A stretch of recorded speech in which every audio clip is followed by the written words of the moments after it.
Hello, everybody! Welcome in! Yay, freedom! Right as I started. Excellent. Welcome in, everybody. Hello! Hello! Oh, I'm immediately chibi. Thank you for that.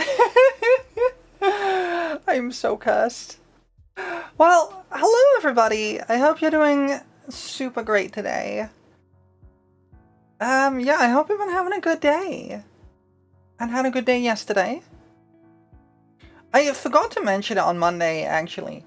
I got a couple of new emotes. I forgot to mention it because, yay, pets! Double pets? I think that just got rid of the I think you did the pets too quickly. That's okay, I'll accept it as a double pet. Also, thank you for the nice earlier. Nice, nice. Double nice. Yay, pets!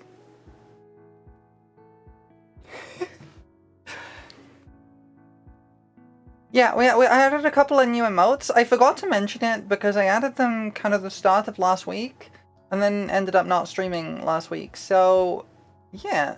Licks? Oh yeah, you just lick everything. Yeah, those. The little gummies. They are subscriber only because I can't make animated emotes not subscriber only. But, yeah, you have gummies now. Yes. Thank you for licking me, I guess? Yay! I apologize that I can't make them not subscriber only. But if you want the gummies, you're gonna have to subscribe. I apologize. Oh, I have glasses now too. Hello. I am an intellectual. Big-brained. One singular, very large brain cell. That's me.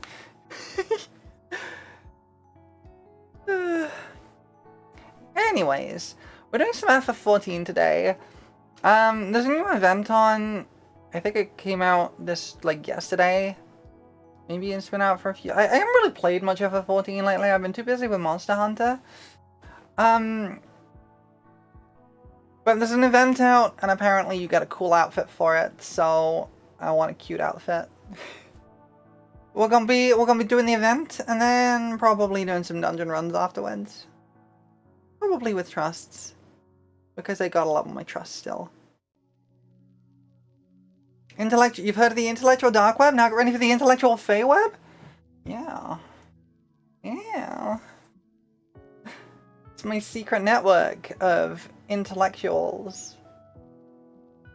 Headed by me, the chief intellectual.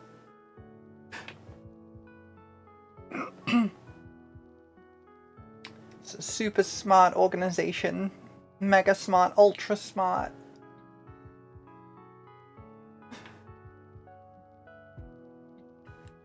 We have a whole, 3 brain cells between us. Fear us. All good, don't worry. It'll be fine. It'll be fine.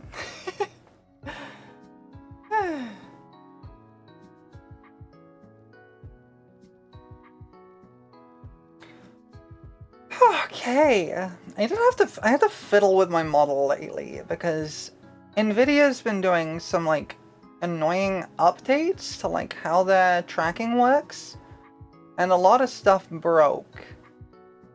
And I've had to run through 3 updates of the program I'm using, and various bits of it just kind of stopped working. Other parts of it started working, and it's really weird. So I've been I was fiddling with my model settings until about 20 minutes ago. So hopefully nothing breaks. Seems like it should be okay. We'll see. Alright though, give me a second to get the game open and then we can get going. I gotta click the FF14 button over here. And now there's an FF14 here. Hello everybody! Let's turn my HUD back on. So I'm over here in Uldar. A Patat! Yes, this is a Patat. There's a lot of people here, so that makes me think it was added this Tuesday. But maybe not. I don't know. I haven't been keeping up with FF14. Yeah, it's Little Lady's Day! And I'm both little and a lady. So... yeah. It is funny, actually. Now I think about it. Usually... oh yeah, I'm out of Chippy Jail. Oh, I see. I'm being love-bombed again. Adorable? Well, thank you. It never really occurred to me until just now. When they add, like, scenery for events, right? It's usually completely intangible. You can just walk through it. Because, like, yeah. It's just kind of there as decoration. This stage is the one exception where it's actually a physical object you can stand on, and I appreciate that. You can also get a stage that looks exactly like this, but I think you have to pay for it on the cash shop now. Or maybe you can buy it from the shop here. No, okay, it's just confetti. Which I think I have, yep, 999 of each. Okay, I'm good. I don't need to buy more of that. The controller's being weird today. I was doing it last night a little as well. Anyway, hello, Royal Seneschal. I think that's how you pronounce that? I don't know. Princely Persona. The Royal Seneschal is preparing something new for Little Lady's Day. I'm excited. I always like Little Lady's Day because it's very cute. It's basically just a day for pop idols, and I kind of like that. I want to be a pop idol.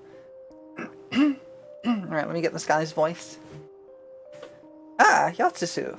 How wonderful to have such a reliable helper on hand.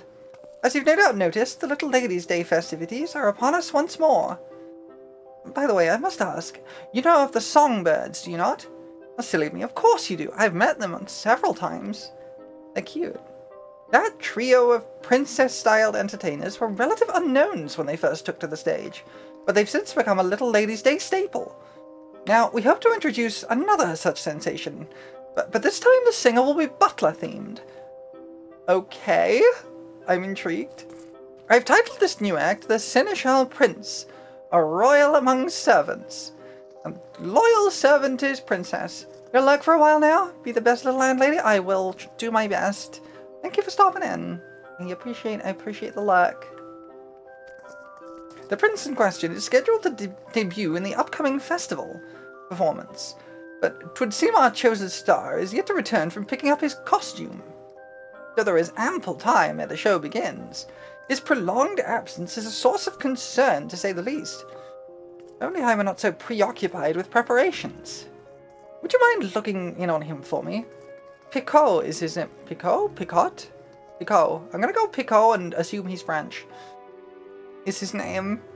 And he was meant to be speaking with a designer at Ethamine's Aesthetics. Okay, I guess we're gonna go there. I don't remember where that is. Where is that? Is that the Weavers Guild? Sounds like it might be around the Weavers Guild. It's been a while since I've had to actually navigate Ul'dah. It's the one city I still struggle with. Near there, but not there. Okay. Oh, that's right. It's by the Gladiators Guild. It's actually near the Goldsmiths Guild. Okay, it was either near the Weavers Guild or the Goldsmiths Guild. I wasn't sure which. Now I remember. Like, it was gonna be one of them. Hello, Maribel. Were you in a previous event? I think you might have been. No, darling, no. What I need from you are specifics. Okay. What are we looking at? It has to shine with a sharp, frozen brilliance, like a blizzard slicing through the darkest night, and it should dazzle like a searing flame, threatening to burn your fingers at the merest touch. Doesn't that sound amazing?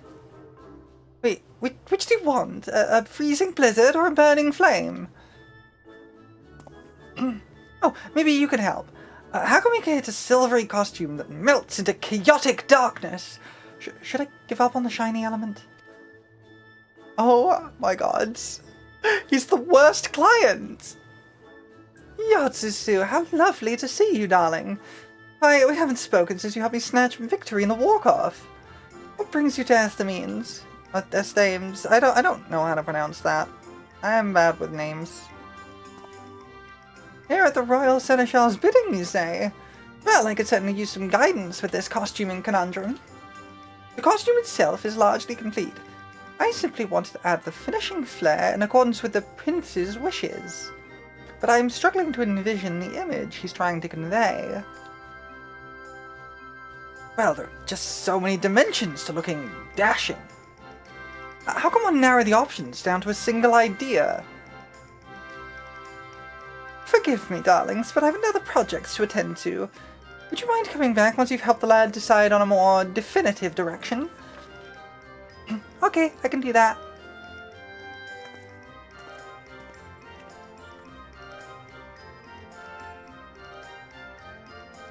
This is not going well. I couldn't ask for a better opportunity, and here I am ruining my own debut. Mood. That was Yotsusu, yes? I'm sorry to drag you into this dilemma of mine. Of all those who auditioned, they chose me to be the Seneschal Prince. My job now is to become a star performer, create a dashing and princely persona. Seemed the best way to achieve that.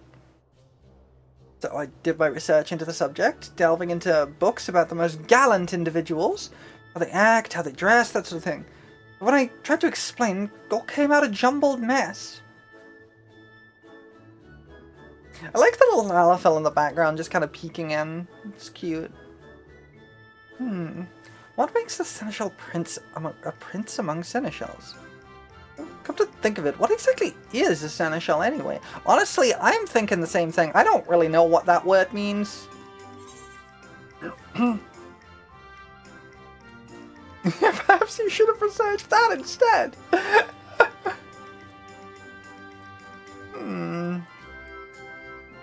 Well, I don't know.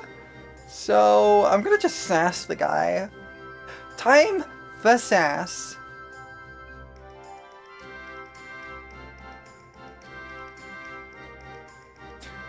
You may be right. I'm approaching this from entirely the wrong angle. But at least now one thing is clear. I must learn the ways of a Seneschal if I'm to be the best Seneschal Prince I can. You seem a knowledgeable sort. Left to my own devices, I fear wasting time on the wrong thing again. Will you help me with my research? Okay. I'm apparently made for menial tasks, so it's all good. Huzzah! Then, first things first, I say we speak with a wide variety of townsfolk. Learn what the general public expects of a Seneschal, I think. I don't know. This is a weird word. Let's spit up... I can't word today. Let's split up, then we might gather as many opinions as possible. I'll leave the steps of Thal to you, and we can meet at the Gold Court afterwards. Okay. Alright, where are we going? Oh, okay, so basically we just want to go to the Sapphire Avenue. Exchange. Zoomy. Zoomy. It is kind of funny when they reference previous events and stuff in the event quests, because my memory sucks. So usually I can't remember what happened in the previous event. There's like one or two I can remember, but most of them I can't. So when they reference stuff, I just feel like I've just done it going, right, yes, that definitely happened, for sure. I don't remember any of it. Hello, resting server. My impressions of a Seneschal? Well, they strike me as people who excel at preparations. Performing tasks to a demanding lord or lady's satisfaction hinges upon their ability to think ahead, to plan events to perfection. My work as a server at the Quicksand is similar in some respects. We have a special little Ladies' Day menu on offer this year, and I have everything memorized. The ingredients, the presentation, the flavors, down to the smallest detail. Everything from the main course to the beverages and the desserts will be perfect. Above and beyond one's prescribed duties, a server's mission is to ensure as many happy customers as possible. Makes sense? Also, I hope you're getting paid. Like, an actual living wage. If not, you should unionize. Seriously. Think about it. You should probably unionize anyway. That goes to you too. Unionize.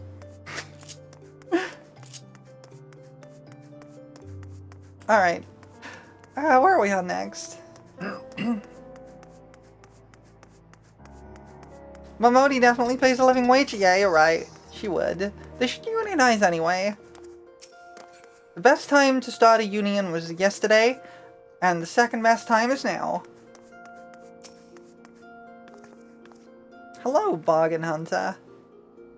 That word ever puts me in mind of the first royal seneschal himself, Sultan Baldric.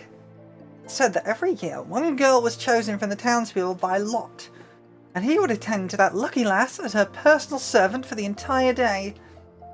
Festival's no longer about choosing a single princess, of course, but oh, how I still daydream about having an attentive seneschal at my beck and call.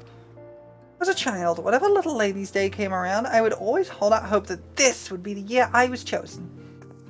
Cute. I want to be a princess.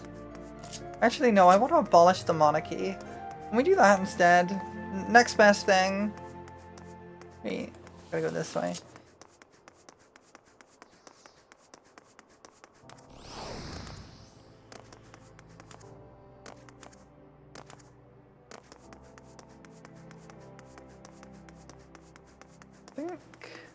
Eats the monarchy? Hells yeah, eat the rich! And remember, eat the rich includes Godbert Mandeville, sadly. I don't remember these two being here. Oh well. Hello, well-dressed noblewoman. Oh no, bad idea. Some of them tasted really... Look, they did... Oh, you're right. Hello, welcome in. We're just doing the Little Ladies' Day quests. Hello, well-dressed noblewoman. A seneschal? Why yes, of course, I have one in my employ. The accomplished ones foresee what must be done, and act without need for instruction. Those who stand around awaiting orders have no business taking the position. You got that done the other day? I'm assuming you mean yesterday, because I think it was only added yesterday. But yeah, I have not been playing much FF14 lately. Walking around talking to people out of 10. Hells yeah. Oh, that's right. I still haven't done the Endwalker Blue Mage quests. Should do those. Forgot about that.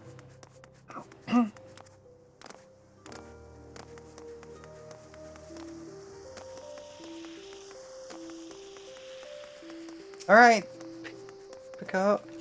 Which were the Endwalker ones? I don't know, because I haven't done them, but they're, this set. And the crowd goes mild, apparently. Blue Mage caps out level 80 as of Endwalker. And I haven't done the last set of quests. Because there's the, Stormblood, Shadowbringers, and now Endwalker set. There's 3 sets. And I've only done 2. It's a fun one? Well, I'm glad. Hello, Pico! Gotta go blue? You haven't done any in a while because I need to do Mask Carnival and I hate it? Well, today might be your lucky day because the Mark Tome event currently has doing the Masked Carnival as one of the things to get you Mark Tomes. Oh, guess what, Yatsuzu? I was asking about seneschals in person. I cannot words today! Pearl Lane, and a merchant offered me an amazing bargain. Yeah, and something else which I find less hateful. Fishing? Because the alternative is fishing.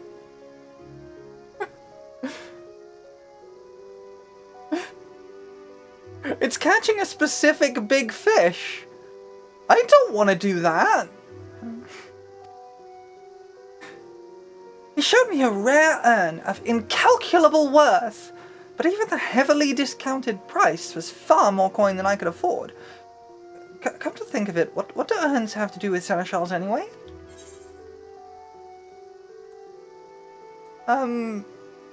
Nothing. Oh, that's true, you can eat the fish. I do like to eat fish. Fish is tasty. Oh, was I on the wrong track again? Could have sworn. Oh dear. Tasty fish.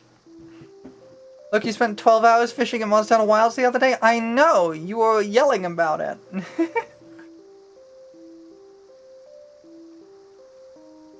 need to get back to Monster Hunter. I took a day off yesterday. Got more I want to do in it.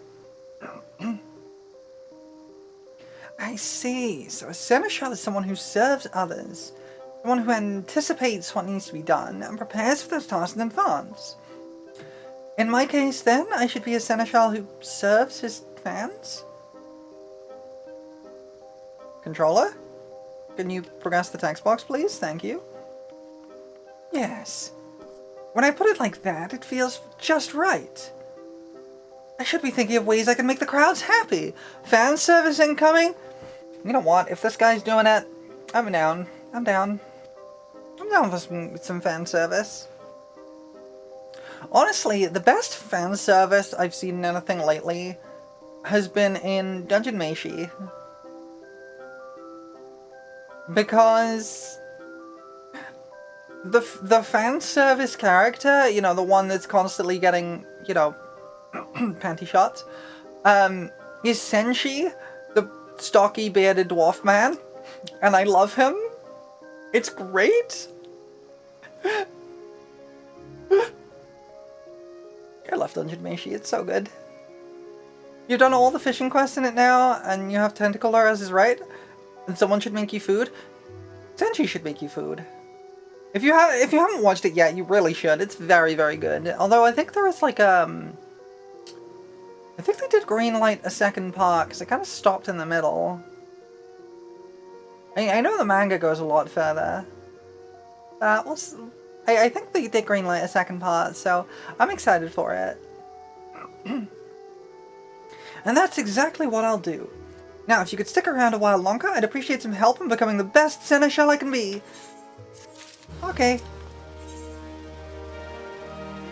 Oh, so is this the outfit we got? Alright, we're gonna try this on and see what this looks like. This is not what I was expecting. Kinda cute. Oh, I saw someone in my static was wearing this outfit yesterday. I wasn't sure where it came from. It's just a male K-pop idol outfit? Yeah, basically.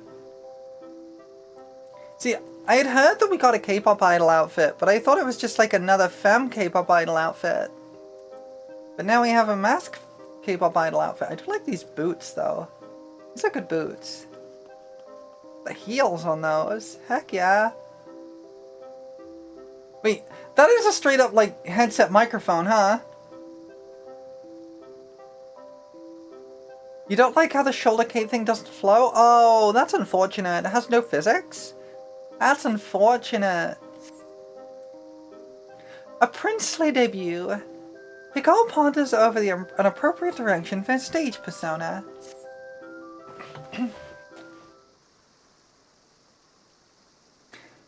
I am to don the mantle of the Seneschal Prince. Yet, while I've grasped a clear picture of the theme, I must needs think of how best to embody the manner. These boots were made for strutting up and down a stage, and that's just what they'll do? Yes. Yes, they will. Not as catchy as the original version? No. Maybe they should workshop that one a little more.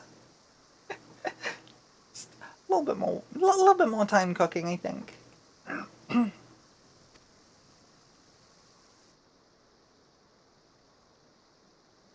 A seneschal exists to serve, to ensure happiness and satisfaction, which, incidentally, is how this all began for me.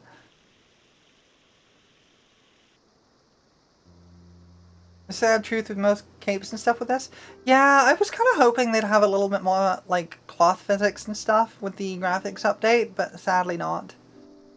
I understand it, right? Because, cloth physics is expensive computationally. And once you've got, like, 100 people in an area all doing cloth physics, that's gonna be rough. I once knew a girl, years ago. She was my childhood friend. My cherished princess. Ooh, you made a new glam based on one of the level 80 aiming pieces? I seem to remember the level 80 aiming pieces are really nice. I don't quite remember what they look like, though.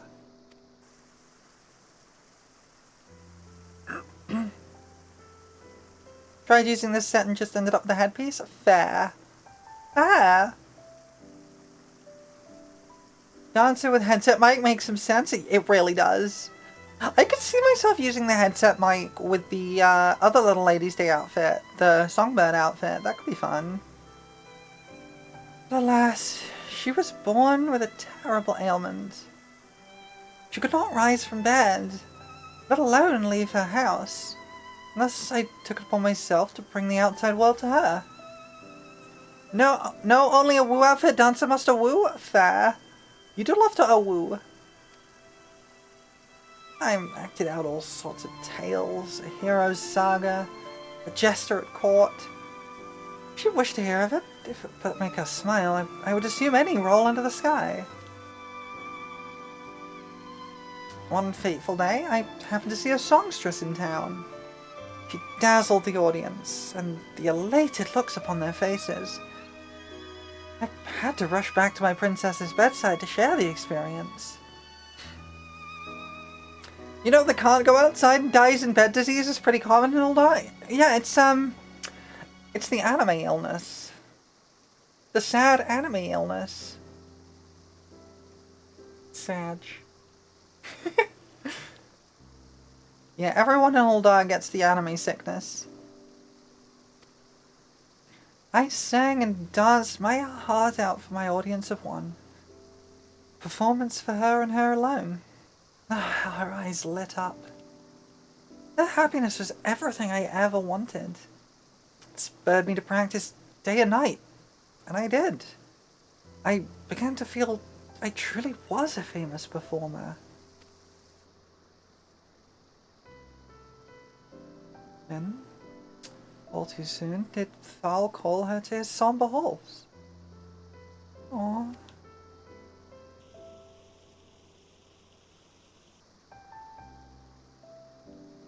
Actually, I've been in Thal's halls. They're not super somber. Ever since I've dreamed of making a big name for myself as a singer. If I could perform upon some grand stage, then perhaps my voice would rise up and reach her ears once more. I think that's unlikely, because Thal's halls are constantly belting an absolute banger. So it might be a little loud in there. Also, I think Thal's dead. That's why I auditioned for the role of the Seneschal Prince. Why I leapt for joy when I heard that I'd been chosen.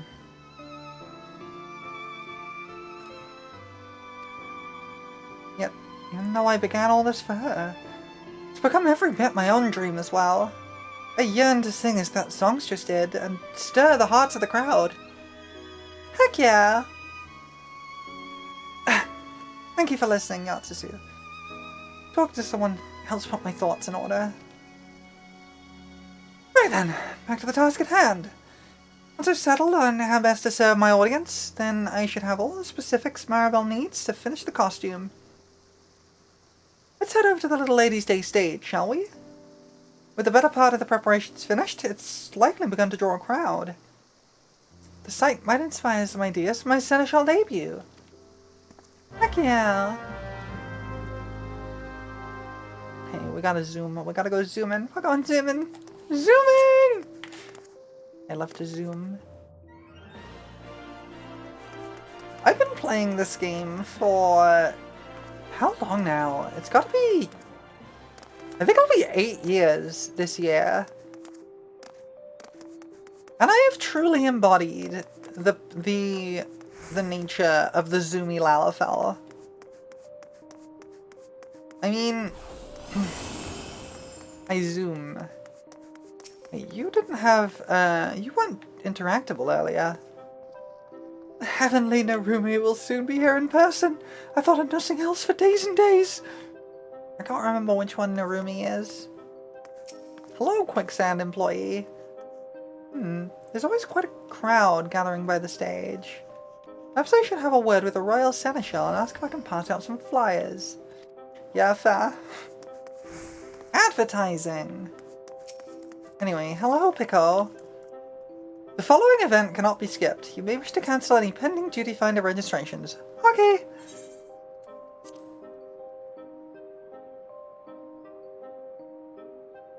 They started doing this kind of event in Shadowbringers, if I remember right. When you have like the kind of longer cutscene bits. The stagehand seems swamped with last moment adjustments. And you can see the fans have already begun to gather. Time to decide how to act as the Seneschal Prince, then it's now or never. Let's see what clues the scene has to offer us.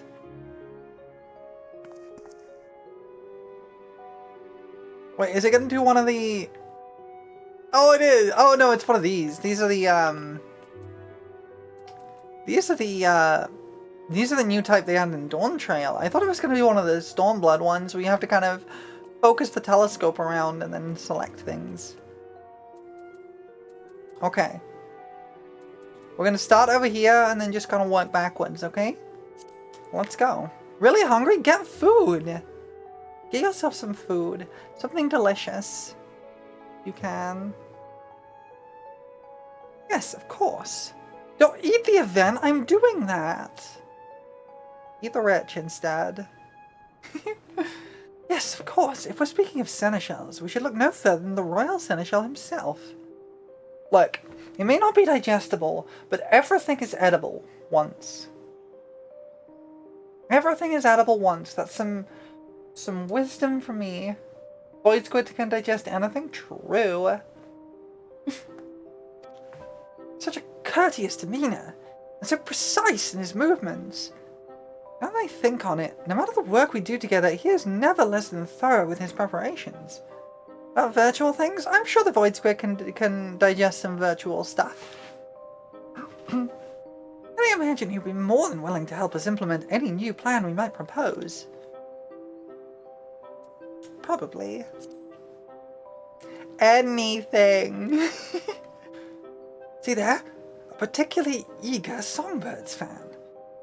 Come early to ensure a front row experience, no doubt. Rather too early, in fact. My act is first on the program, so he'll be in for quite a long wait before his idols take the stage. We should bring him some food!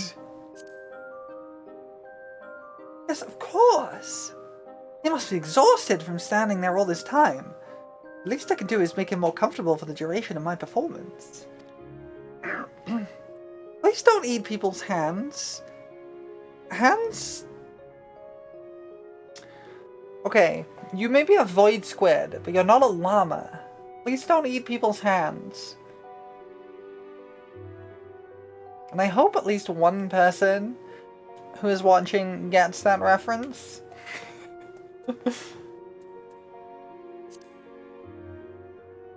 An employee of the Quicksand. Did they not mention offering some exclusive menu over the course of Little Ladies' Day? But then tell me you had it grumbly that only hands could satisfy. Yes! Yes! My tummy was making the rumblies that only hands could satisfy. Beverage and dessert included? I do remember that. Sadly, you're not a Void Squid in a hat. Oh, unfortunate. Knowing such a thing is only available during the festival makes it all the more tempting, doesn't it? I wonder if they'd be willing to bring out a light meal for the audience. Not only would it benefit the fans, but it would also be an excellent promotion for the Quicksand itself.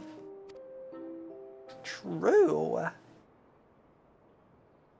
I've been thinking, Yatsusu. There's no rule which demands people must stand to cheer and enjoy a performance, is there? Oh, I completely had the wrong intonation on that. There's no rule which demands people must stand to cheer and enjoy a performance, is there? Why don't I have the quicksand deliver some light refreshments? Little Ladies' Day theme, of course, and aim for a more relaxed experience. I mean, it's hardly a novel concept. One often orders a meal while taking in a play, or has a flagon in hand while the minstrel strums his lute in a tavern. We would simply encourage the same idea. Naturally, I shall rouse the crowd with song and dance. This will help define the seneschal side of my stage character. Okay. The act is finally coming together. I didn't get to talk about him. Well, that's unfortunate. As a seneschal prince, I shall both serve and entertain. Come, there's not a moment to lose. I must first consult with the royal seneschal, then hurry off to make my request to Mistress Mimodi at the quicksand. But I must also inform Maribel of my costuming decisions. There's no time. Shall I talk to her in your stead?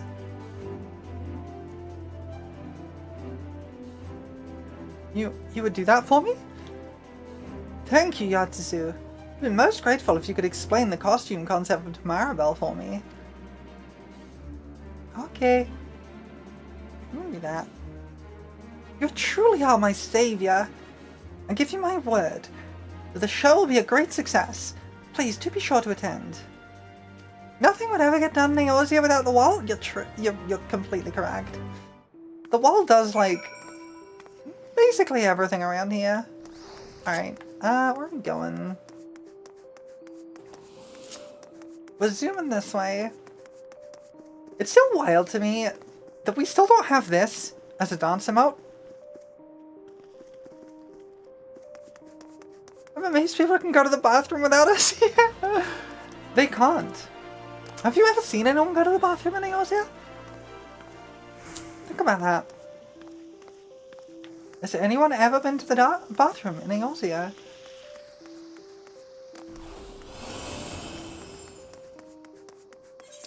Going the right way? I don't think I am. Oh, maybe I am. I think I go this way.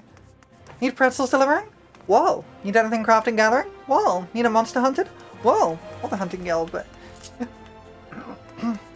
you see, they've talked about going to the bathroom, but they've never actually gone to the bathroom. Also, if you need a monster hunted... Wait. This is cute.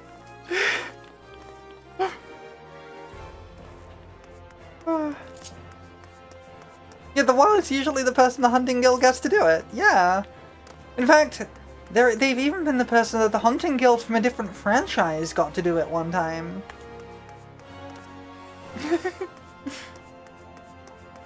Yeah, I mean, the guild from Monster Hunter got the wall to do it once.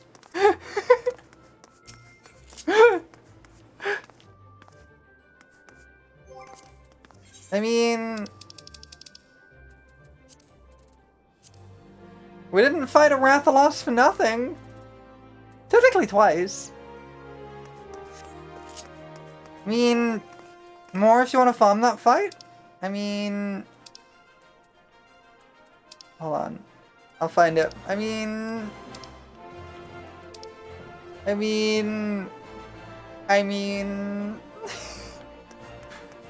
Just saying. Weirdly enough, actually, if you're wanting to solo the Rathalos fight, the class that is probably best at it is Bard. Which is a really weird one. It's basically the only duty in the entire game where Bard is specifically good at soloing a duty. Not because DOT, because of one ability that Bard has. Warden's Peon. So Warrior's fine. Paladin is the preferred tank for it. But Bard has the nice thing that Bard can do the damage needed to break the tail and everything. And the DOTs definitely do help with the down gauge. But also, when you're doing the extreme version, the stacks that come up give you stacking DOTs. Yeah, they put DOTs on you that stack. And Bard is the only DPS class that can cleanse that. Because the only other classes that can do it are Blue Mage and healers. But the only other class that can do it is Bard. And Bard also has its own DOTs, which help with the down gauge. So generally Bard is probably best. So Go Blue got it. Weirdly, Bard is still actually slightly better. If only because if you don't get the down gauge filled, you don't get your scale. Because you only get the scale plus from the tail carve. So you have to not kill it too quickly. But the way the down gauge works, it is every unique source of damage that applies to the boss adds to the down gauge. So actually, if you're doing lots of small hits of damage, like say Bard's DOTs and the Barrage Refulgent Arrow combo, then you're actually getting more on the down gauge than you would with a single very big hit. Eats a Bard and lets them shoot out of my mouth? No! Just because I'm tiny. But yeah, Bard is pretty useless at soloing basically anything else in the game. But for that one specific duty, because of how weird and specific its requirements are, Bard is extremely efficient at grinding it. It's quite fun. You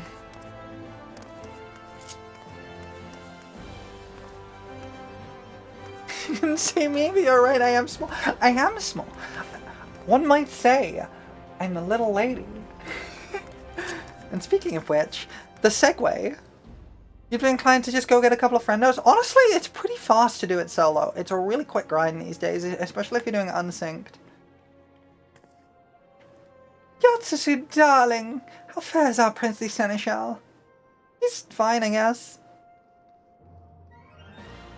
So the show will feature a healthy dash of hospitality, eh? Sounds fabulous. A singer with a seneschal's poise and a princess style.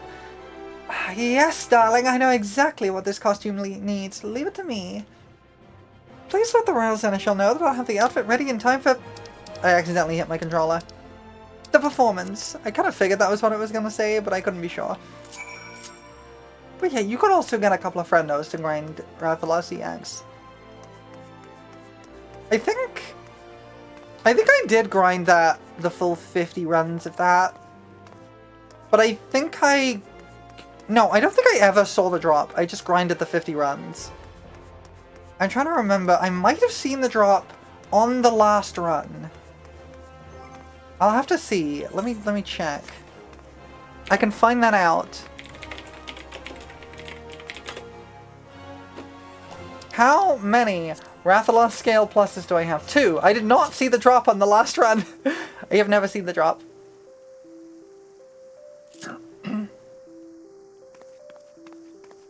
Wait, you remember when the hospital near you was getting a new entrance? They had the sign in pieces and a part that said, "Ho! Spit AI!" I wish. Oh, Spit Al? Okay. I can't see whether that's AI or Al because of fonts. Oh, Ho Spit All. Honestly, I would like to spit on AI. Heck AI! AI sucks. And I say that as someone who was following the development of AI technology for a long time. Since like, probably around like 2009. Because, surprise, surprise, AI technology is far from new. I actually did my undergrad dissertation on some machine learning techniques. It's honestly just like not very complicated. It's been around since like the 60s, if not earlier. Modern techniques are not quite the same as those, but they're fundamentally the same principle. But I absolutely hate what modern AI is. There is a difference between the generative stuff and the stuff that has actual use, yeah. So the thing is, it's all mostly the same technology, but the difference with degenerative stuff is that the main reason that generative AI has become such a thing is because a bunch of tech bros decided that ethics wasn't something they needed to think about anymore. They just gave up on the ethics. It wasn't a technological advancement. It was entirely down to the fact that they just decided not to be ethical with it. So, yeah, like, it's all the same technology they've been using for decades. It's just they decided that they didn't care about the ethics anymore. Because most of this stuff was handled in, like, research and development departments and stuff like that. Like, there were, like, NVIDIA was funding some, Epic was funding some, but it was mostly being done in research environments. And they were obviously being ethical with it because they know how research works. And then some tech bros just took the technology and said, why don't we just scrape the internet and not care about how much, like, how we're running this and how much energy it consumes, and not care about the long-term impacts of, like, people's health and well-being, and just kind of destroy a lot of industries by pumping out generative nonsense. They still have yet to find actually a purpose for it. You have to make food, be back soonish. Fair. I hope you have delicious food. This is a trend, actually, with a lot of stuff that comes out of Silicon Valley. They make a product and then try and force a market for that product. We've seen it time and time again. We saw it with, like, Google Glass. We see it with, like, a lot of technology where they kind of, like, are pushing technology because they think it's cool, without actually checking whether there's a market for it first, and then try and force people to use it. Which is why you're seeing AI hammered into everything, because no one actually wants it, really. They're just forcing it onto everybody to justify the expense. And it's not gonna work, it never does. But in the meantime, it's doing a lot of damage. Anyway, I hate AI, generative AI stuff. I would like it to go away, please. I am waiting for the day that bubble bursts and I can cheer wholeheartedly. Because it needs to stop. And I'm not gonna lie, I sometimes find people following me on socials, like Blue Sky and stuff, who are very clearly using generative AI for stuff. I just block them. I don't want anything to do with anyone who is using generative AI for anything. And that includes, like, ChatGPT and things like that. It's not just images. That includes using it for text-to-speech. Because there's non-generative text-to-speech stuff that works just as well. And doesn't steal someone's voice, which is what text-to-speech stuff does. Just don't use generative AI. It's not worth it. You're alienating yourself from a lot of people. And it's not very good. And it's massively unethical. It's just not worth it. Just don't use it. I was in a Discord earlier, actually. There was a conversation about copyright law, and someone was just like, I asked Google's AI about this, and this is what it said. It's just like, so you asked the lying machine to tell you lies, and thought that was worth posting? Like, I'm sorry, I'm very big mad about AI, and I want people to stop using it. And it annoys me every time I see someone go, but I only use it to make memes. No, don't use it at all. Oh, I only use it to help me summarize. Stop. Stop. Don't do it. Oh, but I only use it every so often to help me when I want to write. Like, no. Don't. Bad. Stop. Don't do it. If you open ChatGPT, stop. Don't open ChatGPT at all. Don't ever use it. Stop. Don't use Google Gemini. Don't use Copilot. Just get rid of them. You will have a better experience with literally everything if you do it yourself. And you won't alienate people who actually give a damn. So, all you're doing is telling on yourself. And honestly, if I find that somebody has used generative AI to write something, however little they used it, I just won't read it, because if you can't be bothered to write it, I can't be bothered to read it. I'm sorry, I've gone on a little rant there. Heck generative AI. That's my hot take. And it's not even hot, it's frigid. Stop using it. You'll make me mad. Anyway, I'm gonna talk to the Royal Seneschal if my controller will behave. My controller's been really weird lately. Hello. Thank you for lending a hand to young Picot. It is good to know the issue with his costume has been resolved. As I mentioned, the Seneschal Prince will be the main new attraction for this year's Little Ladies' Day, and Picot himself is to give the show's opening address.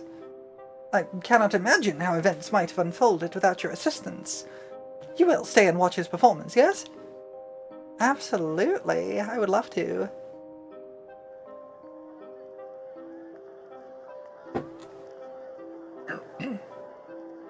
What a crowd! A whole 8 people! Fabulous! I've been standing for so long my feet have fallen asleep. At least the show's about to begin.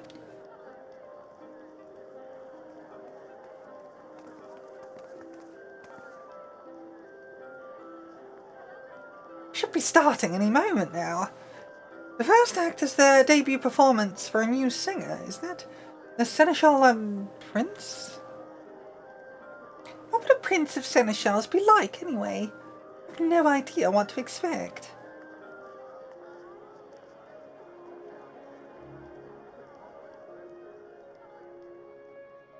I think he might be behind the screen.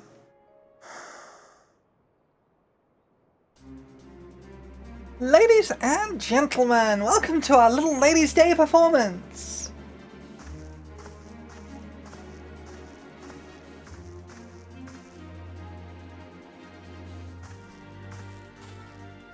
Not gonna lie, he's kinda rocking that outfit. Oh, he is definitely a K-pop idol. Look at his hair!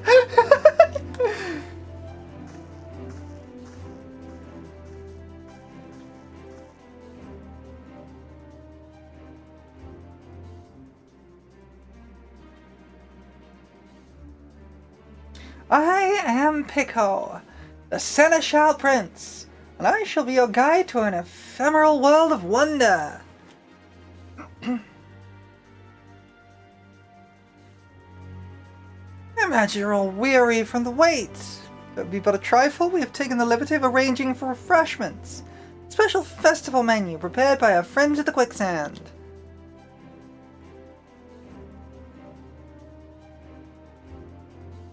That looks tasty. I want those donuts. They look nice. Peach-infused tea, accompanied by a selection of spring-inspired sweets. We invite you to enjoy these delights while you enjoy the show. That's for us. Thank the gods, I was so thirsty. Oh, that new menu's been on my mind all day. What a lovely gesture. I don't remember what voice I gave her. I'm overjoyed to see you thus pleased. Should this repast meet with your approval, pray consider a visit to the Quicksand following the show. But with that said... Sparkle. I'm also make food. Please do. Make sure you eat properly, everybody. Food is important. I must ask that you keep all eyes on me. Without your full attention, I am wont to grow jealous. Oh, he's risen! He's risen! He's risen the crowd. Oh, crowd rizzed. Crowd successfully rizzed. Fair princesses, won't you step closer? I promise this shall be a princely performance to remember. Oh, he's risen hard. Girls rizzed. Settle in, my dear audience, and enjoy the spectacle of the Seneschal Prince. Get the, like, Dark Souls text. Crowd rizzed.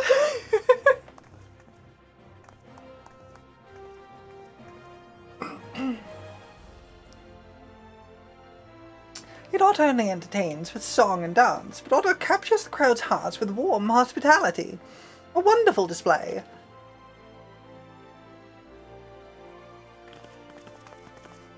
Ah, here's the songbirds.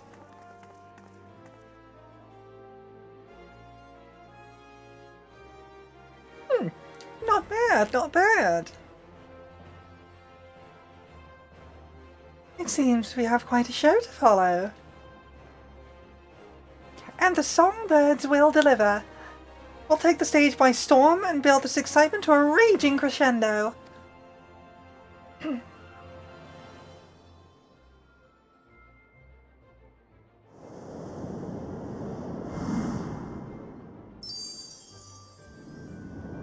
You got that, Riz?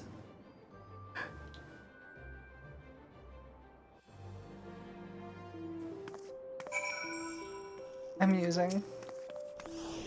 The Seneschal Prince's debut has been a grand success. The audience was thoroughly entertained. I noticed, if that's what you want to call it.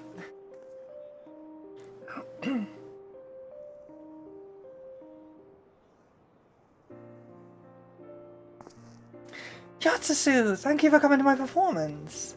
It was all so magical. To see such enjoyment upon each face in the crowd was an indescribable feeling. And did you see how they responded to the touches of hospitality? The Quicksand server even came over to thank me for how quickly word spread about their festival menu. A stunning debut by the Seneschal Prince. We've already been swamped with demands to know when you'll be performing next. In fact, I think of setting up an encore performance while the festival's still ongoing. That's so. Well, I shan't disappoint my fans. Wonder if my dear friend was watching me too. In Sal's distant halls. Aw. Probably not. Thank you again for giving me this opportunity. As long as I have the privilege of standing on that stage, I mean to spend every moment delighting all who attend.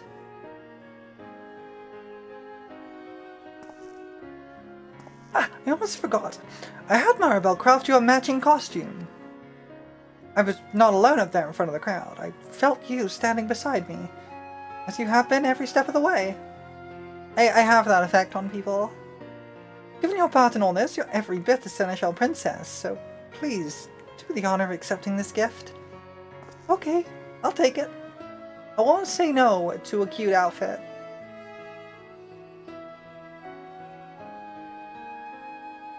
This is the least I can offer for your patient assistance.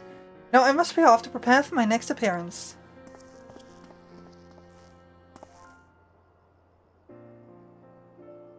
Cute.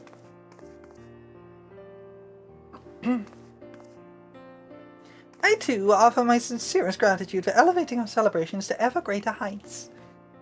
The Little Ladies' Day festivities have only just begun, but I suggest you go and enjoy them while they last. And that is going straight in my armoire. They've kind of stopped giving... Yeah, they've stopped giving,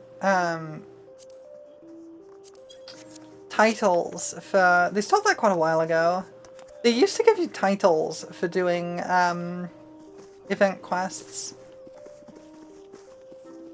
Oh yeah, I forgot about this. Every time, once you've done like the quest on Little Ladies' Day, the songbirds will kind of periodically come on stage, and I can crash them.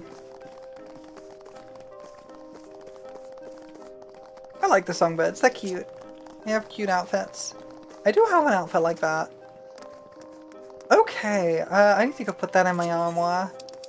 But we are now done with Little Ladies' Day.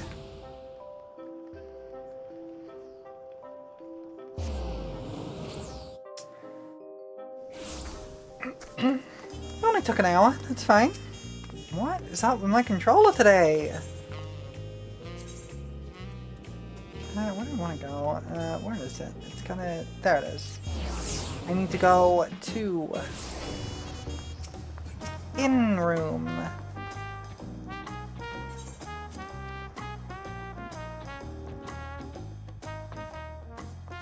Alright, I think I can put these in the armoire. Usually you can for event stuff, yeah.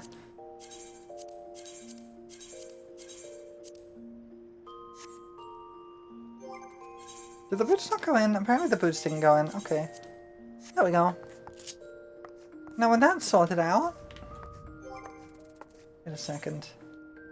I keep forgetting... Hold on. No, not that. No! Not that. Gold saucer. There we go. I keep forgetting to get my gold saucer tickets. My jumbo jackpot tickets. I keep letting them expire by accident. Because I haven't really been playing very much lately. So I'm gonna go and fix that. I need to sell a triple triad card too.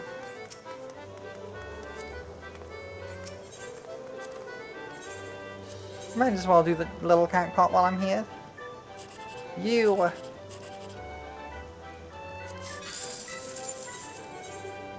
just hate it when I reveal that it can't possibly have a 1, 2, 3 combination. Come on, give me some good numbers. Nope. That was duds.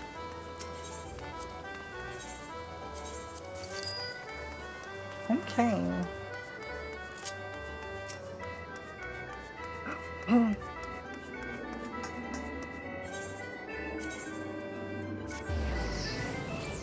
What was the point? I've become a gambling streamer? Technically, this is not gambling. And I will tell you for why. There's actually a very specific reason why this is not gambling. It's because no matter what you do, you always get more than you put in.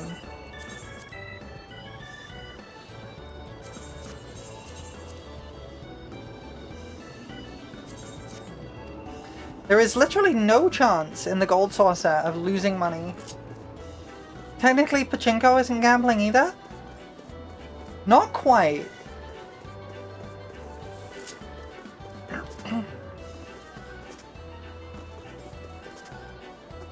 I think pachinko still counts. Because, like, you still, with a pachinko machine, you still have to, like, pay to, you have to, like, pay for your, like, the pachinko balls. And then there is the possibility that you're just not going to make that back. So it still counts as gambling, I think.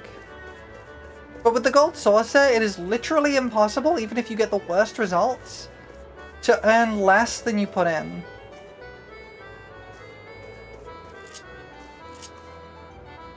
Oh! It's 100%. They get around the gambling laws to practice. Oh, okay. I didn't know that. Okay.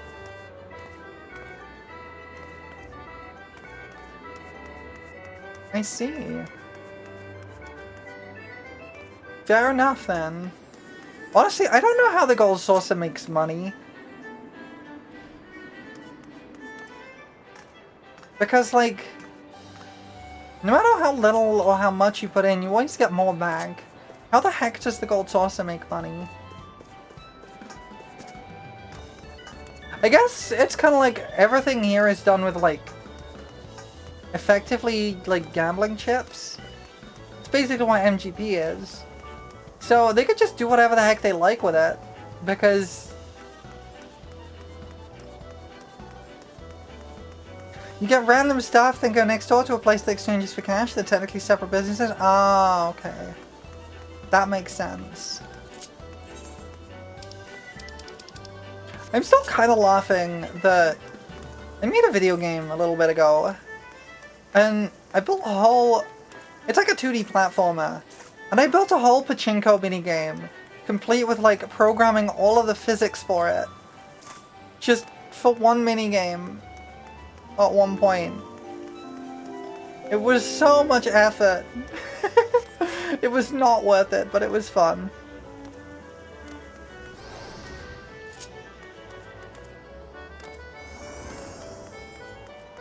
And there's an achievement in that game for staying there and playing it 5 times in a row without moving. You don't think the gold saucer makes money on the games much? I expect Goblin makes money on refreshments and things like shows. True! And because everything is done using, like chips that you can't convert back into cash, it just kind of, it's all encouraging you to stay around and socialize in the area. That makes sense.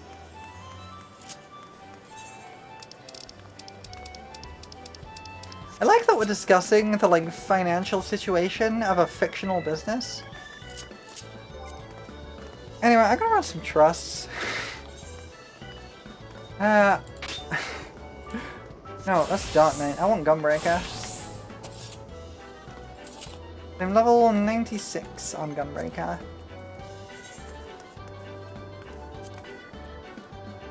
I think we're going to... yes. We got to this point. We can do the Skydeep Cenote, which I don't remember. Starts to go on about the labor theory of value about a video game again. Valid. Totally fair. I am going to go to my house. And we'll queue from there.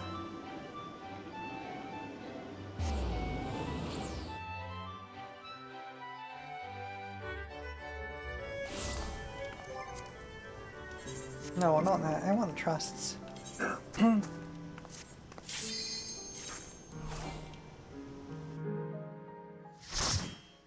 Okay.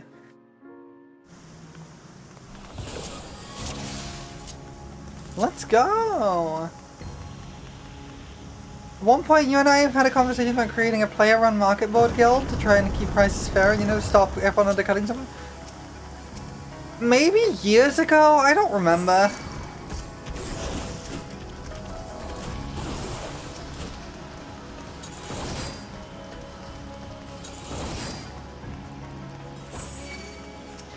You do? Well, I don't.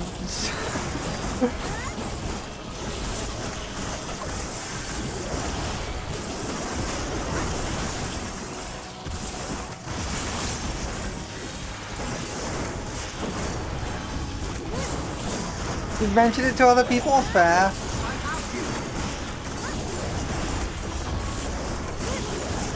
It is so nice having a follow-up to your AoE explodey button.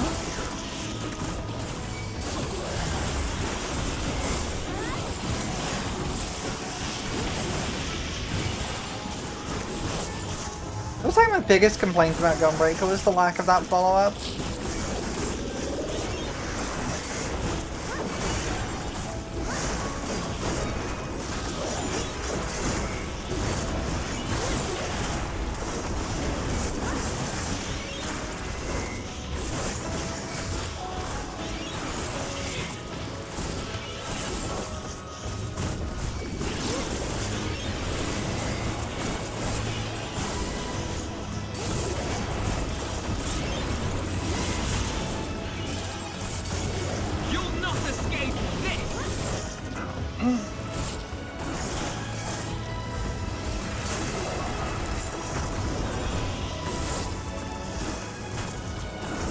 Skydeep isn't too bad, I got used to the final boss after a bit. I don't remember what the final boss of this is.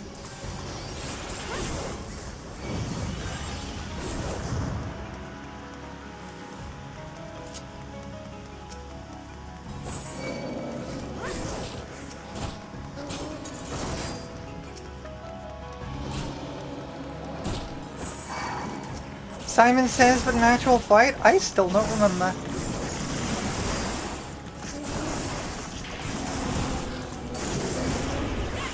I'm sure I'll remember when I see it again, but it's been a hot minute.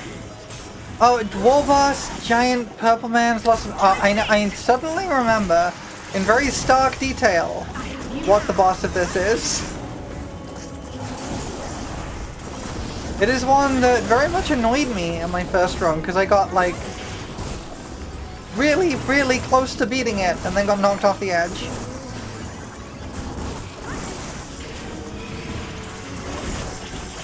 You did get foods? Hooray! Foods! The controller's being very, very bad. It's the why are dungeons so hard boss mood.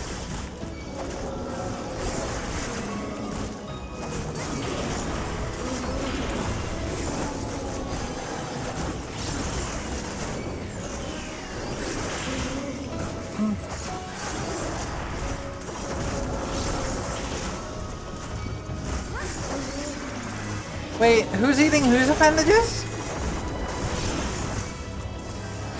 Also, welcome back, Mika. I realized I didn't actually say that, so welcome back. Please don't eat people's legs. Usually they need those. Oh, you didn't need those? Okay, fair enough.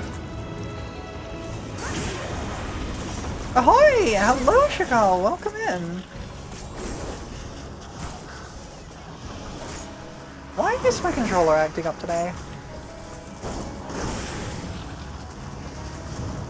I wonder if my computer's doing some weirdness in the background. I don't remember this spot. Wait, no, this was the bubble boss, right? Squids are used to regrowing limbs onto where others can't? Fair.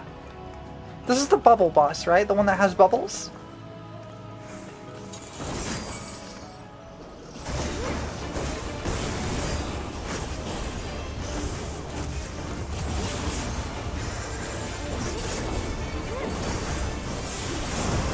Much toil and trouble? Excellent. I love bubbles. And toil. And trouble. I'm cursed to be a nuisance to my party? I think that means I...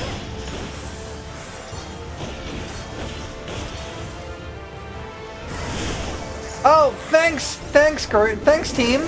Thanks for that! That was great!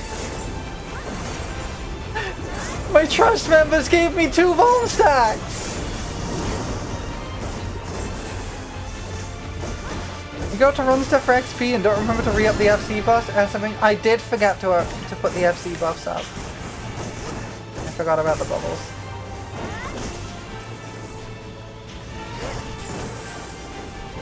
You know, after M2S, these bubbles are very much nothing.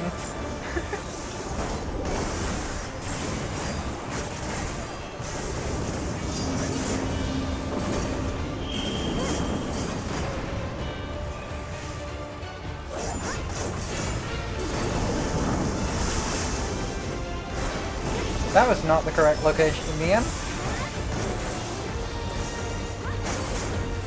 Controller! Why is my controller's inputs getting eaten all the time? It's very annoying.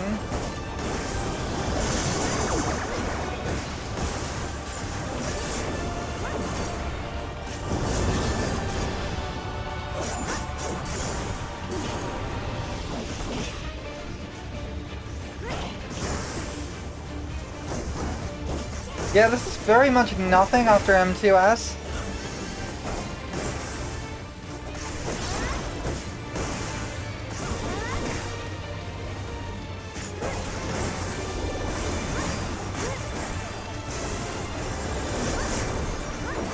The bubbles in M2S aren't really the issue. Yeah, but they are significantly harder than this. Oh, the bees! My static had a lot of problems with the bees.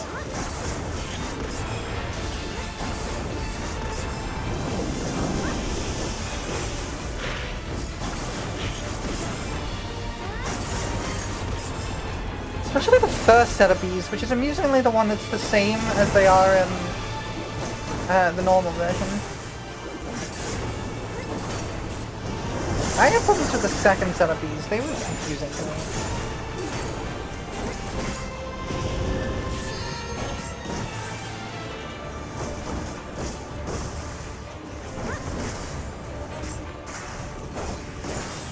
Thinking about the Wallace backstory recently, I think it may have finally started settling on something. Just trying not to end up as Marty Sue specialist boy? Fair. So, I actually do have a, I did come up with a backstory of my little Lalafell here. I never really had one. The random bees are the sucky ones, second set is much more pattern oriented, just go to the edge, draw your puddle. I had a lot of problems with the second set of bees, because I just couldn't get to the positioning right. But then I realized it was because I can't tell left from right, and I just suck at that. But anyway, yeah. I actually do have a backstory for my little Lalafell here. For the longest time, I didn't, and I only actually came up with one. After finishing 6.0 to the end of Endwalker main story, I thought it was finally time to actually find out who this character is. And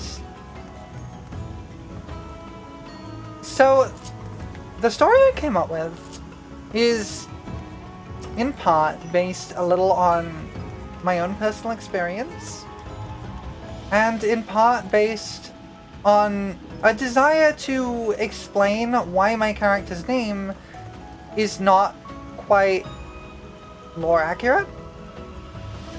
As I said, Zwo came into existence on that card with a hankering for hunting gods and killing fascists. Based.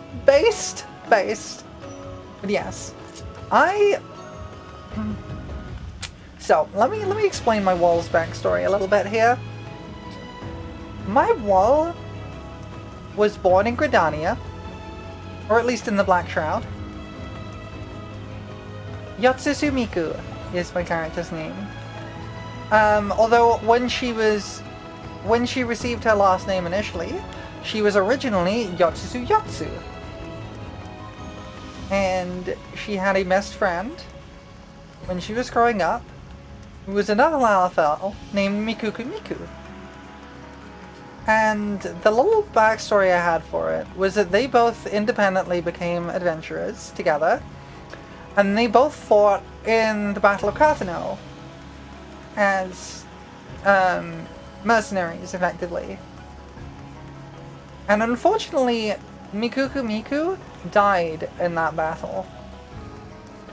And so my Lalafell here took her last name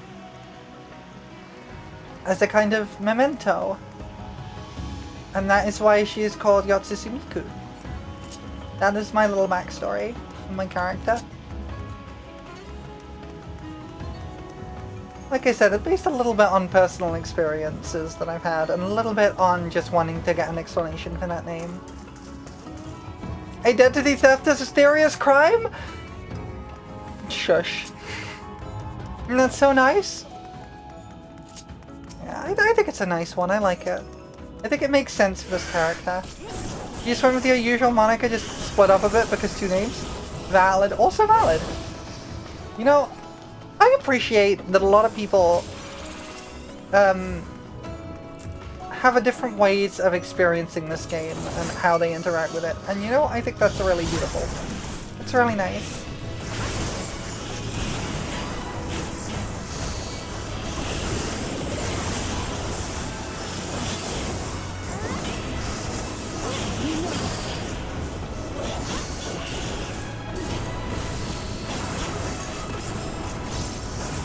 In hindsight, you should have gone with LTC, not LC, because L isn't fair.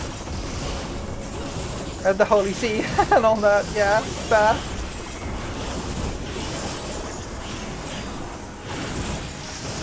I mean, if we're talking backstory-wise, well, no, it just came from me wanting to name a character 02 but not wanting to be boring? Yeah, I remember that. Your character's name is just because you're bad at making names? I like your character's name. Your character's name's cool.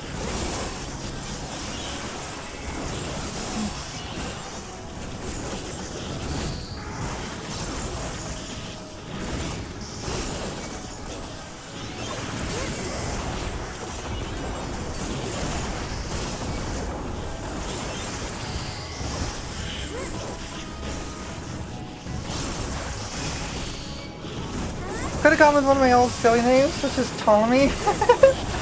Valid.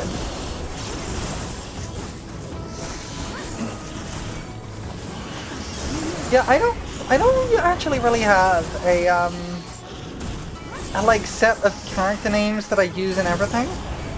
So I just rolled the randomized button and picked two names that I like, not really thinking about the lore behind it. Which is why my names, my character names are both separately lore accurate, but not together lore accurate. And because I'm terrible at pattern recognition, I didn't notice. I had a German friend at the time who gave me that one when I asked.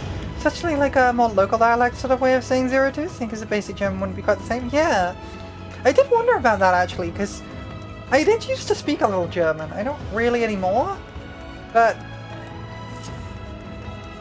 I was aware that it wasn't regular German. It didn't quite sound right. I have a bunch of names I used to use. Now most as well know are just my name, because it was always one before I claimed it as my IRL name. Yeah, fair.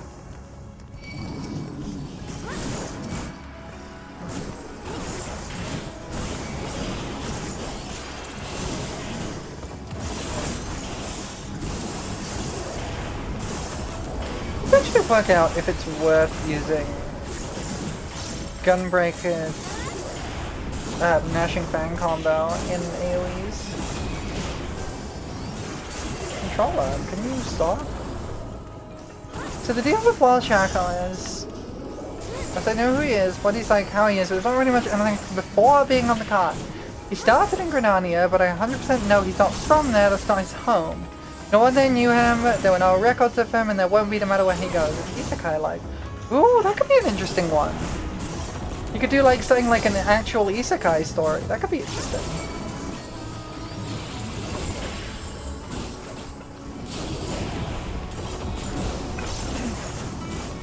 Or something of that effect.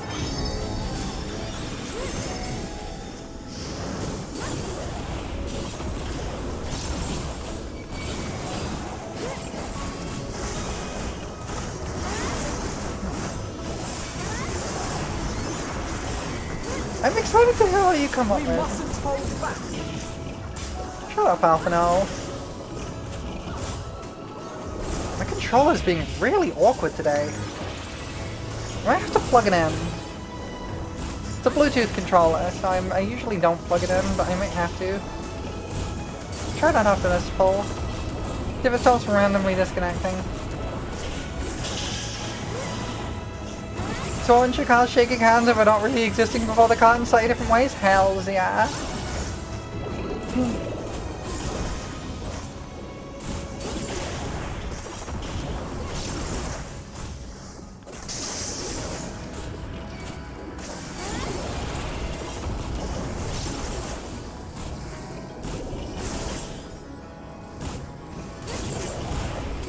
I'm almost done with this pull now. You know what I should do? I should eat egg. I should eat an egg.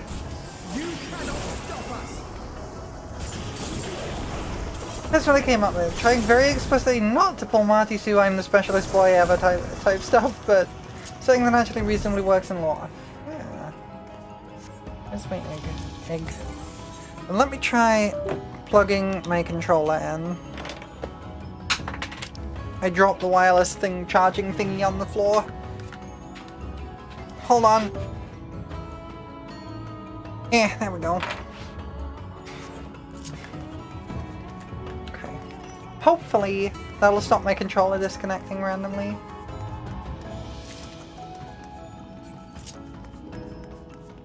It did not.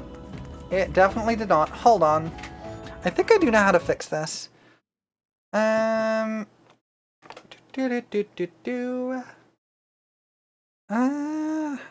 Heck, what was I looking for?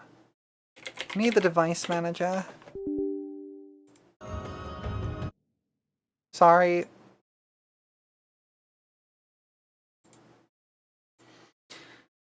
There's like, I can't remember what I need to disable. There's a thing I need to disable here. And I don't remember what it is.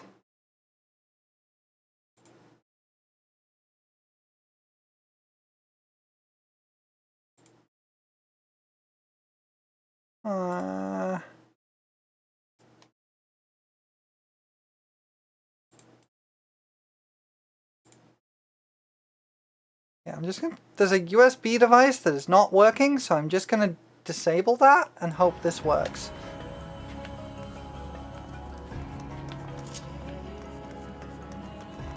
Nope, that's definitely not working.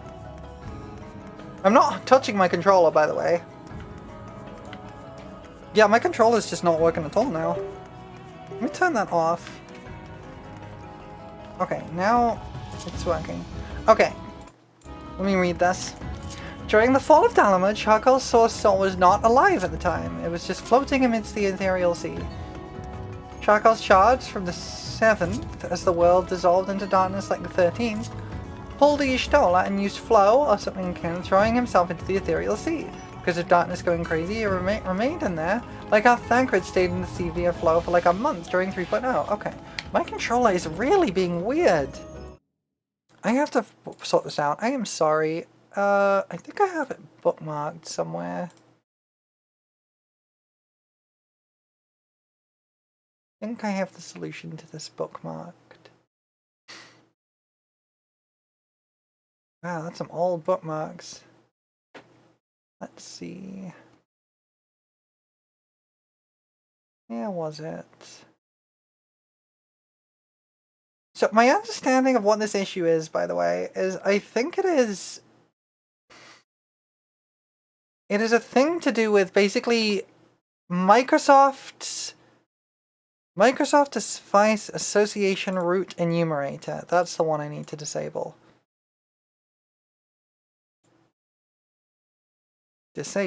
Basically, every so often, Microsoft scans your USB ports to make sure to check what's in there. And when it does, it shuts off the USB devices for a couple of seconds. And since my Bluetooth is going through USB, it shuts off my controller for a few seconds. It sucks.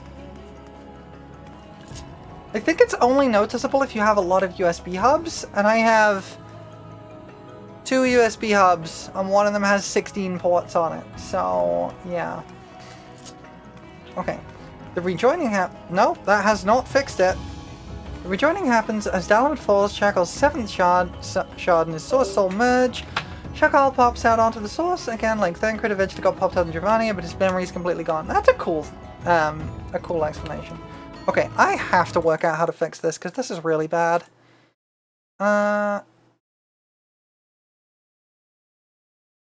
That shouldn't be connected to my computer.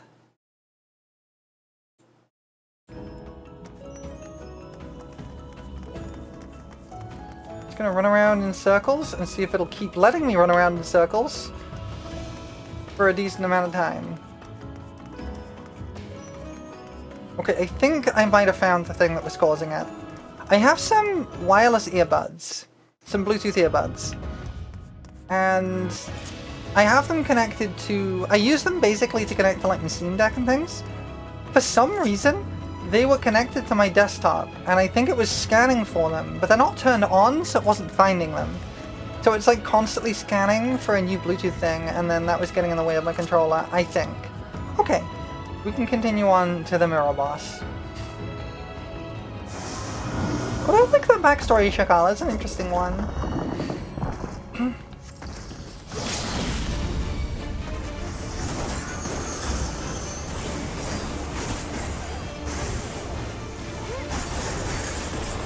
This gives him 1, no physical or interpersonal history. It was all rejoined and now lost shard. 2, no memory, there's some residual, how ether works, so people are still around. Okay. I can see that. That's cool.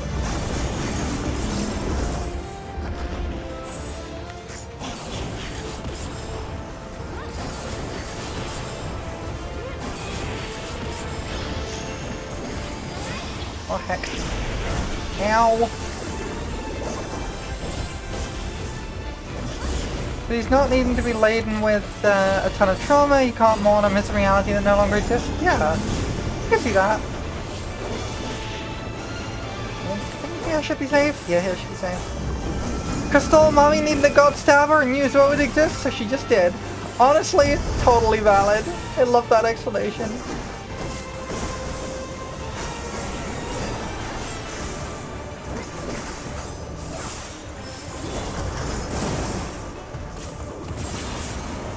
I don't know what my wall backstory is.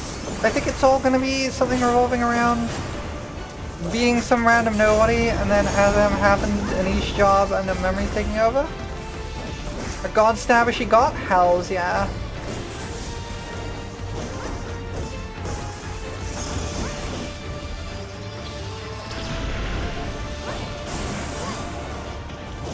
She got a heck of a god stabber. Over here, you thing. Absolute numpty. There we go.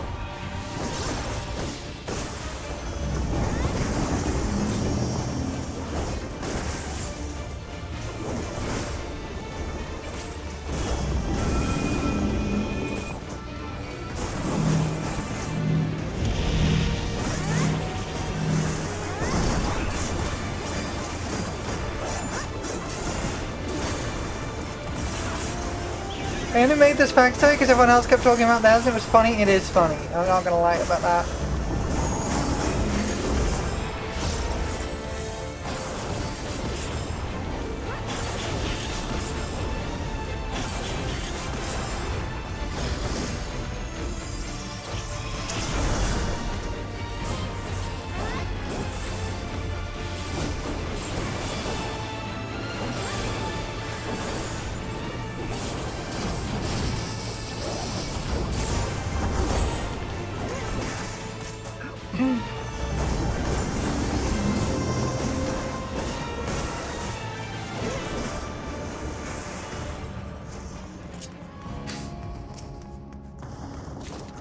Random person. Why are you so cocky about everything, Swole? I don't know. I'm pretty sure it's literally made this way. Why not be cocky?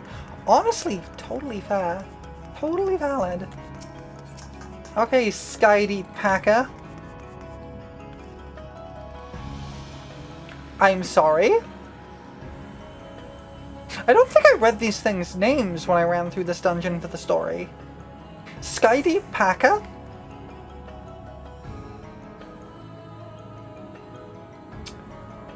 You know, I could see a trans guy getting a lot of use out of one of these.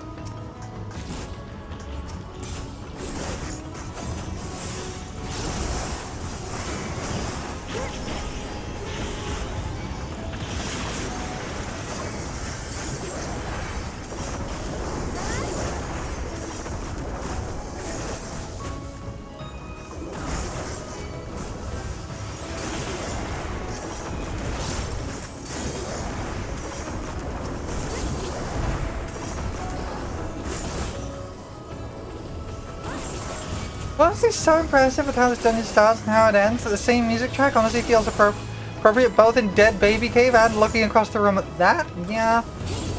I do think, for the most part, Dawn Trail's strongest point is its dungeons. There's one dungeon in Dawn Trail that I don't like. And that's, Straybar Deadlock. The other dungeons are just, they give this really wonderful sense of atmosphere. And like, I've talked about it before, I have a lot of complaints about Dawn Trail's story and where things go. When do we get this as a mount? I want the tile.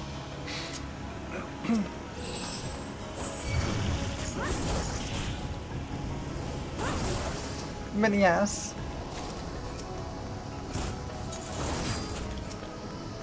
No, my controller disconnected again!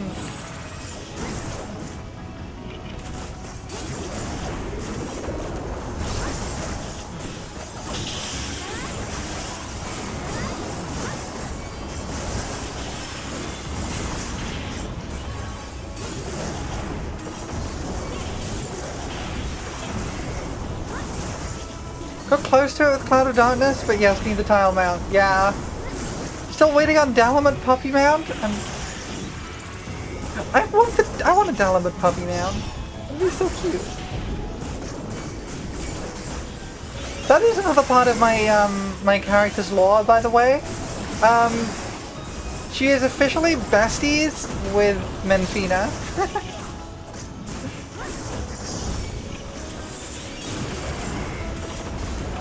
That is the term they use for each other, besties.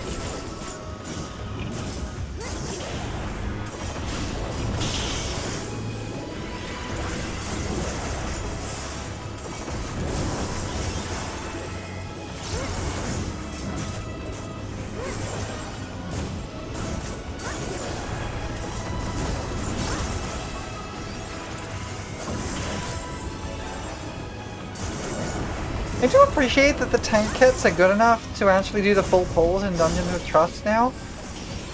I remember doing this in Endwalker and having to do single pulls, and it was very painful.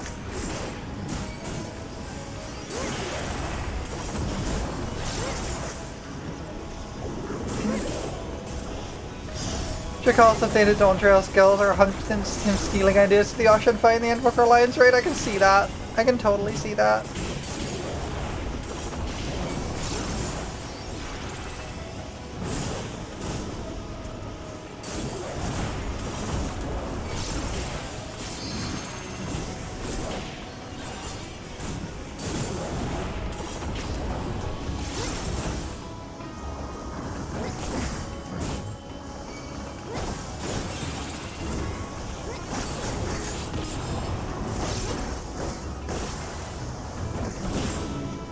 Okay, we're finally up to the final boss. Joking said in the Endwalker raid during the Ocean fight, thanks to the preview of Endwalker Bard actions, you were not wrong. Yeah! Yeah, you kind of learn. They've done that before though. In the End of Heavenswood story fight, you got to see Stardiver long before Dragoon had access to it. Anyway, hello Mole Skull. I don't remember this thing being called that. I don't have very strong memories of it. You caught the fish? Congratulations.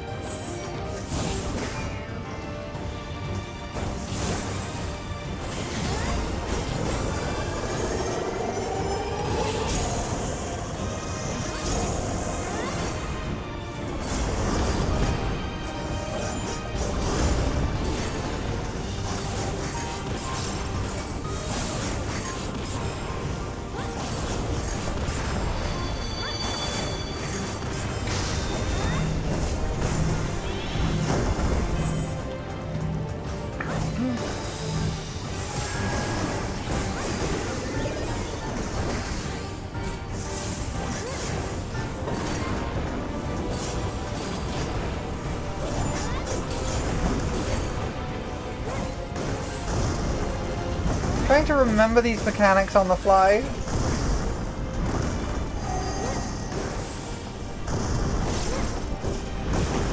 Not too bad, it's totally doable.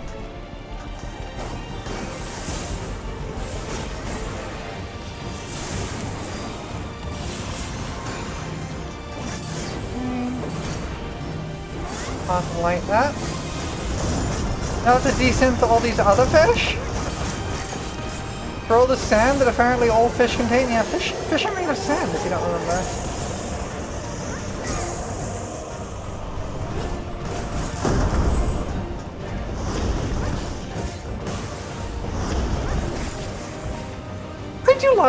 I do love knockback cancelling with a dash. It's very cool. It's very fun.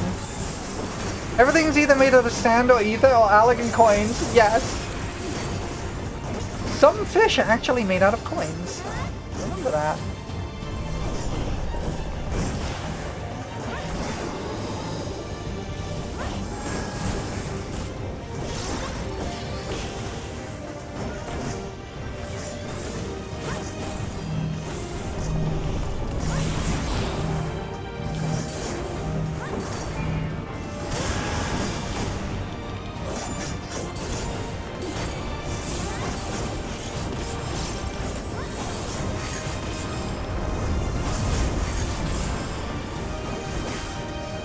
One of these fish had an elegant tin piece and another had an entire water crystal. Strong fish. Yeah.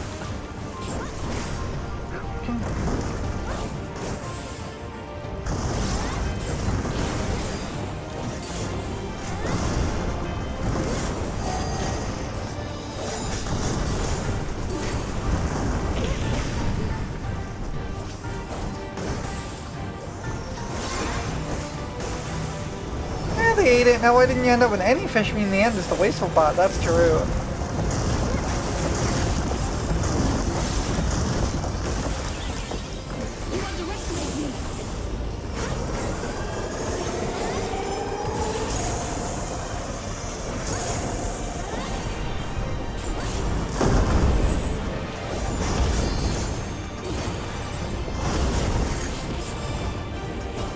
Cooking is just putting raw ingredients that have been in your bag for 13 weeks.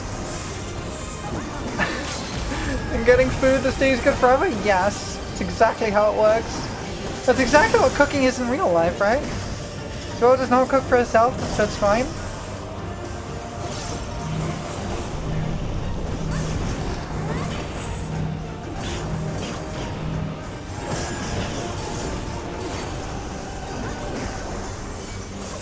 almost got this. It's all lethal manipulation anyway, yes.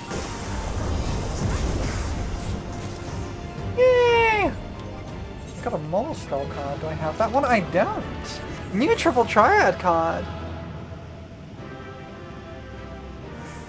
Should have stood on top of all your trust and did Superbolite. I could have done. I could have done. Wait. Oh, I got a Chivo. Hold on. I think that gets me another card. Yeah, I get the Vinar card. Neat. So an orchestrion roll. Alice is 100% that troll member of your static that keeps trying to share spread mechanic. She is. She so is. Hello, welcome in, Rekka. Rekka? I'll go with Rekka, unless you want me to say something different. Reki is fine? Reki, yeah.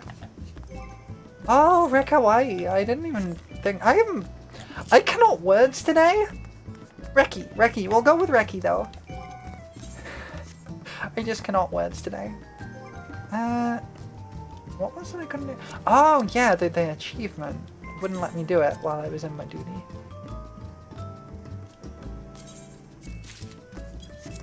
Have you done trust in both Dawntra? After you prefer Alfie's healing to Alize? Fair. Time to beat up Thandad but scary? I'm guessing you're doing E11 then. Is that right? E11? Because the scary one would be... The scary one would be this one. Which I still need to do more of. This would be the scary one.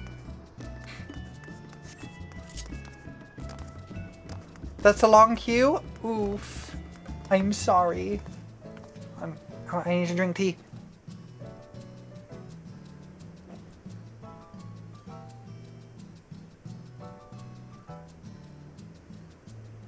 I have drunk tea.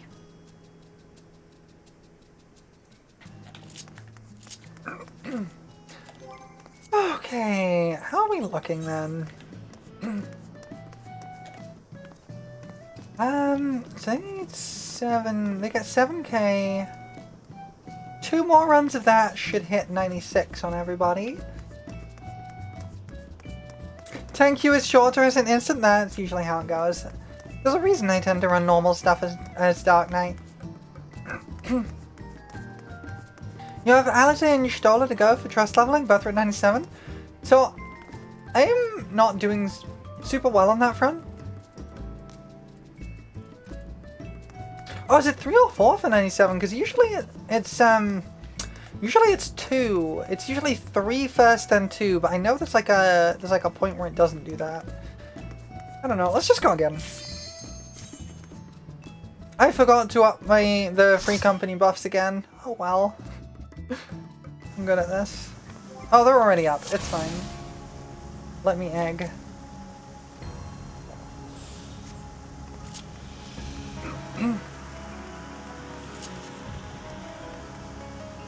Egg! Sadly, in these trying times, we can no longer afford to offer an egg.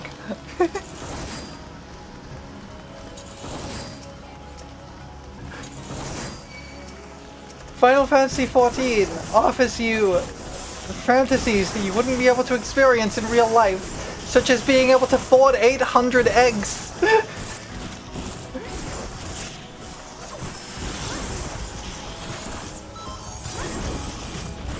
just have a light going off.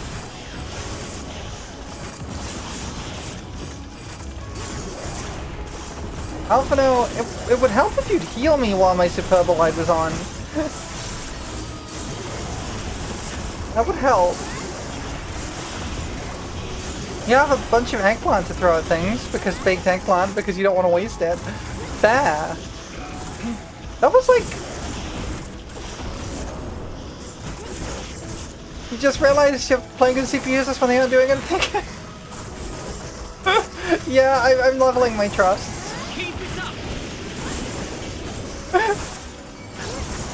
Yeah, baked eggplant was like best in slot raid food a little bit ago.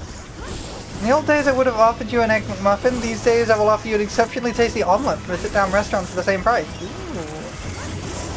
I'll take an exceptionally tasty omelette. I love omelets. Omelets are very yum yummy. Omelets are yummy. Alpha Bro is not great at healings, no. He is not, sadly.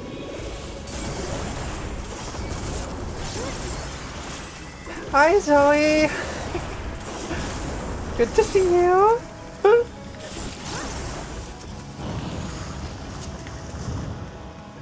think I'm better at cooking omelets. I never get the pan temperature. I'm terrible at making omelets. I'm so precious? Well, thank you. I appreciate that.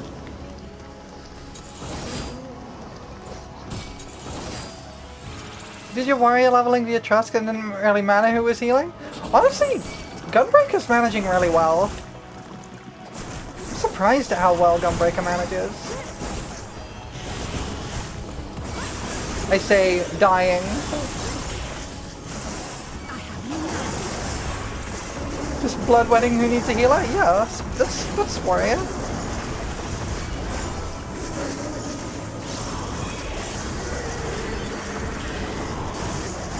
Let's play in the forest. Ow!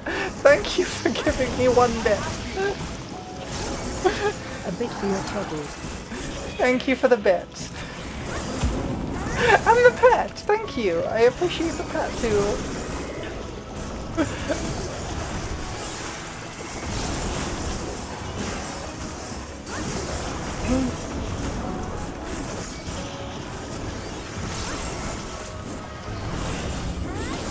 You give me a kiss, but with the size difference would be more like a shower? Fair. Not that that's necessarily a problem. I mean, what?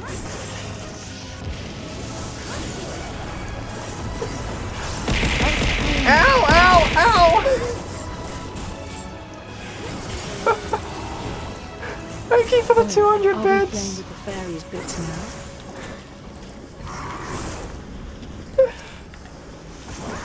Thank you for the 200 bits.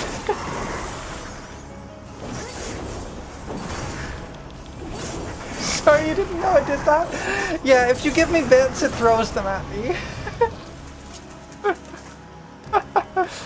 And yes, it will throw a proportionate amount to however many bits you cheer. So if you cheer to... if you cheer 200, it will throw 200 bits at me. Actually, I think it doesn't quite throw 200, but it throws more than one. Alright. Thank you, though. I appreciate it. Any amount of bits definitely does help.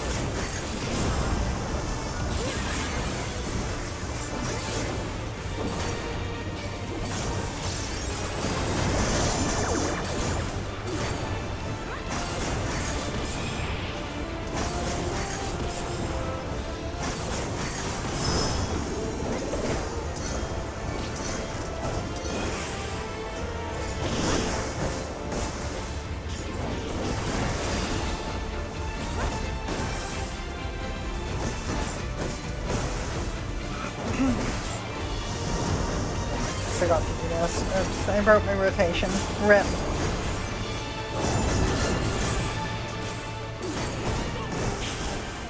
Ow.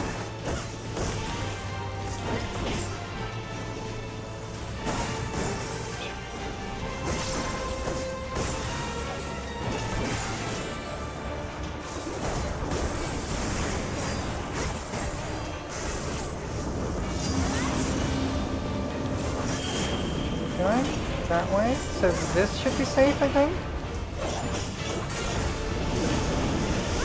Yes. Okay.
I am cute, this is true.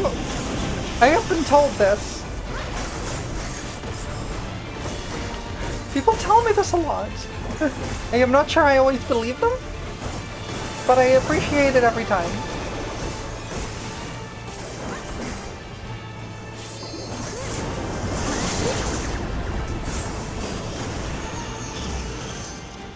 Well, there we go. Believe it or I'll beat you up? Okay, I'll believe it, I'll believe it, I'll believe you. I'll believe you. I'm sorry. I just saw this like big hammer on this block and suddenly my brain got like a deja vu from a completely different game, and I think it was Tales of Arise. It's from one bit from Tales of Arise, I think. It just suddenly reminded me of. I think it was Tales of Arise. There was like a mine in that, I think. Maybe it wasn't Arise. Maybe it was like Berseria. I don't know. It was definitely a Tales game. No, it was Arise. It was definitely Arise.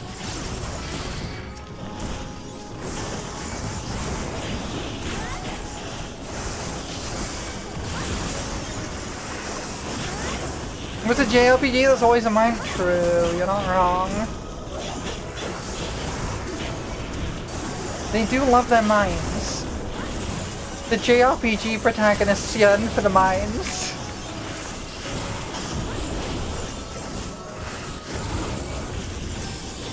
Was it mine in the Earth Unexpected section of the world? Yes.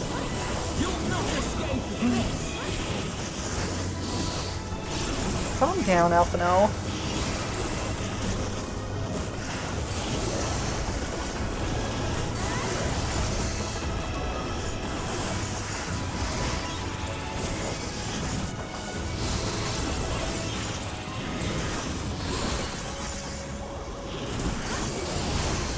I still haven't played the DLC. You remember 75% of what happened in that game. I still haven't played the DLC for Tales of Arise.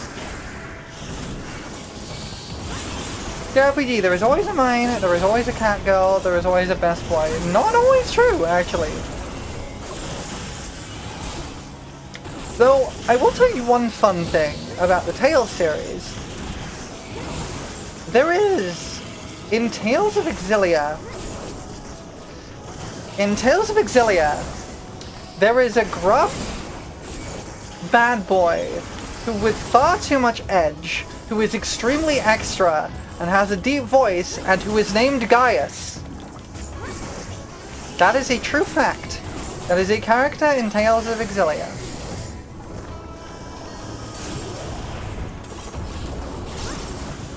He was cool. He was really cool. He had like a big sword. It was awesome. And he had a hot wife. It was not a gunblade. It was just like a big katana. Hold on. I gotta... Oh, we're at a pull now. Whatever. It's fine. I'm just gonna run backwards. We'll pull later. I'm gonna get up a picture of Gaius to show everybody. Let's see. Yeah.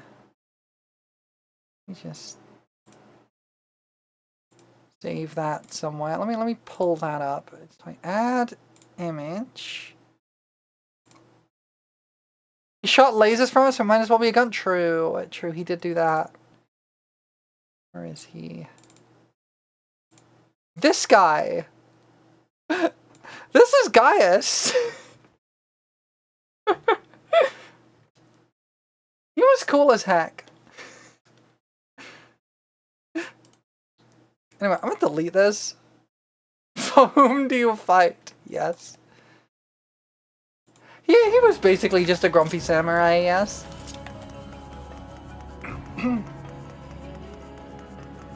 He was like an antagonist in the first one, and then not quite so much in the second one.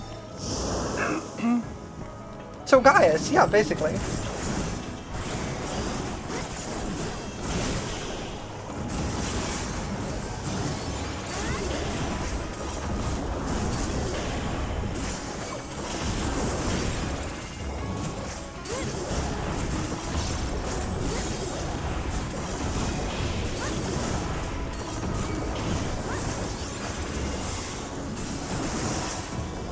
None among you have the power to stop me. Promptly lose it. Yes. That guy is. I have a... I do hate that you're technically correct in calling Gaius Never 14 a samurai. Yeah, yeah.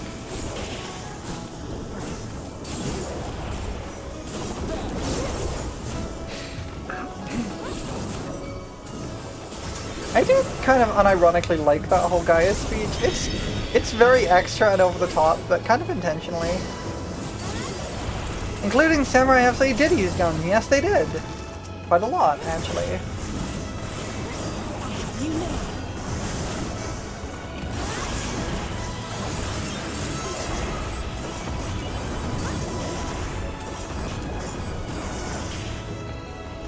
Most sword user classes kind of merge after a while? Yep, pretty much. Also, he was kind of a... like, Gaius is kind of a warlord, right? So... kind of fits the bill. Also, I apologize for the ads that are about to start. I wish I could turn them off. I can't. It's unfortunate.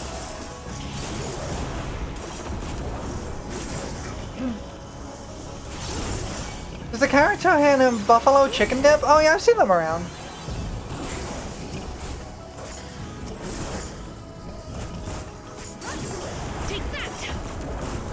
Gaius unloading, holding up his one bullet, loading it, just the gun equivalent of pulling sword just enough for the scout for the quick draw? Kinda is, yeah.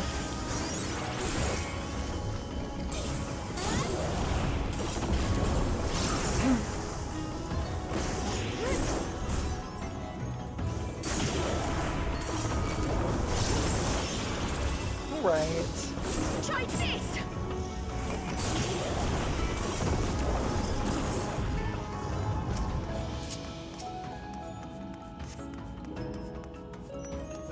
Now we gotta fight the mech.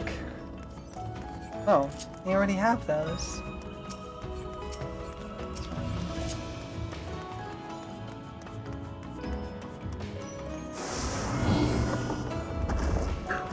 Alright. Boss 2, let's go.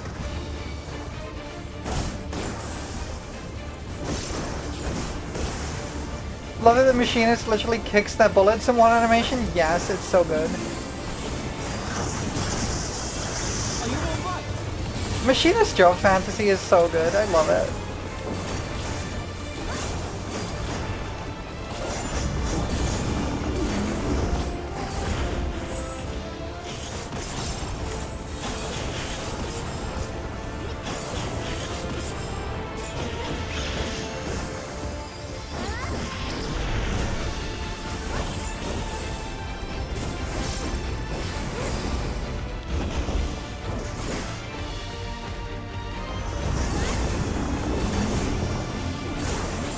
Safe?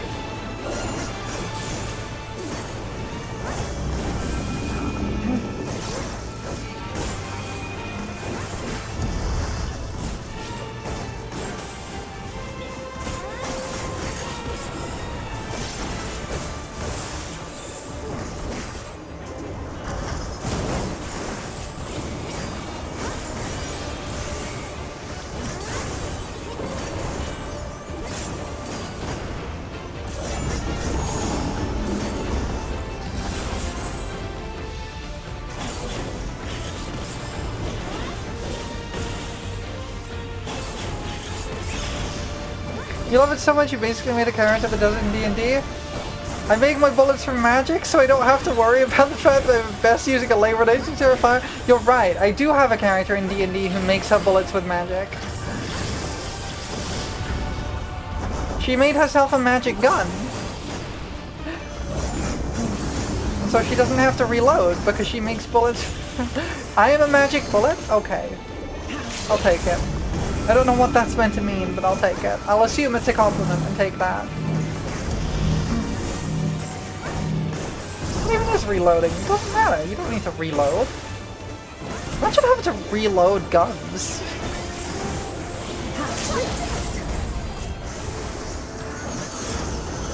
It's all ether anyway. Yeah, exactly.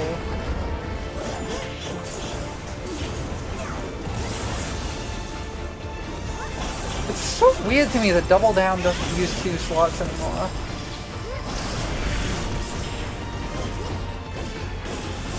Let me reload my sword with Ether real quick. Back to Samurai. Yes.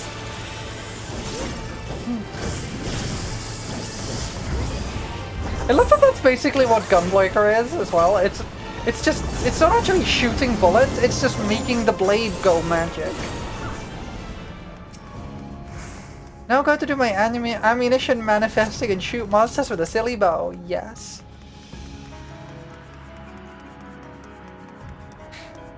I love the nonsense you can do in like D&D and fantasy settings with weaponry.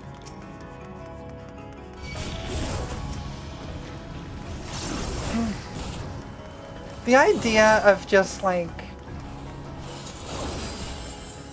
It's not a gun in any sense, yeah, like they actually like... They explain in the lore, the gun in Gunblade doesn't actually mean gun. It comes from the name Gunhilda. Like lore-wise, it's not actually a gun in any sense. It's by real Gunblades. Real Gunblades are a thing, actually. I've seen some. I've seen a real Gunblade. Like a historical one. They suck, and nobody uses them, but I've seen them. There's actually there's a really cool museum. Relatively near where I live. I live in the UK, right? I'm in the north of England, and there's a museum called the Royal Armouries, which is relatively near where I live. And it is just a massive collection of historical weaponry and armor. And it's very, very cool. And they have some real gunblades there.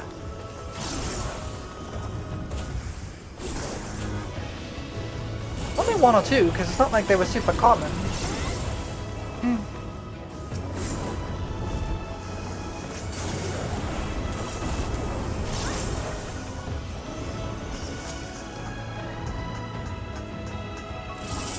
There was also a gun hammer. Yes, gun hammer is a thing.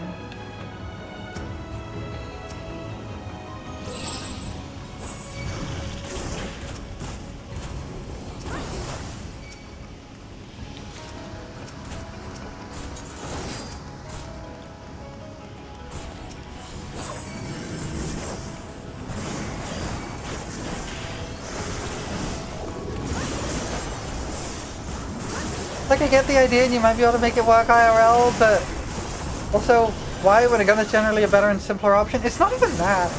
It's just that, like,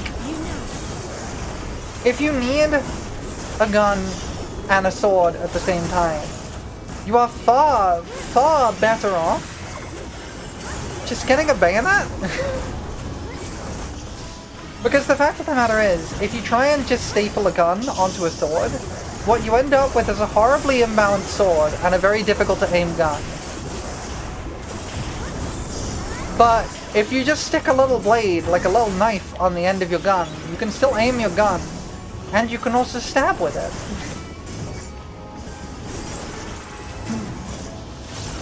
That's my hot tip for the day. Don't get a gun blade, just get a bayonet. Life advice that everyone is gonna need, like, right now. Totally vital life advice. Don't get yourself a real-life gunblade. Swords are a really inefficient use of sharp. Kind of. Yeah, you're almost always better off with a spear. Almost always.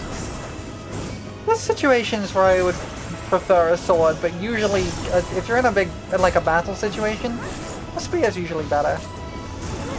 And a knife is a good last resort option. Or a spear and a knife, yeah, spear and a knife. If you're holding it like a sword, you can't handle anything stronger than pistol caliber, so yeah, right to the bayonet and hold it like a rifle, yes. Spear, poke, poke, poke. Gets a 9mm and sticks a Civil Warrior bayonet on the end, yes. And yes, there are absolutely Glock bayonet attachments and they're ridiculous.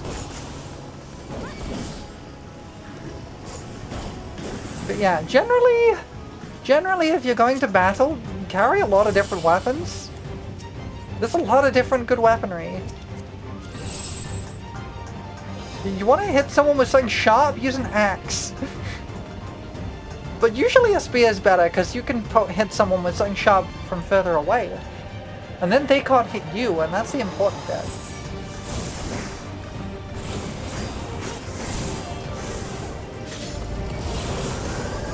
Long axes are great? I believe it. I've not used one myself, but I believe it. You live in America, you see a lot of nonsense gun things like that.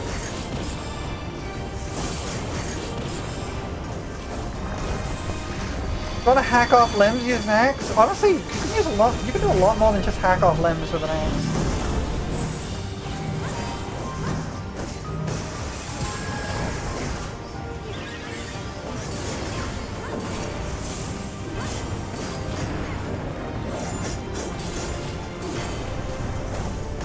Main reason for swords is versatility? Yeah, pretty much. And in some cases, intimidation. Because it turns out, someone swinging a really big sword around in front of you is actually very scary. And sometimes that's enough. Sometimes just being very scary is what you actually need.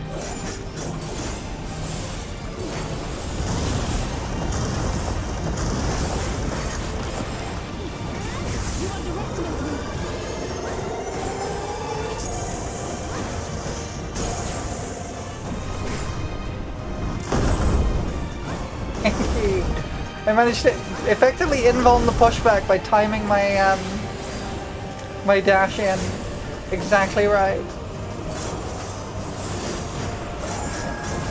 Not yet, but I will nuke the party with the tank buster the next time one comes up.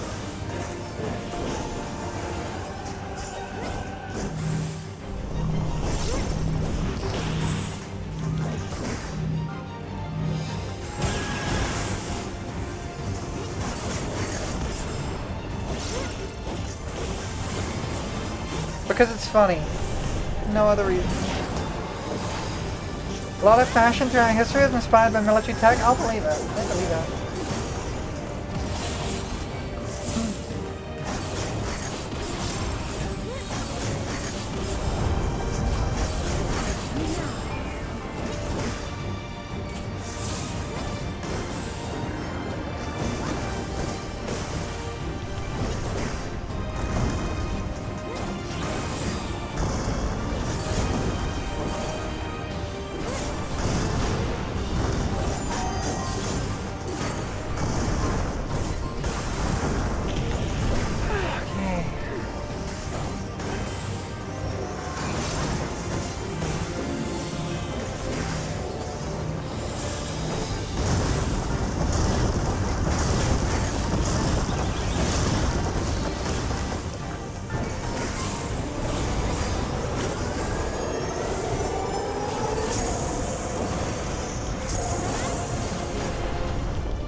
Alright, everybody.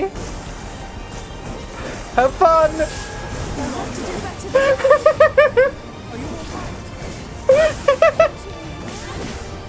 I can't believe Alphino survived that, frankly.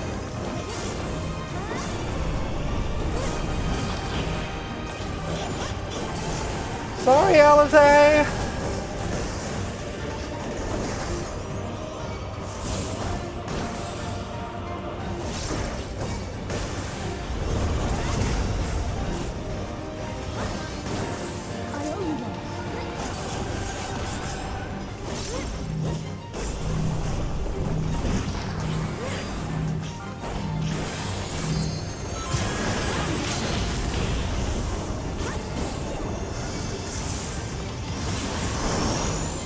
I'm surprised they all survived that. That was impressive. That was actually pretty impressive. What does Skydeep Twin Fangs look like? That's pretty cool, actually. I quite like those. Ah, they glow purple? They actually look pretty awesome.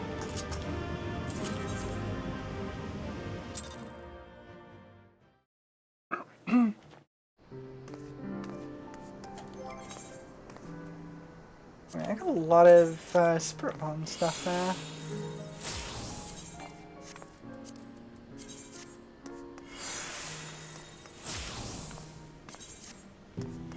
I'm gonna get to a point where this gear isn't particularly great, and that's gonna start being a problem, but I refuse to upgrade it. And we've got these rings too.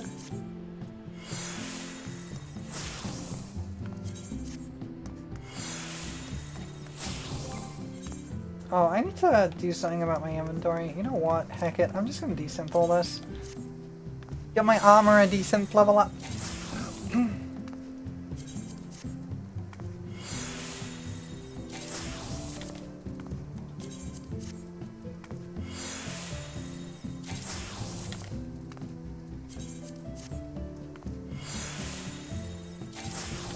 It's gonna keep complaining at me that I only have a few slots left.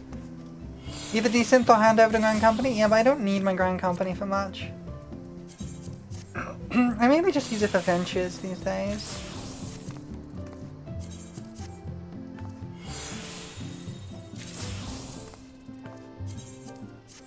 Oh, I suppose the minion loot boxes. I think I have most of the minions you can get from those, though. I know I'm missing one, I think.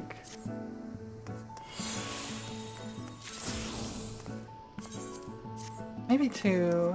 I'm missing a few, but I don't really care that much. I don't like loot boxes. I'd rather just use weekly hunt and blue mage seals for adventures and ether tickets. I don't do weekly hunts or blue mage stuff, so let me check something. Normal quality of those only, and normal quality of those. So we're lowering quality of those.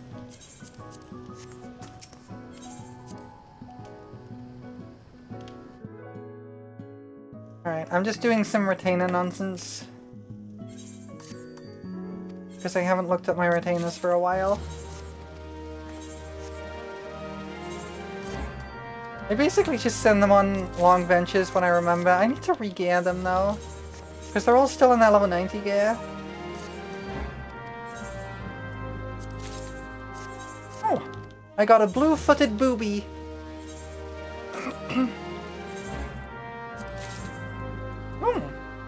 A wind-up kangaroo. Very nice.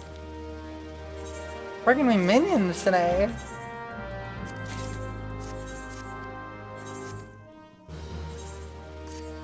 I should just sell those. Yeah, this is why I just have them doing, like, long ventures, because they give me rare rewards. Oh, you sold something. What did you sell? Ah, cloth coined, okay. Anyway, how much do these go for? Okay! You know what? I'm okay with this. I'm okay with a 200,000 gil minion just coming out of my retainer like that, sure. That's 44k, nice.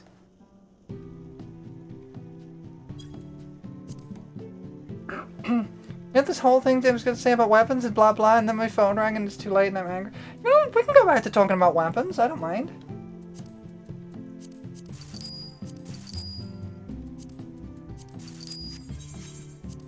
The 200,000k one was the blue-footed booby.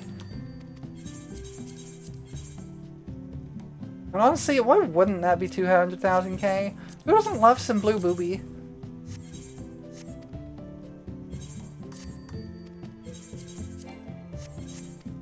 Now I just go through my retainers and hit entrust duplicates until all my stuff is gone. We do love some booby here. We love booby here. I love booby. I just love to get my hands on some boobies.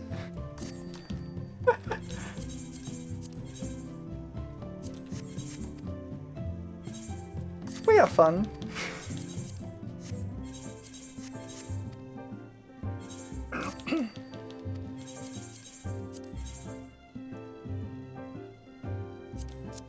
What's this? No cobalt tungsten. Well, it's going in you. Okay. Alright. Okay, one more run of those will definitely get us to 96. But I'm gonna actually take a quick break because I need to refresh my tea, or I am gonna... I can't hydrate myself properly and I'm thirsty. So I'm gonna... Why is my house playing the generic house music?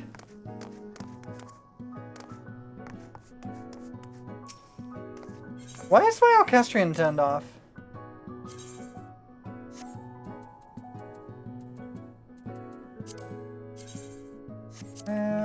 Shuffle. There we go. There we go. Well, it's not gonna turn off? Maybe. I don't know. Anyway, I'm gonna take a quick break. Get yourselves some tea, some snacks. Get yourself a drink. Get yourself a beverage. Stand up and stretch. Do whatever you need to do, and I'll be back in a few minutes. I'll see you then.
back.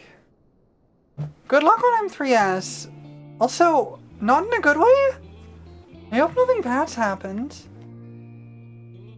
Let's put on a lovely show for the audience. Hmm? Welcome in, Ellie! Thank you for the raid! Thank you very, very much for the raid! Welcome in, everybody! How was your stream? Hello! In case you all don't know me, I am Prolo. I am a fairy VTuber. And I may or may not be hiding from the cops from my various crimes. We're just doing some chill stuff in FF14. I'm glad your stream was good. What were you up to? Tell me your stories. Spin me a yarn, as they say.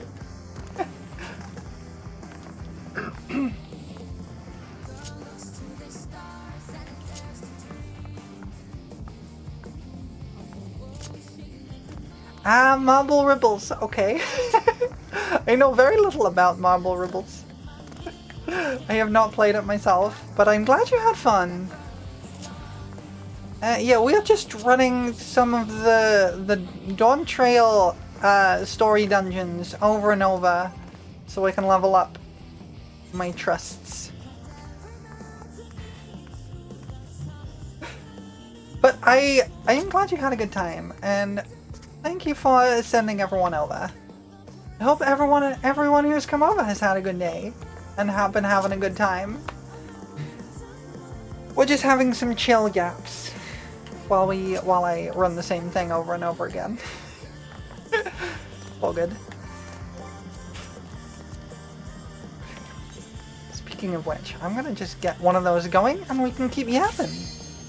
Durability of one or more pieces of my gear is noticeably low. Okay. I should fix that. Oh yeah, they're just starting to break. Let me fix those. Right, my gun breaker is now being synced.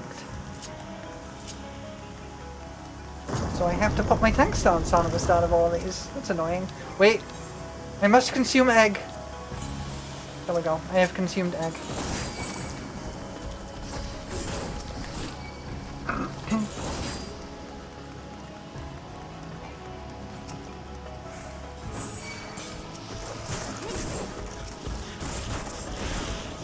That's not you. Oops. Never mind.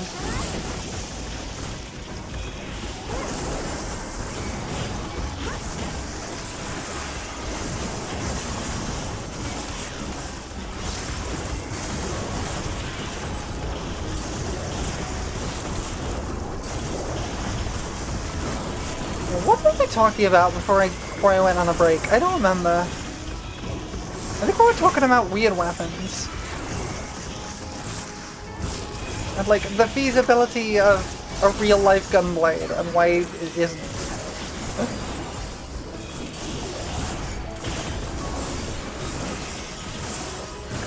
You'll not escape this!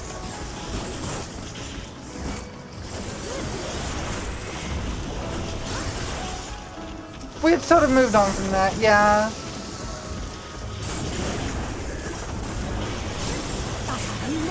We didn't really, I don't remember where we moved on to though, so we can yap about whatever. We can just sort of vibe and yap. Whatever people want to talk about. I'm good with anything.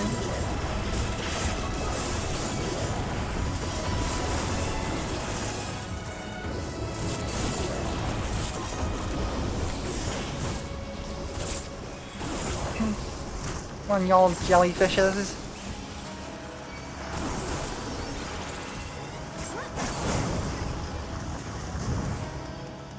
Generally know that they aren't super applicable. They exist in a transitory period where people were doing a lot of weird things with guns because they were somewhat new. Yeah, pretty much. Pretty much. You underestimate me.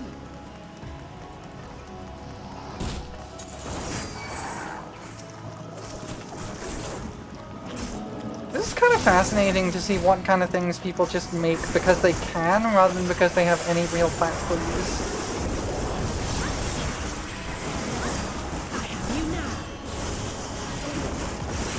Like, yeah, why not bolt a gun onto a sword? I pressed the wrong button.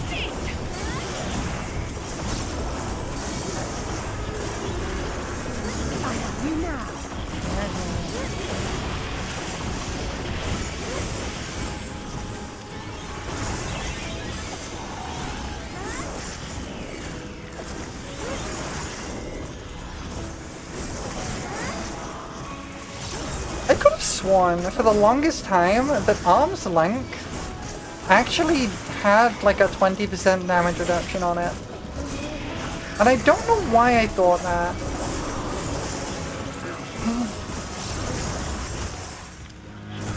Generally though, and how quickly it became apparent that the gun would always, no matter what, beat any kind of human-worn armor, even better than a crossbow, sort of phased out other weapons. Kind of! It's a little bit more complicated than that. The main reason people started prioritizing the use of guns over anything else was not actually because of their effectiveness. Because as a weapon for a very long time, guns were just outright worse than bows.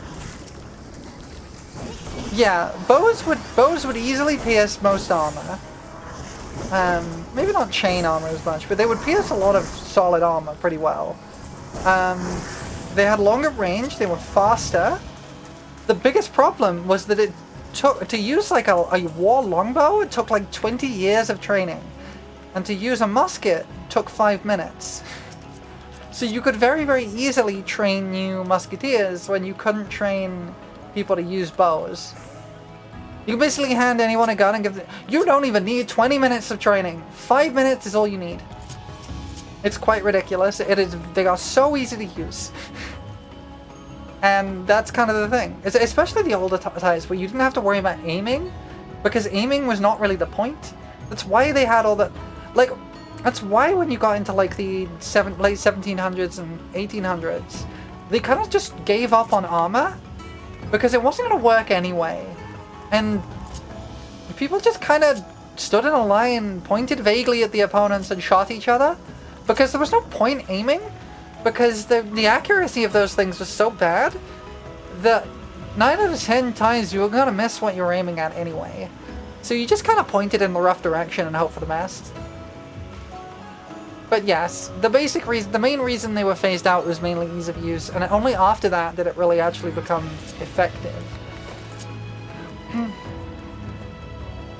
Because when you can get... Why have one longbow user when you can get 30 people with a gun?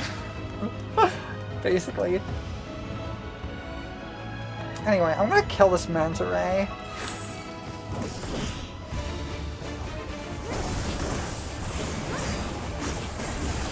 So I know a little bit about that particular period of history because my dad's actually a reenactor, or used to be. Well, he still is, but he doesn't do it as much as he used to. And he used to kind of do like historical reenactments of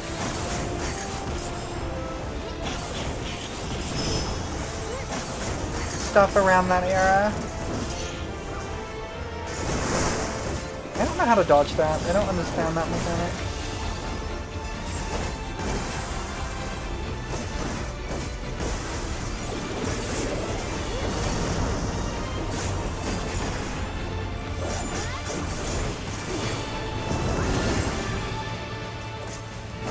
Copious bubbles. I love me some copious bubbles.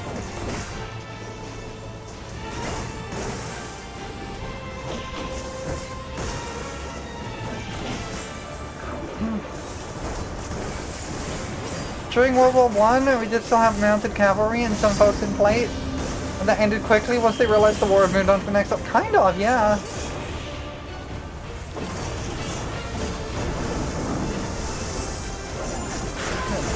Oh, I died. Whoops. I messed up. I thought I could take that bone stack. I could not take that bone stack.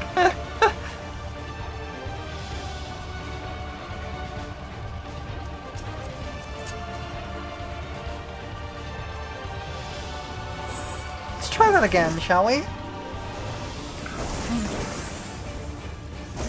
Armored war trains were a thing that existed for a brief but glorious time. Fabulous.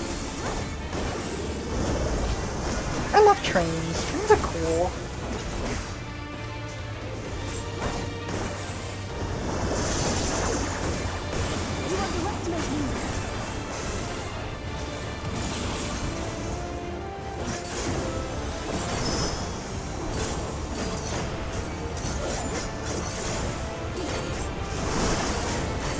I don't understand that mechanic. Autism stereotype detected? I don't like trains, like, intensely. I just think they're neat. Insert Marge Simpson meme. I just think they're neat. Alright, Bubbles.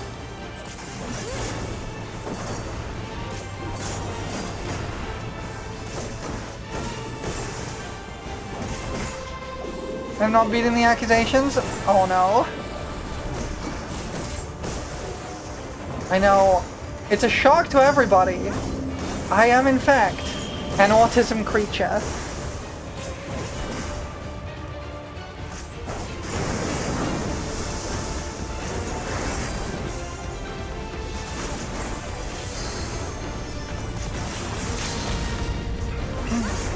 What? Me? Yeah, me! I know, it's something you'd never expect.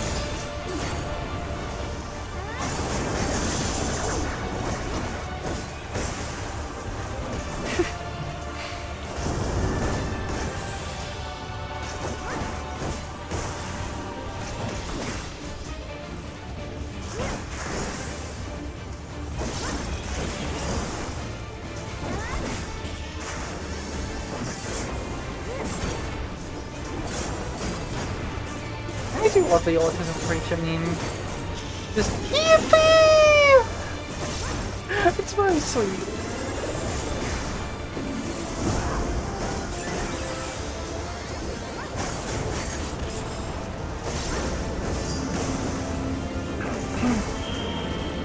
Man, I was hoping it would push the other way. Look here. Stay in melee range. I'm galaxy range, yeah. Alright.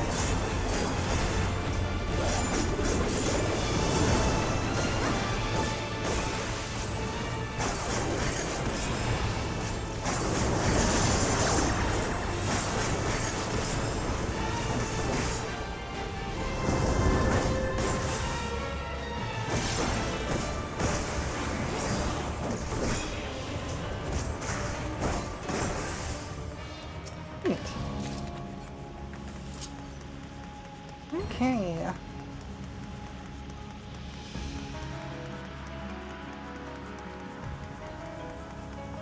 We're out of the dead baby pool, and we're moving on to the next bit.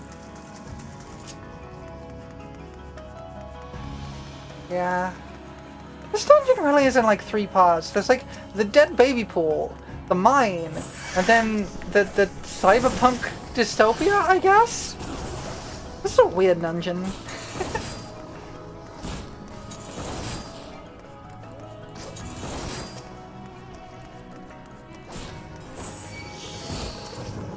FF14 lore is wild.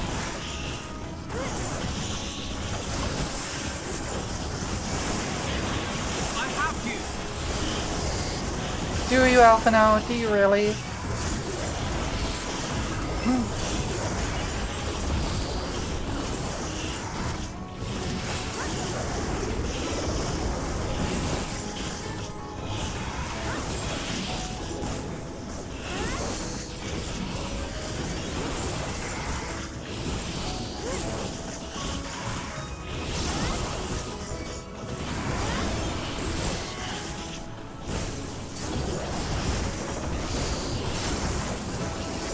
This puzzle's not too bad as long as I don't die immediately.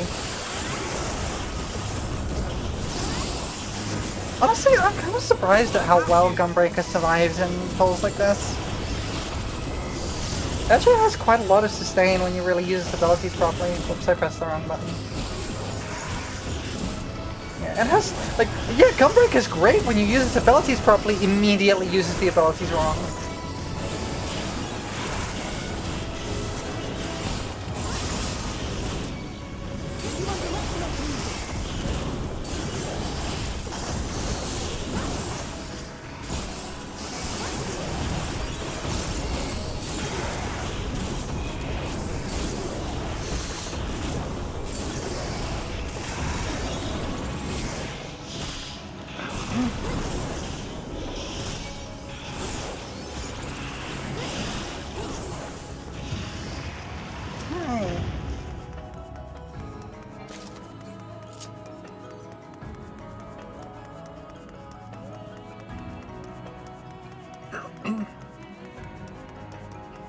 This dungeon is very similar to the Katana Ravel in a lot of ways. Just in vibe, especially in the second section. Reminds me a lot of the Katana Ravel.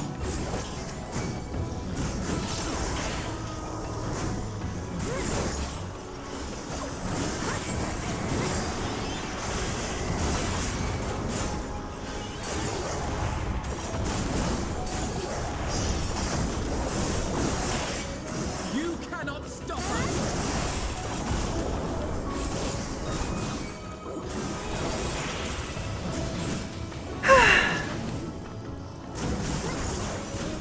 It's a pretty chill day.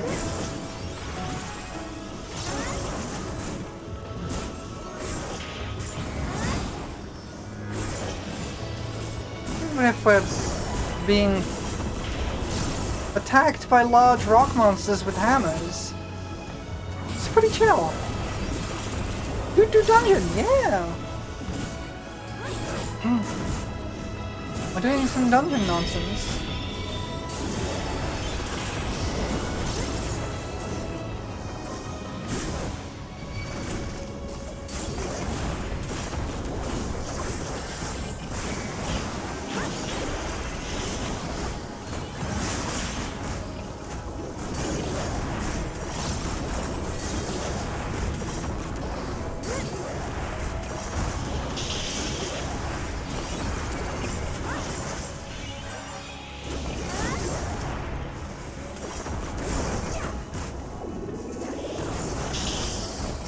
Obviously, these dungeons go a little bit faster when you're doing them with actual people who know how to play the game and not the NPCs that intentionally play the game wrong.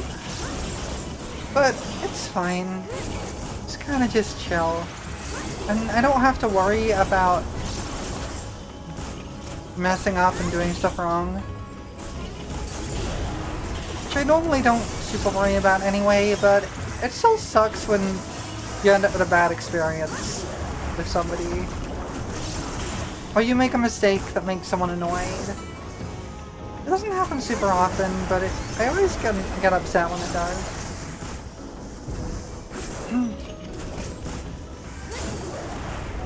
Running these with NPCs is pretty chill.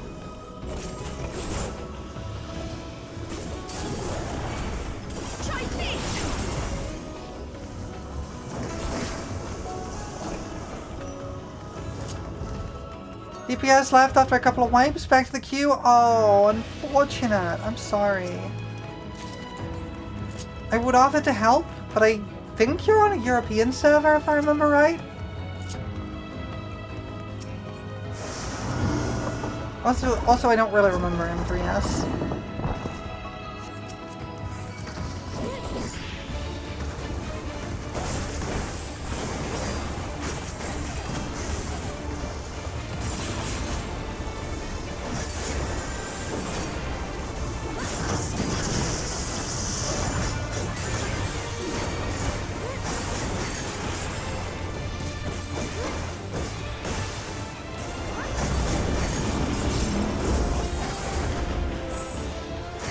Do you think we're running with NPCs, all the loot is yours?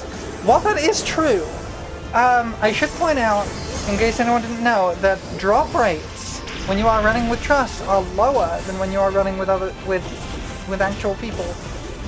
I didn't know that until I started grinding out the dead ends for the Starbird minion. But apparently that is true. drop rates of rare items are lower if you're running with trusts.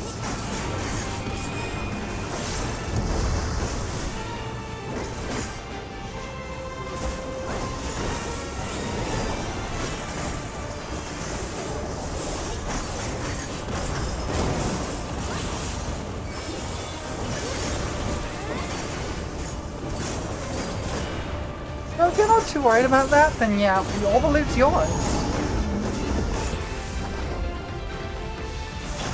You got a replacement and before you even go in, they just go, oh no, food arrived, sorry, and leave? Oh my god. You're having such bad luck. Ow. I am so sorry.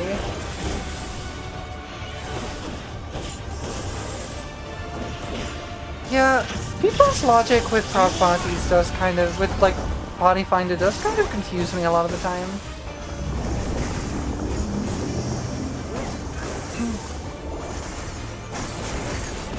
Like, sometimes it's like fine.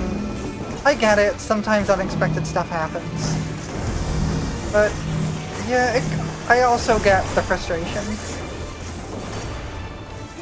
Gotta get in my reps, but I'm hungry. Yes. Exactly.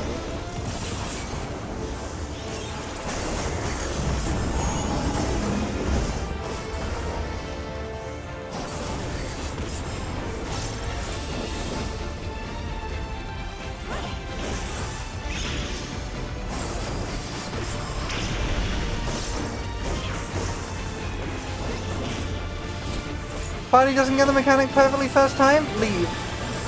Party waits briefly while discussing the fight? Leave. Party has the wrong glare? Leave. Yeah, sometimes it really is like that. It's very frustrating. And like, I sort of get it, right? Because I've also been on the other side of that, where I've been in a party where we're trying to prog a specific point in the fight, and someone or a few people have joined the party who very clearly do not have the cleanup on the previous parts of the fight. Which I get, like, you've got to practice various parts, the earlier parts of the fight somewhere, right? But also it's a little unfair to the people trying to practice the later parts of the fight if you can't consistently get back to that point. So I can also understand the frustrations that come with someone trying to, like, get to a specific part in the fight, and then can you not stop and fight this one mob while I run ahead, please? It's commonly a thing where you say your father and then you are, so you get people that actually know the bits you want to learn. Yeah. It's a shame, because, like, it's not necessary either.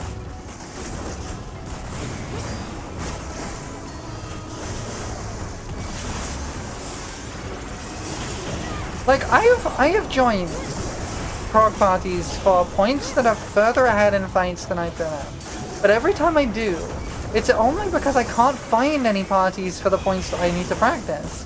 And before I join, I explicitly ask the party, hey, is it okay if I join when I haven't done this bit yet? I'm pretty sure I know how to do it, I just haven't practiced it. Is it okay if I join? And I think that's acceptable, because then it gives them an option saying, no, actually we really just want people who know what they're doing. And then I can sort of say, you know what, fair enough.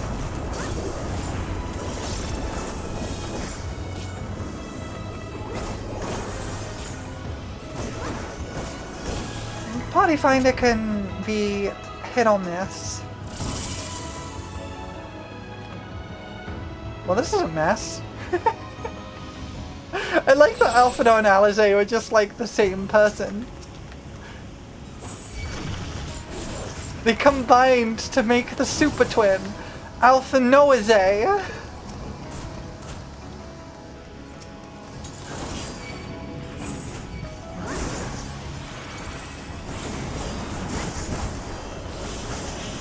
Remember when Alphino and Alize were both Arcanists and they got the book that combined?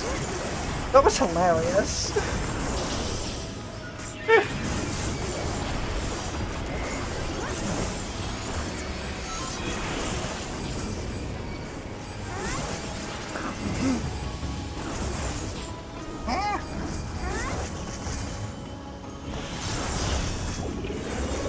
Alphazay? Alsphenord? Yes. Alsphenord.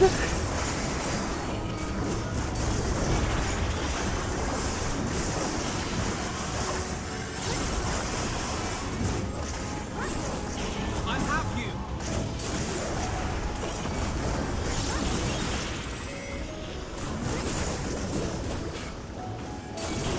I have you. When Alfie and Alize combine, they somehow just become terrible at everything. Yeah, they gain Alize's impatience and Alphino's lack of ability to swim. They just immediately drive into the nearest body of water and drown. Both were Arcanists, both met their turn Primal Grandfather, but neither went Scholar or Summoner. They went Red Mage and Sage. Yup. Yup.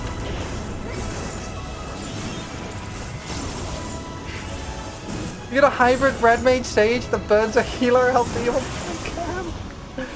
No, no, no, no, no. They explicitly wait until very nearly healer LB3 and then burn a healer LB2 right before the healer LB3 becomes available.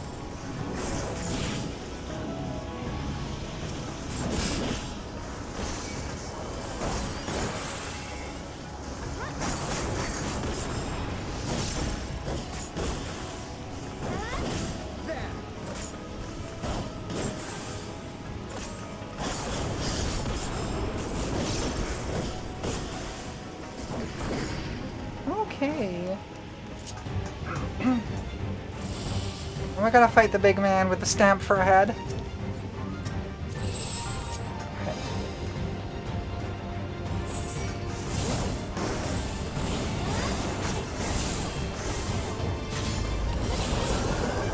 This fight's a lot easier than I remember doing when I was doing in story.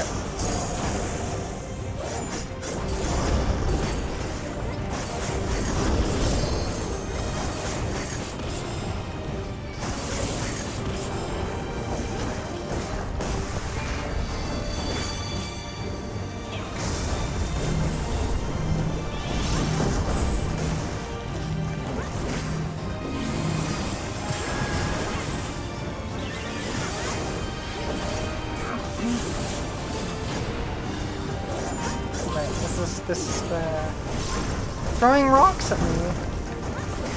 Throws cubes. The Minecraft boss, if you will. Is this what Minecraft Steve would be like as a FF14 boss, do you think?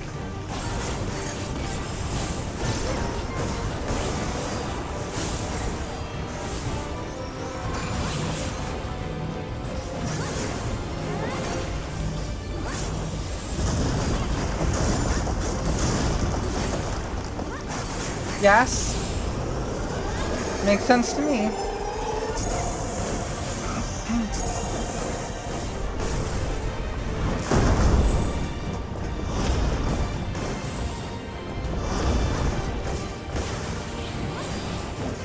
I love knockback cancelling with a dash.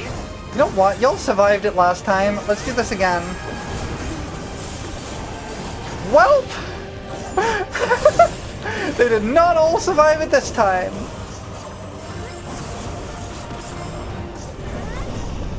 I don't have Superboline. I think I'm dying here.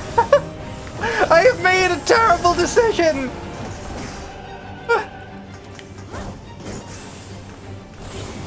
It's fine, I have tank privilege.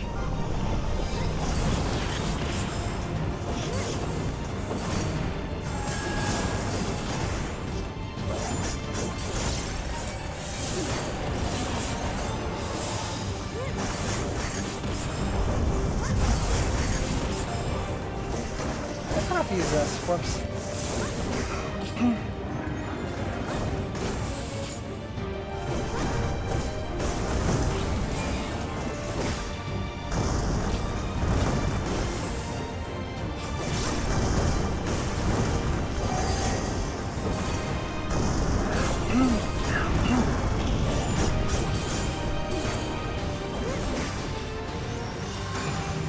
Oh, this might be a problem.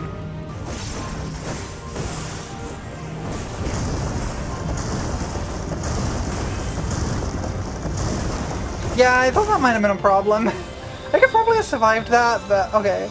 Note to self, don't drop the tank buster on the trust NPCs.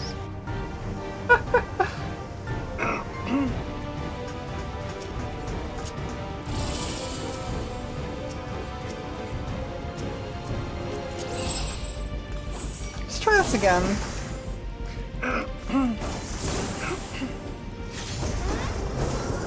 You could just drop it on Alizé, she deserves it! I like Alizé!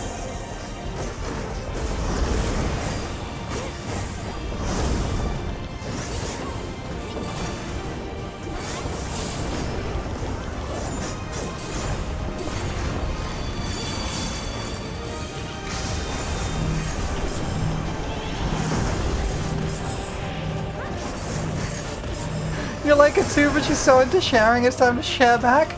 True, you got a point.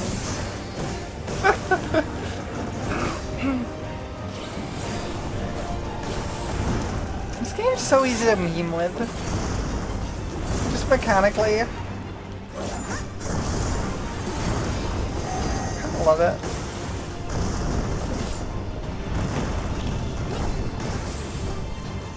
I'm still sad they took away the one big meme option that Gunbreaker had in Superbolite dropping you to 1 HP.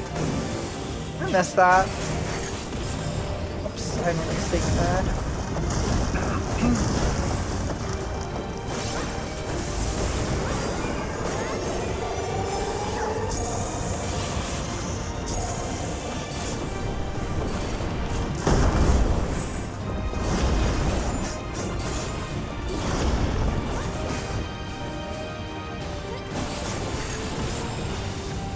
Alright, Alizé only, let's go. Bye, Alizé!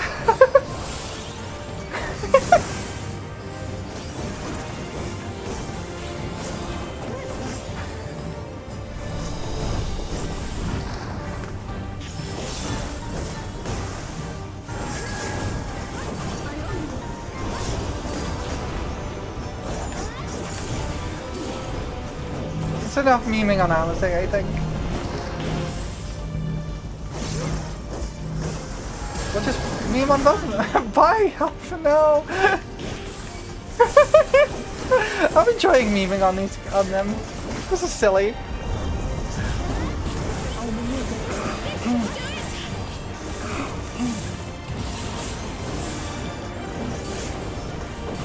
Okay, we got the Minecraft attack now. So nice and easy.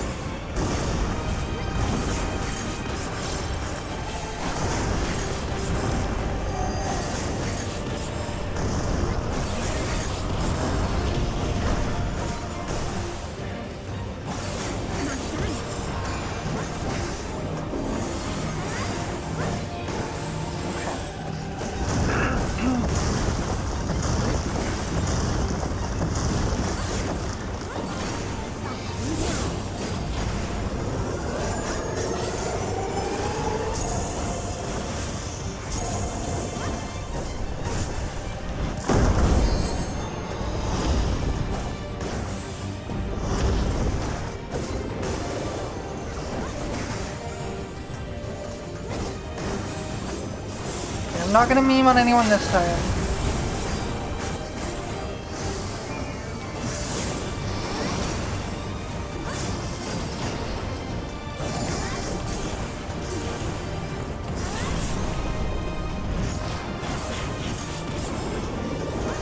Y'all can take that. Have fun. Are you all right?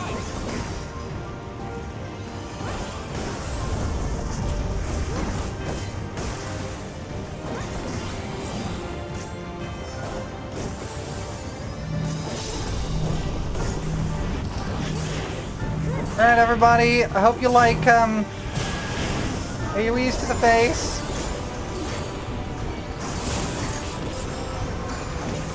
Melon! Thank you for the melon, I appreciate it.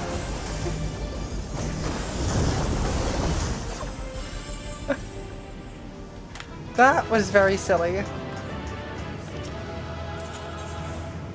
Were the memes worth it? Probably not.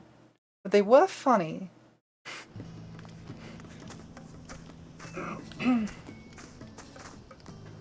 Pulls out Tombstone, Cocoa Melon? Wait, how am I... have I been doing anything that supports the Mog Pendium? I doubt it, but no. Okay. I don't know if I even need any Mog Tomes. Let me check. Because I don't actually know if I need Mog Tomes.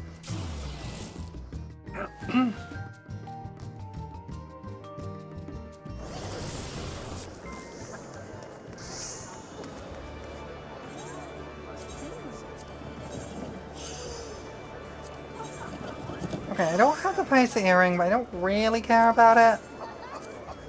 I've got the Inferno Jacket, I've got the Shadow Beaver, I've got the Felk. I don't have the Queen's Guard barding, and maybe I want that. I don't know what Primal Angel is. Yeah, I have most of what I'd want from this, I think. Wait, wait, no, wait! Wait, that's huge! I need this! I need this! Wait, I'm putting this on hold! We gotta get Moogle Tomes! Okay, so to explain this... That's actually huge! Wait, okay.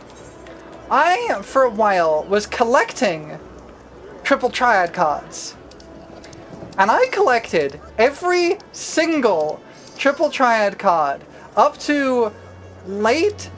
up to, Shadowbringers stuff. I haven't got all the ones in Shadowbringers, but I have every single Triple Triad card that comes from a duty, with one exception. Eden's Promise Eternity. I have run this duty hundreds of times and never got the card, and it's for sale for the Moogle Tomes.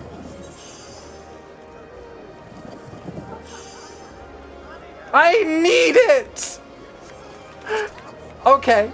Change of plans. Change of plans.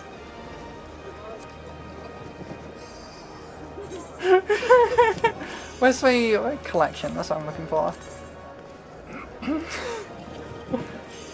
Storm's Crown. Sure, I could do Storm's Crown, I guess. It's just a Dark Knight.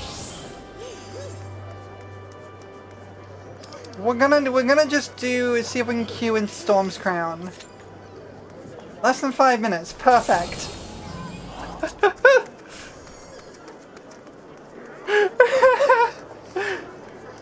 It's the last card I need. Well, it's not the last one I need, but it's the last one that comes from doing any duties. The rest are just from winning Triple Triad games with NPCs. That's really funny. I can't believe that's there. I have done that in both normal and savage, by the way, and the drop rate is not that low. I've just been unreasonably unlucky. It's like a 1% drop rate on the regular duty and a 2% drop rate on the... It's like 2% and 4%, something like that. You were stealing my luck. You were, and I will never forgive you for it.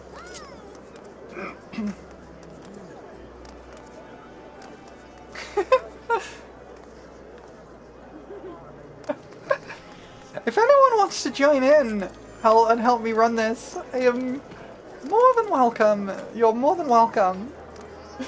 Let me live rent-free in your mind. You already live rent-free in my mind. I barely remember this fight, by the way, so this is gonna be fun. I just seem to remember it was just AoEs out the wazoo.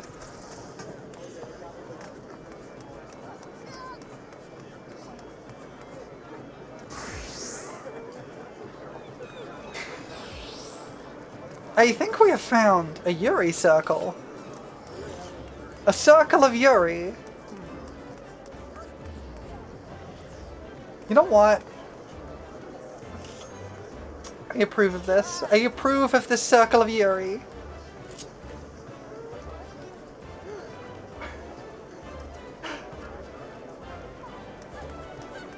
We also noted one person there who is definitely a Banjo-Kazooie fan with the name Ekum Bokum. love people's silly names in this game. They're just really fun. Like a Lalafell sprout running past whose name is just, it's me!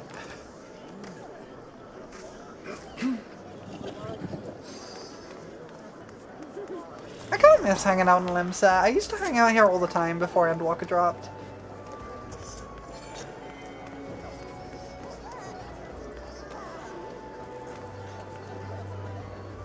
It was a fun time.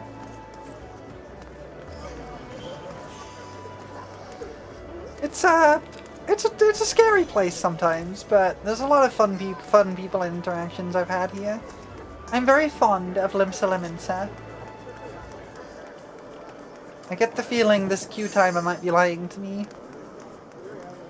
It says less than 5 minutes, and it's been less than 5 minutes, but I feel like it might be lying to me.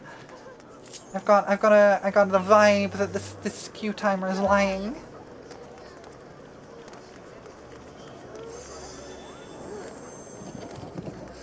Anyone ever consider that maybe we should all love Zero 2? We should. I need to watch Darling in the Franxx again. I barely remember it. But I do remember loving Zero 2. It's been a while since I advocated loving Zero 2. Yeah, it has been actually.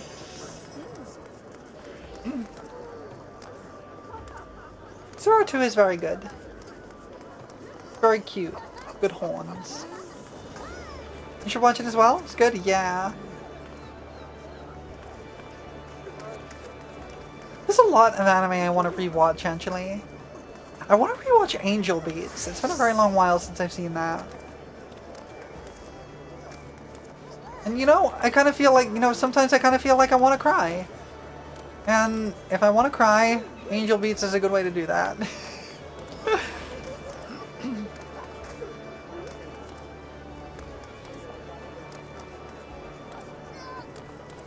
There was a time when you used to be able to stand on top of these. I think they fixed it though. With like a very precise jump, you could like land on top of one of these spikes and stand on it. But now you just slide off. Yeah, I don't think you could do it anymore. Shame. You've been crying much of late? Not good cry though? Good cry is different? Yeah. Good crying is very different. Is anyone in the glitched out spots? No. There's a couple of spots you can get to in Limsa with some out of bounds clips. Like you can get up there, which technically you can get to just by walking, but it's in the Upper Decks map, so it's a different map. You can get on top of this building here. You can actually get into the water down here if you're really doing some weirdness. You often find bots down there. I don't know how to do any of those because I've never really tried. But I know you can. Because I've seen people do it. Well, we got a healer. Yeah, this is definitely lying to me. This is going to take a while.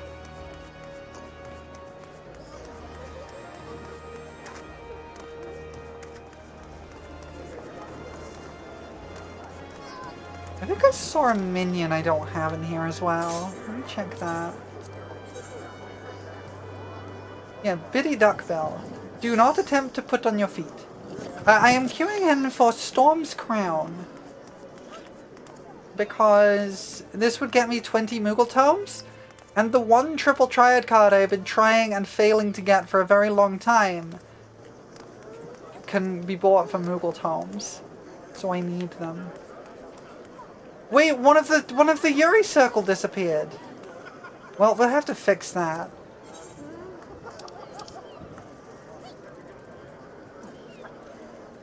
Where's the emote? I forgot what it's called. Bouquet, there we go. There we go. I've replaced the missing one in the Yuri circle. I am now part of the circle of Yuri. Could try a hop on and see if a healer helps. That might be helpful if you want to. You're more than welcome. The circle of Yuri is now complete. It's the circle of Yuri! Oh.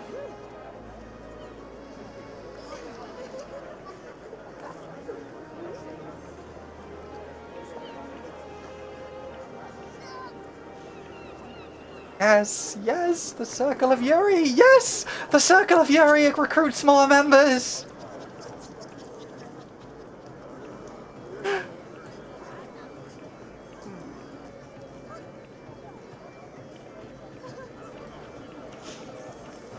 Yes!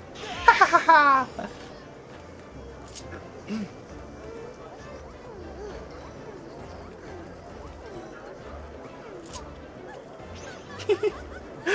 I am immensely happy that we have a little Circle of Yuri forming. This pleases me. I am watching to hope that more people join the Circle of Yuri.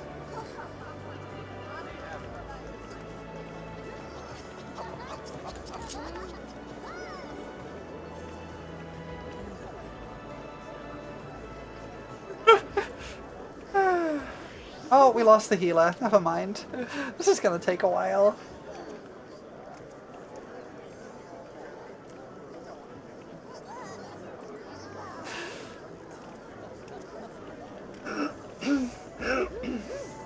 It's fine. We can chill. You come? Okay.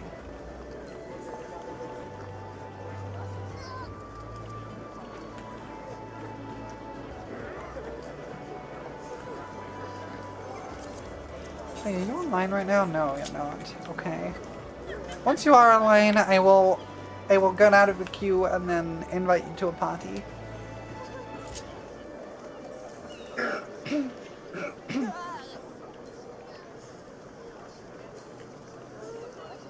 Circle of Yuri.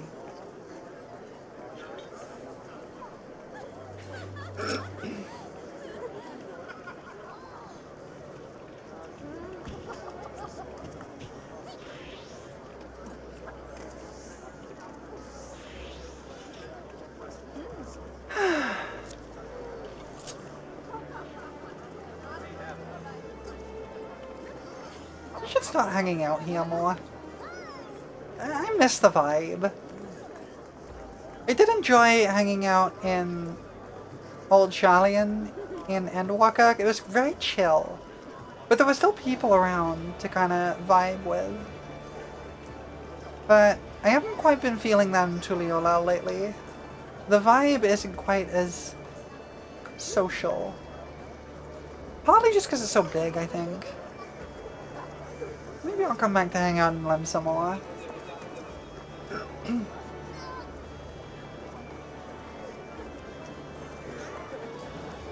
Used to hang out at Limsa a lot, but had some bad things go down and kind of lost your interest. Yeah, I've had some interesting stuff happen in Limsa.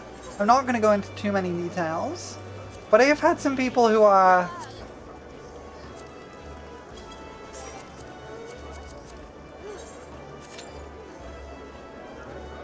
maybe a little... Wait, you're on tank right now, hold on. Maybe a little bit too familiar. Maybe kind of...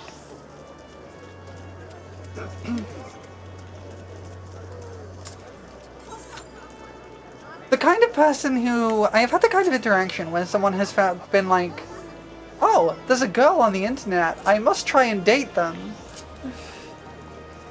Yeah. I've had interactions like that from around here, and it's always awkward, especially when it's not super clear that's what they're going for. And then there was that one person. So, okay. I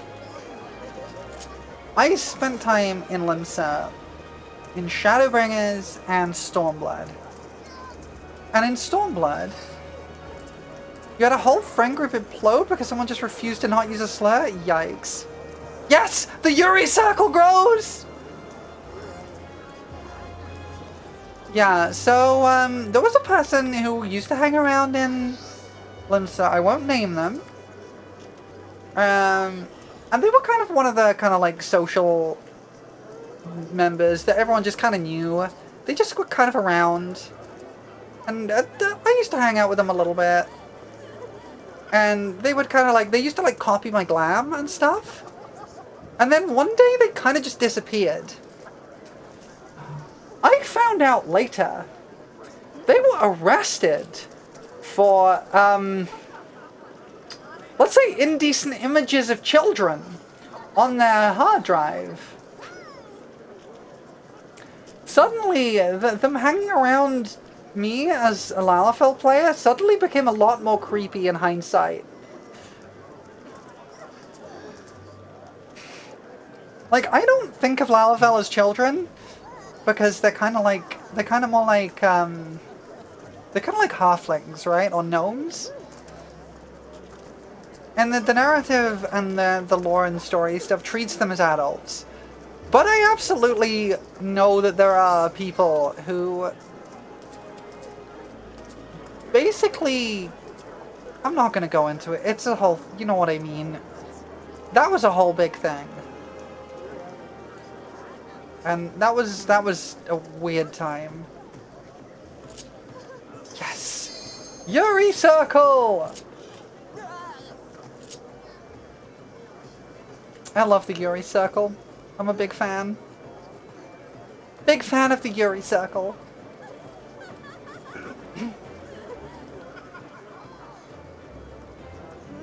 Yuri Circle is lit? Yes. I love the Yuri Circle. Yuri Circle is lit and ever-growing, yes.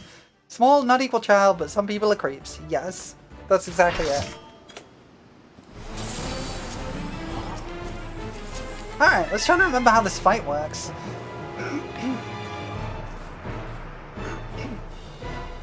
I think it is just all the AoEs. I seem to remember that it's all the AoEs.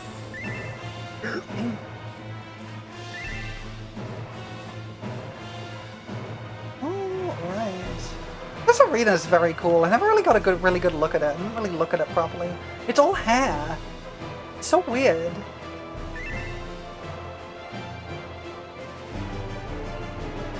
She can step on me. Would. Wait. I forgot I have this macro.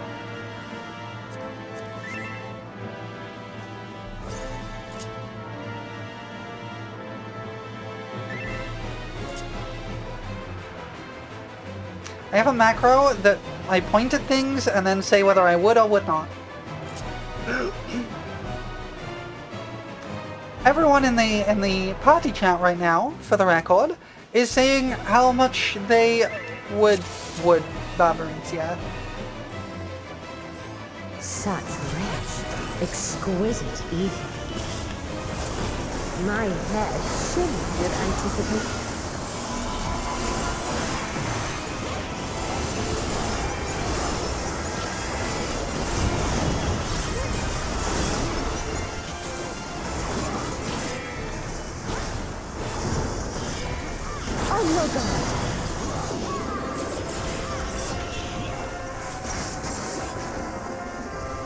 I remember how this works now. Ow. It took me a second.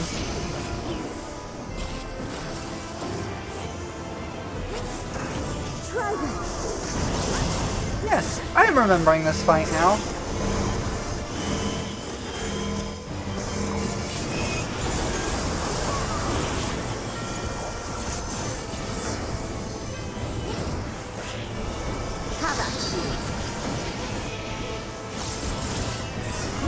Okay, this is fine.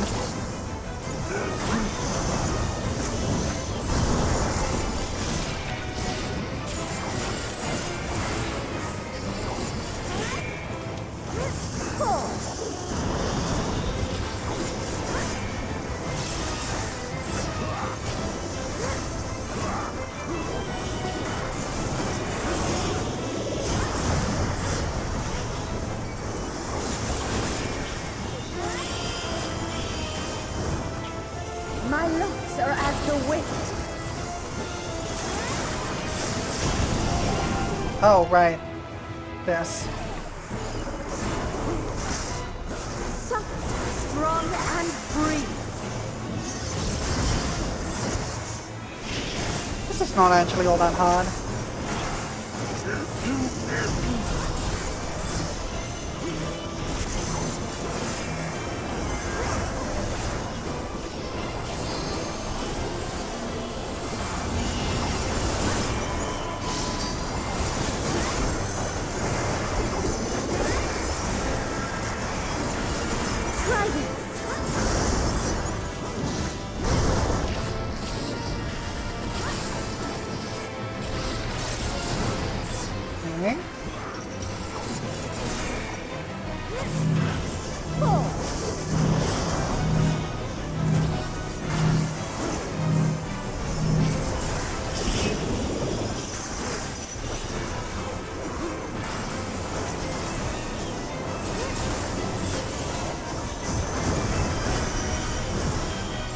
You've done well to last this long. Okay, now it's phase changing.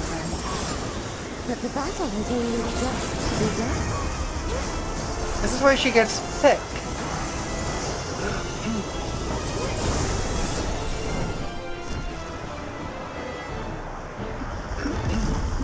She gets thick!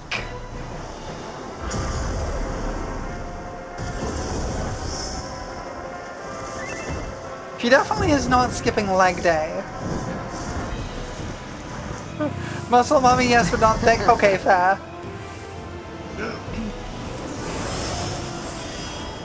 I'll slaughter you all.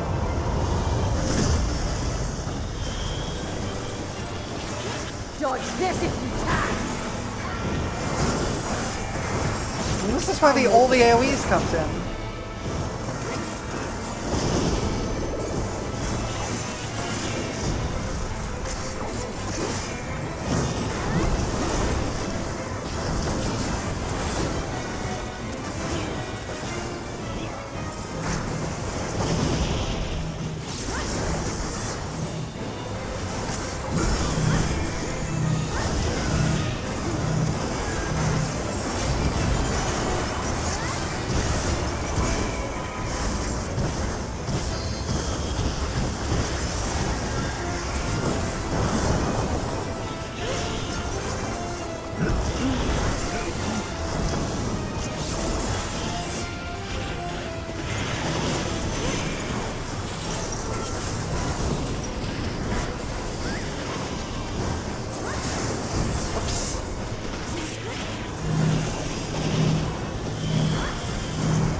Don't underestimate me.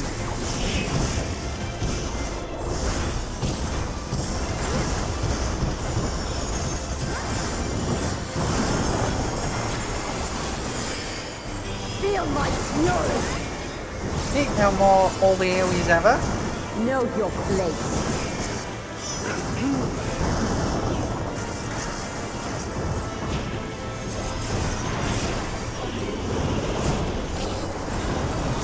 Two Von stacks somehow.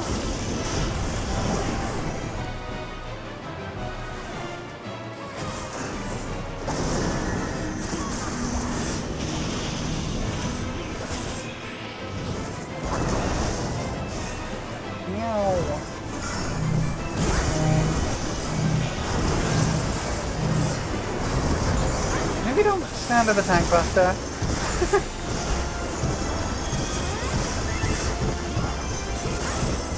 Agreed! Yeah, they said agreed in the chat. Unfortunately, standing in the tank buster is never a good idea, even for greed. Your every bone.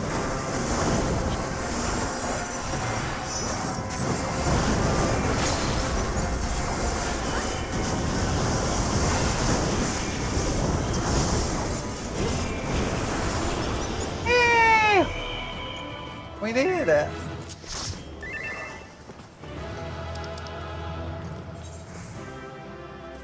Sure. Hey! That was literally all I needed to do. I just need to run that one thing, because now I can buy the Eden's Promise card.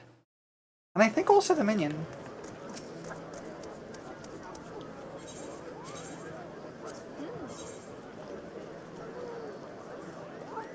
Where is it? Yes! This is it! This is what I need! Also get the minion, why not? I have... Oh, I don't have the Ruby Sea riding map. Don't really need it, but...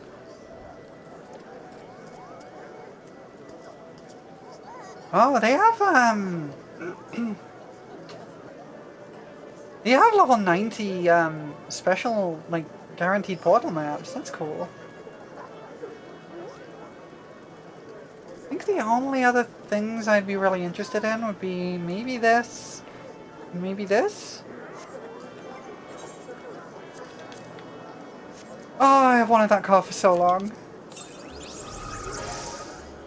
Oh, you got the card? Nice.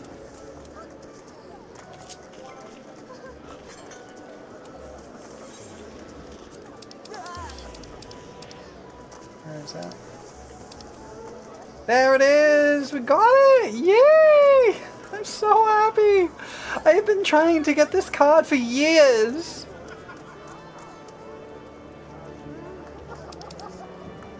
I have a few other ones too. I got a few other cards recently. I got a few here. Glad you finally got it? Thank you! I'm glad I finally got it. Let me see. So, if I go to my achievements, I think it's on my watch list.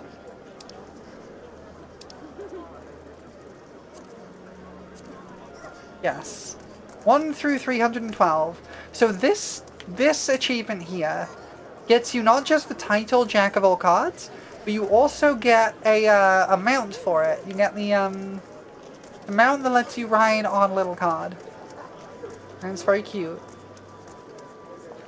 I am 18 cards away, looks like? 18 cards short.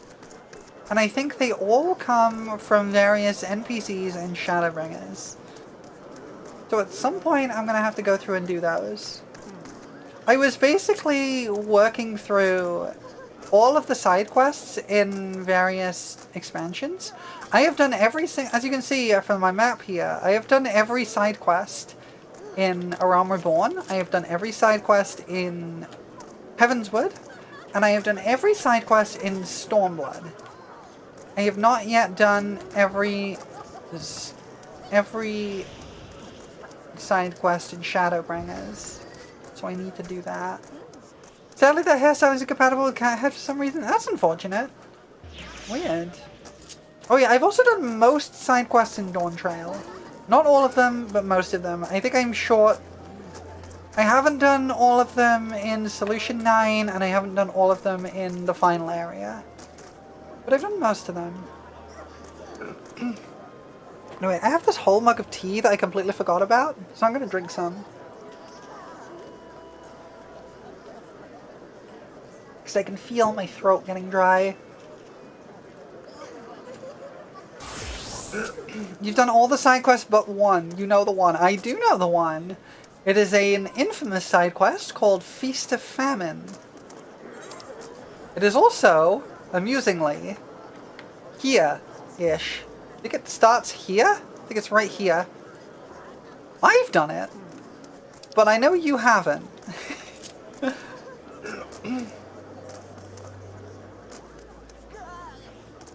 Okay. Now that we're done with that, I'm sorry I'm going to disband the party, because I want to do more trust runs. I just suddenly realized I desperately needed that one thing, so we took a little detour. But I think that's a nice thing about you're now alone! It's okay! You can join the circle of Yuri and become less alone! I didn't ditch you! Okay, I kinda did actually. Never mind. This one is 97. Okay. You go shoot monsters? Valid. I'm guessing you mean play Monster Hunter Wilds? I need to play more. It's a lot of playing Monster Hunter Wilds that are making me want to play Monster Hunter World again. So I might go back to that at some point too. Maybe I'll stream a bit of that. I don't know if I could manage to stream Monster Hunter Wilds, because my computer can run it pretty happily, but I'm not sure if it can also run OBS and all my streaming stuff. So but I guess I could try, but you know. Back to the Sky Deep Cenote. Cenote? Cenote? I don't know how to pronounce this. Woods. Egg. Alright, let's go.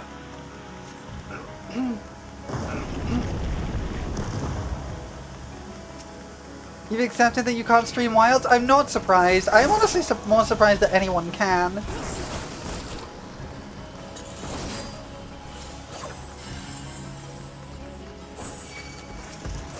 I had trouble streaming Monster Hunter World on my old computer, but that was on my old computer.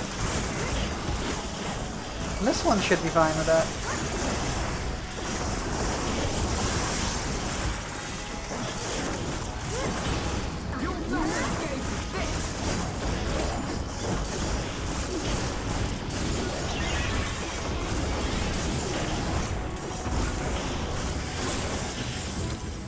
You can stream Note World, no issue on your current PC? That's good.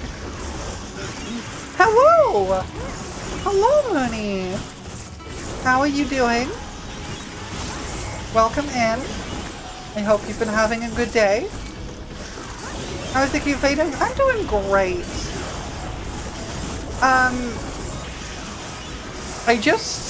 Okay.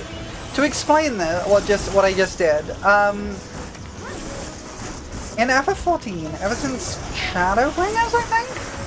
They started an event. You think it's more an issue of optimization than anything else? It looks amazing, it's really good for those mod chunky bits, yeah. So in FF14, there is a thing they do called the Moogle Tome event. Or the Mog Tome event. And the idea is, they usually do this in the run-up to patches. They give, basically, for doing specific things and running specific old content, you get Moogle Tomes. And Moogle Tomes you can then trade in for rare items from older bits in the game. And there was one older piece of content with a reward that I have been trying to grind out for years and I've never been able to get. And I just got it from doing one Moogle Tome thing.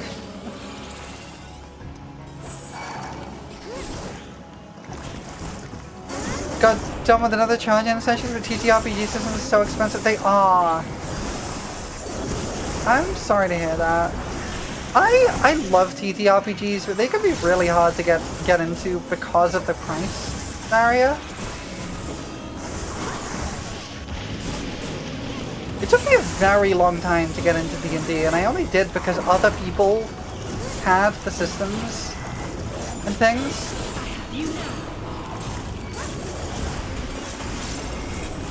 Although I do own a TTRPG system rulebook, which I backed on Kickstarter, called Thirsty Sword Lesbians, and I want to play that at some point. That sounds like it could be fun. Because I do love me some Thirsty Sword Lesbians.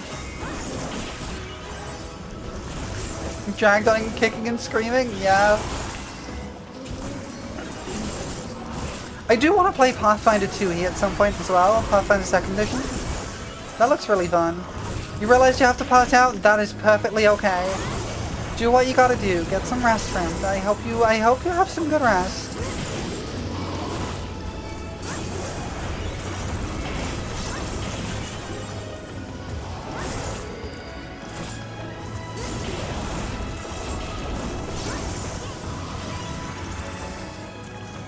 We need to get the Pathfinder 2nd Edition books at some point? Yeah. I would love to. I would love to play some. I desperately actually want to take part in an online game with like a streamed series, because I think that could be really fun. But I'm very hesitant to try DMing again. But okay, before we move on, let me do one quick thing, because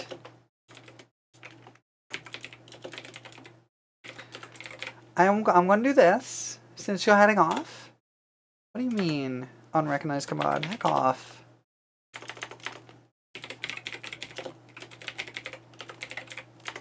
There we go. Squidstuff is a good friend of mine, and they do stream on occasion. So I wanted to give a little shout out to a good friend.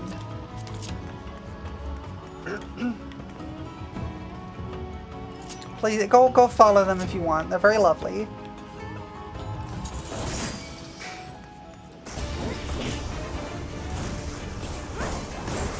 Now you go be Bedlam. Yes, go get yourself some sleeps, friend. Sleeps are important.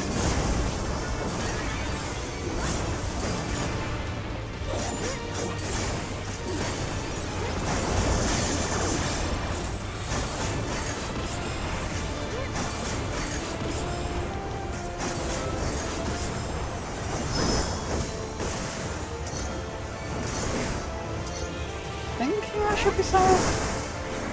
Okay, it was. Cool. Oh, hail the squids! Yeah!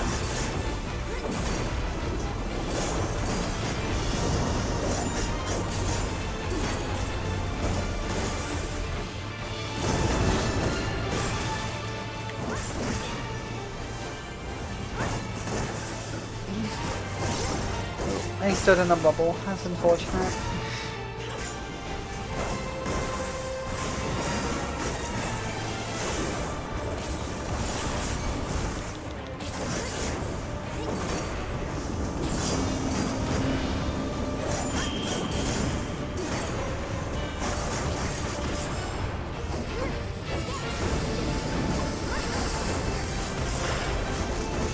Okay.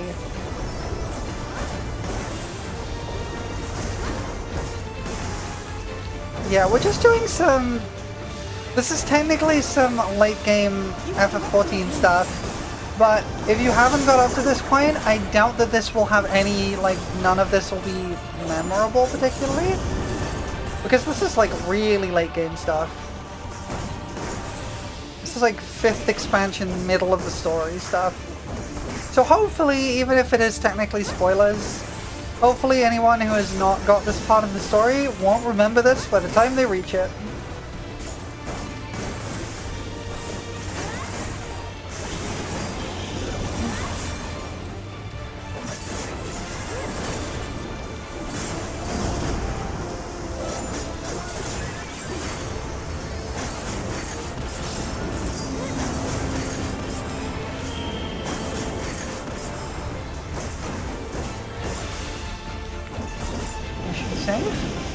Yes, okay.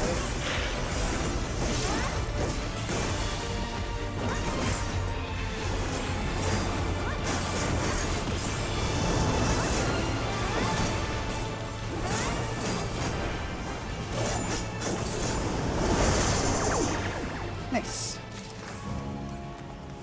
On to the next bit.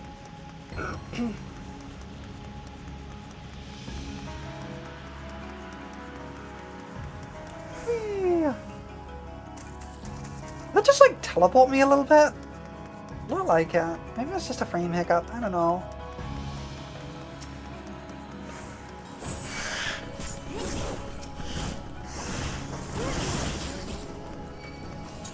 You know, so I am incredibly entomophobic. Very, very entomophobic. I dislike insects of all types. Except bees for some reason. Bees are okay. I don't know why bees specifically, but bees are okay. I am very bad around insects. For some reason, any kind of insect enemy in this game doesn't really set it off. And I think the reason for it is they just don't really move like insects. Like they're kind of vaguely insectile, but they don't really move like insects. It's actually been a real problem for me playing Monster Hunter Wilds, because there's been a lot of insecty monsters in there, and they have really bug-like movement, and I do not like. I do not like that, Sam I am. I guess.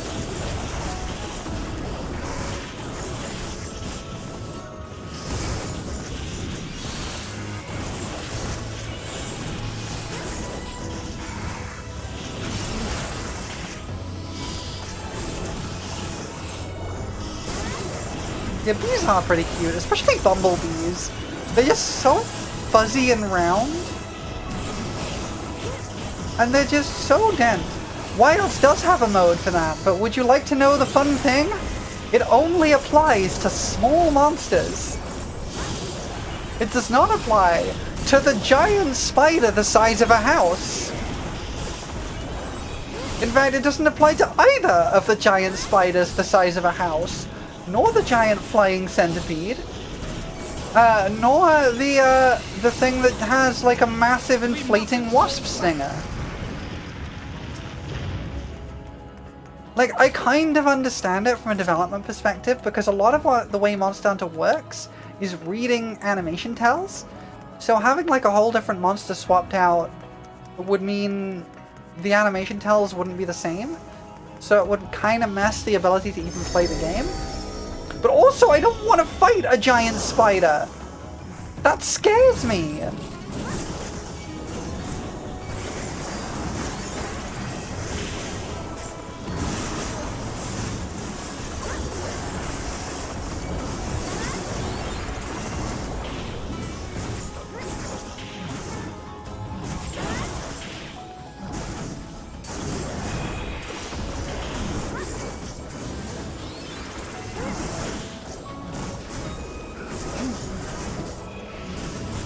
Yes. So I understand, if I'm right, you haven't really played FF14, Mooney, is that right?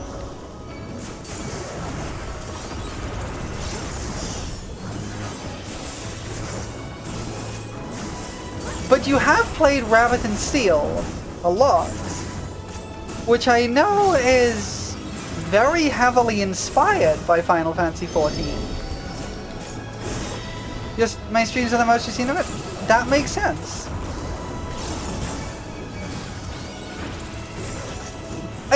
So you can probably see some of the similarities in styling between Rabbit and Steel and FF14.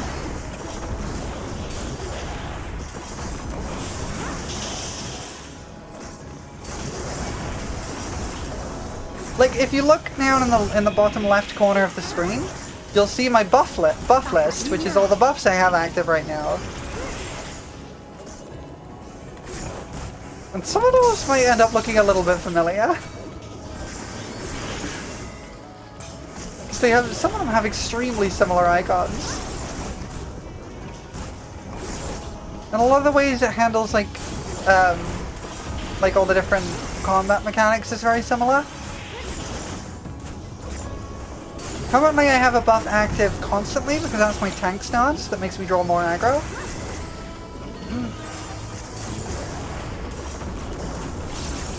Is what that little orange marker is there.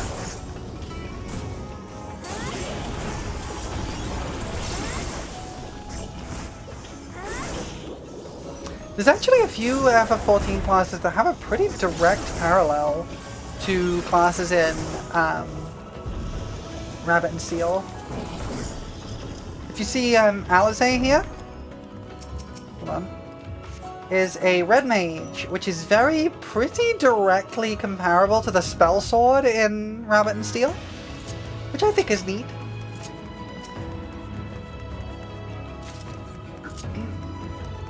Like, they don't play the same, but they have some similarities.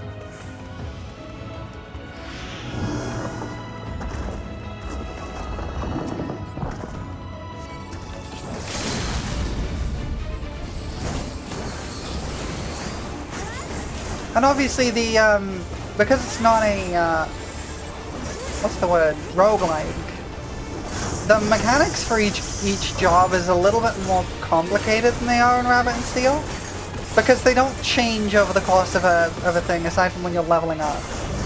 They're very fixed. Which is why I have so many buttons.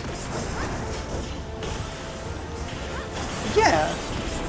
I think it's very cool to see that someone made that a game based on the mechanics of FF14 into a roguelike. I think that's very cool and based. I really like the mechanic, the way this game plays. I'm gonna stand here to avoid both of those.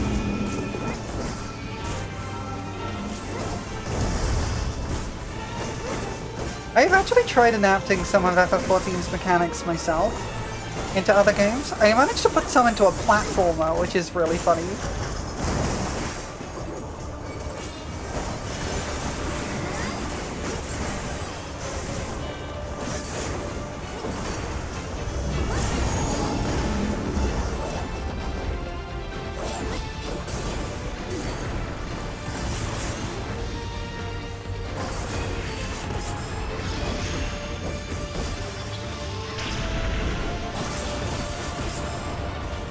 It's actually, being so familiar with FF14 actually threw me off when trying to play Rabbit and Seal at first. Because there's a very fundamental difference to how they handle AoE mechanics. Just like most mechanics. And in Final Fantasy XIV, I needed to actually do something. Whenever it produces like an orange AoE marker on the ground, which is not these are not the same thing, these are a different thing. I needed to do something. It's a thing in FF14 called the snapshot.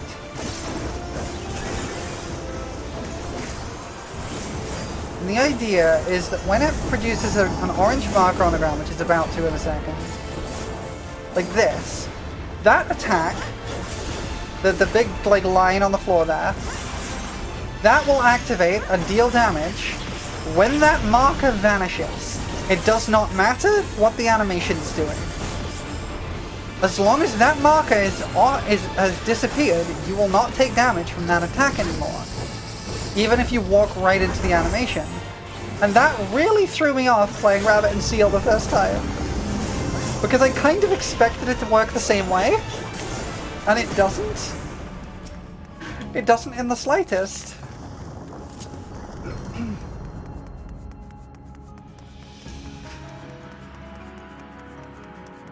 I will probably not stream Rabbit and Seal at any point though. I kind of like having that as a game I just play on my own time.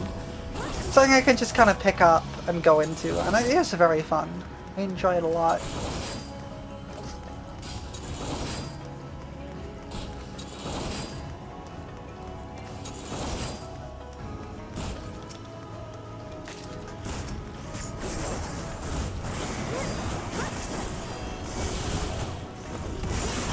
Kind of foolish putting that up there. That's fine.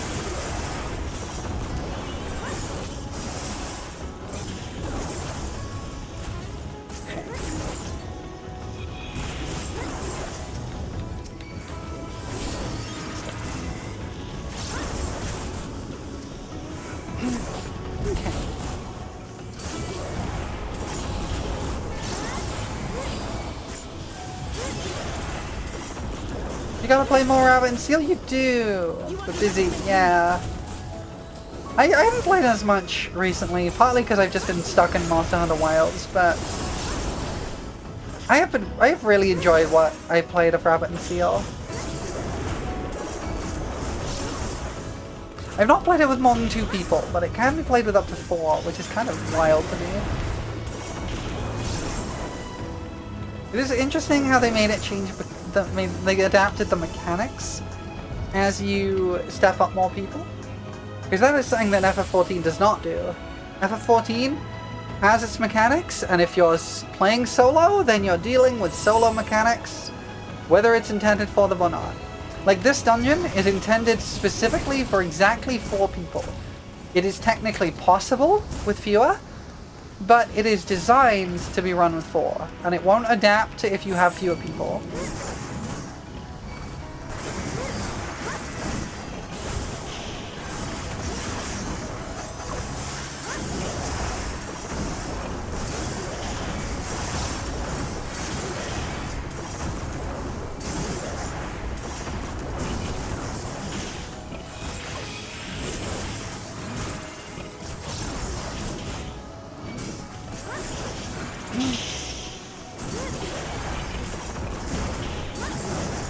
Currently, I am playing one of the 4 tank classes, which is why I am standing in the middle of all of the monsters. Also dying. Alpha, no, please heal me more.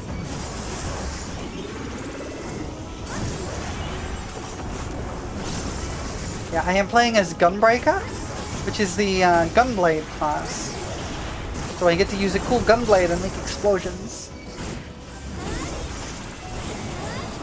It's not my favorite of the tank classes.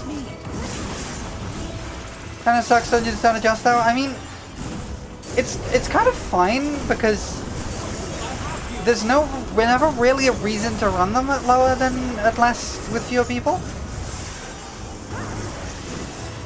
Unless you are running them either unsynced, So you're basically, usually when you go into a dungeon, you will scale down your level to the level of the dungeon. So I'm currently, it states that I'm level 96.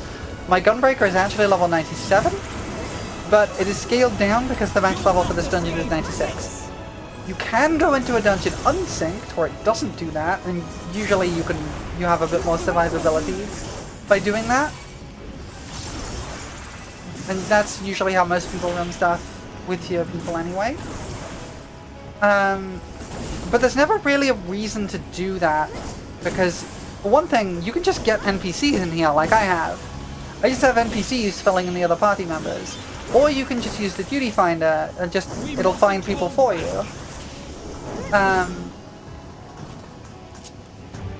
There's also, the other reason to run stuff with fewer people is if you're just trying to do a challenge run.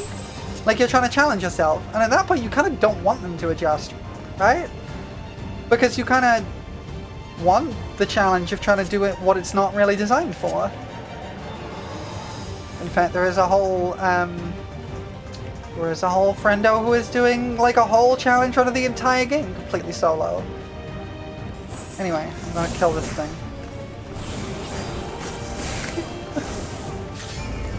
So it's not too big of an issue, is basically what I'm saying. Plus, it would be way more design work to make every single bit of the game work for every piece of content, because there's a lot of content in this game,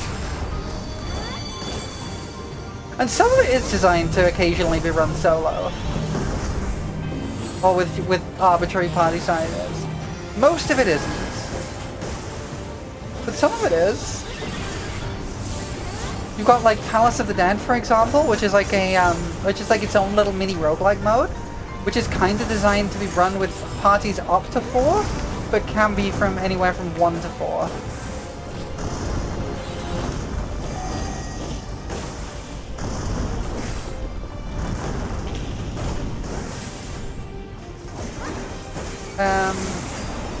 But a lot of the like standard story content is designed for specifically 4 or 8 people. Sometimes 24. That one's always fun. But yeah, usually there's not really a reason to worry about it.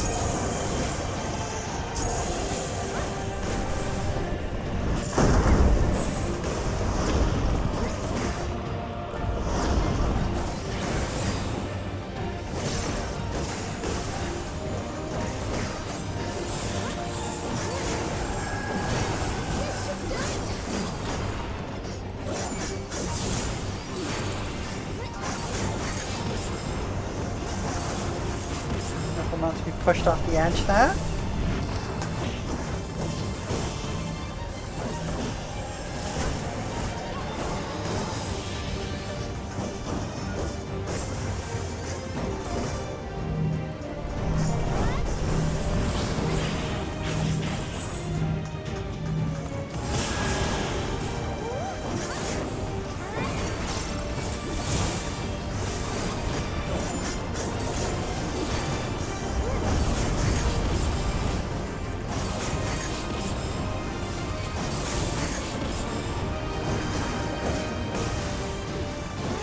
Okay.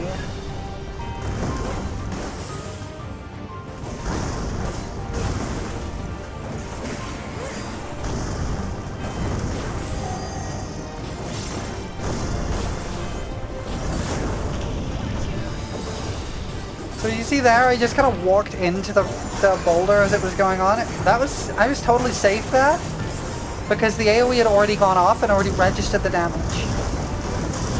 That's what's called the snapshot. Because there is a particular moment in time where the game registers when you are receiving damage. And if you know when that is, you can plan around it. Just time that. That's all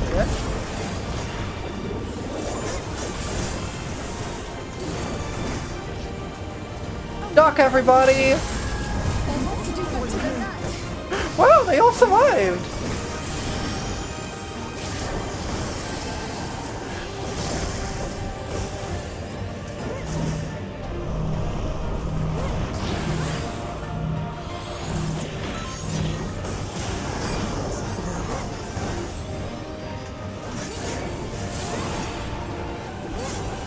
Well, Alizé is dead. That's okay.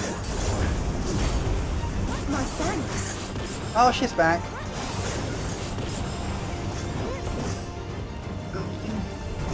Good luck, Alizé! Wait! Wait! She just got pushed to the edge and stopped! She can't get pushed off? That's wild! The truss can't get pushed off? I never knew that!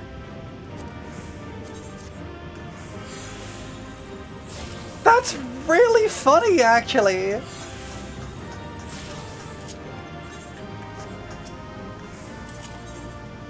That's just really funny! I never knew that! Also, hooray! I'm 98 now. Okay, I only have the one thing left to learn at 100. Yeah. Okay, how many more runs is this in my trust? So they've got 12k now. So they need 7.7? I think this might be enough to get them over the edge. Just one more run to get them to 97. And that will get them to get us onto Vanguard. But I need to clear out my inventory again first.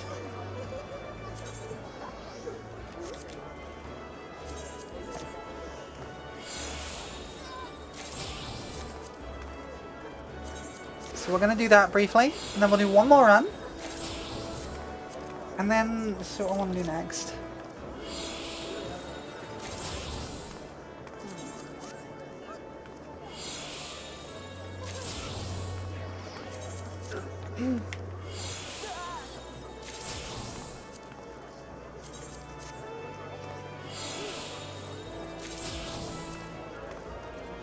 So I do apologize for the ads that are going to start in a couple of minutes.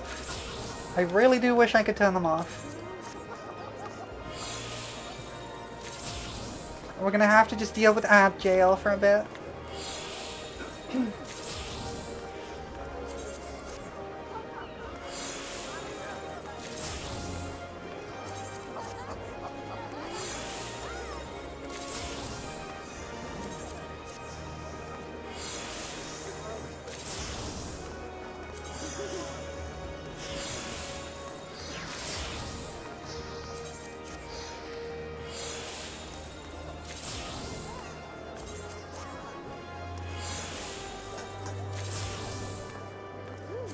Almost done with these.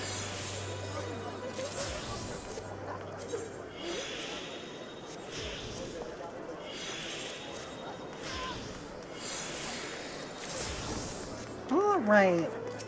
Let's shove these into my retainers. Wait, I gotta... I think I don't have high quality of those. I do not.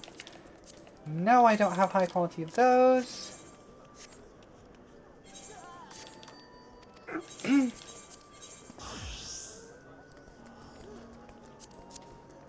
What's this? Nobody. So you have that now.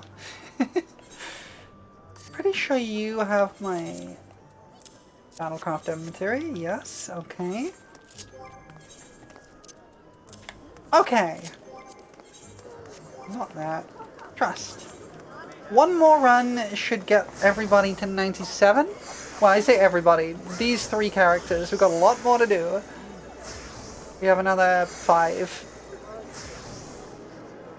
Which is gonna mean at least 2 more sets. I might do, thinking about it, I might do my next set on Paladin just to get my,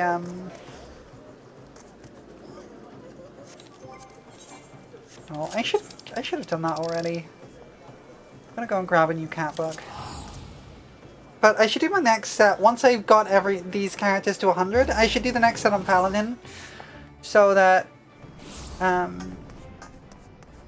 so I can get all my tanks to 100, and then I can get rid of my level 90 gear. Because my armory chests are looking a little bit full. Chloe! Small child, give me a book.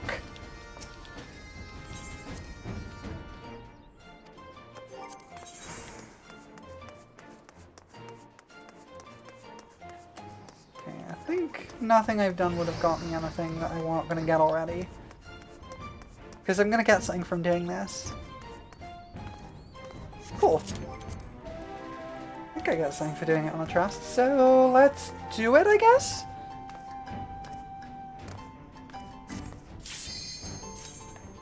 One more run!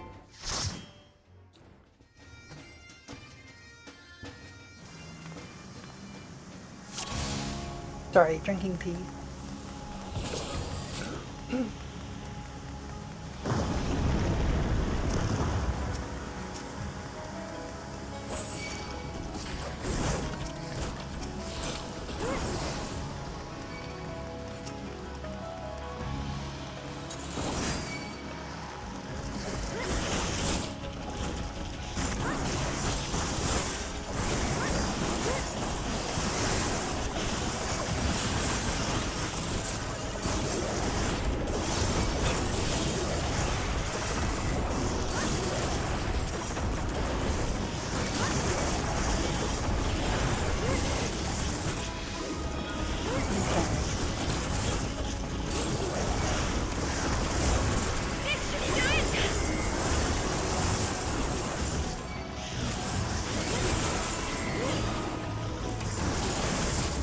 You'll not escape this!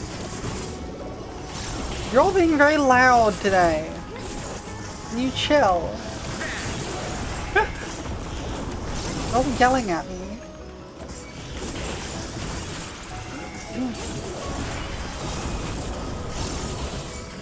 Okay.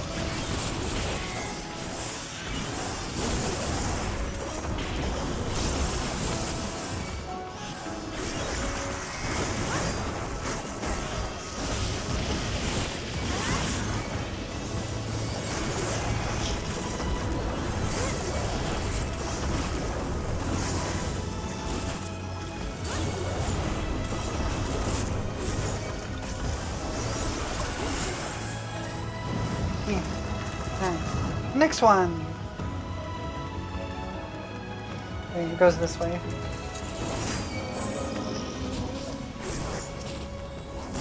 Posture check, thank you! I need to unshrimp. I have successfully unshrimped. And I have definitely been shrimping for far too long. Ow!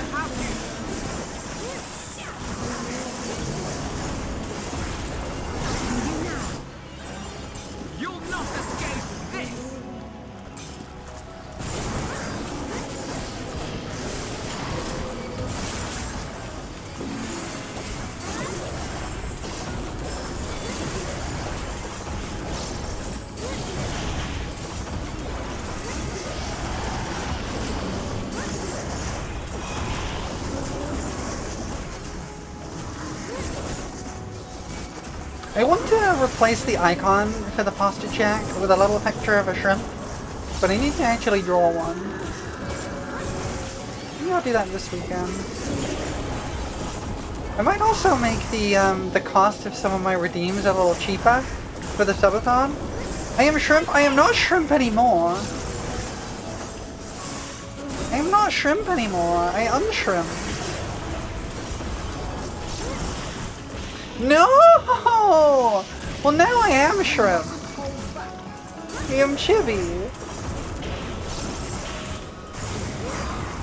Welcome back. I hope your M3S efforts were fruitful. Welcome back.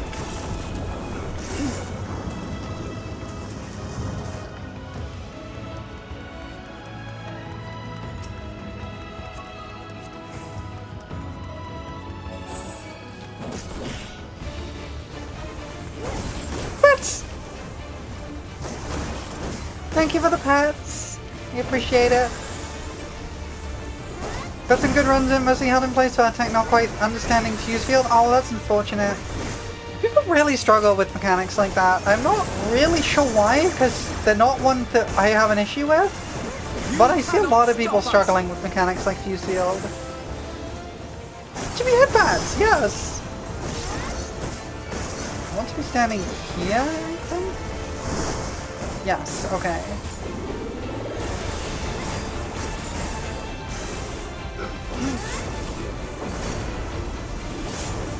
First time they thought that everyone was in fixed clock spot positions. Oh no! That will kill everybody! Second time they just didn't detonate their fuse. Ooh.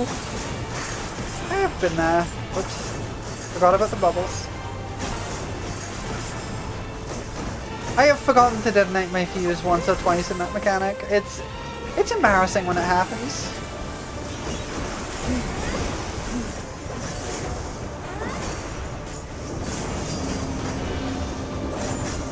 Where are you pushing this way? So he is safe.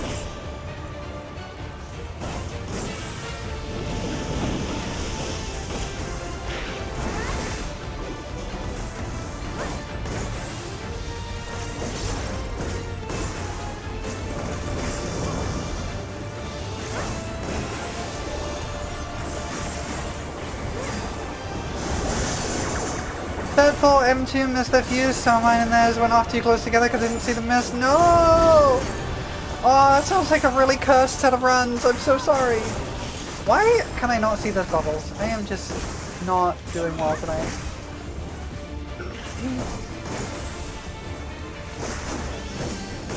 Most of the rest of went sideways and we didn't get that. That's unfortunate. I'm sorry. Oh, I'm 4 Vuln stacks deep now. This is just your group's M3S run? I'm so sorry. I hope you do get a better run eventually. You're so nearly there when everything gets down near there when everything gets smoothly. Believe me, I know how it is. This is how my group's M4S runs have been going lately.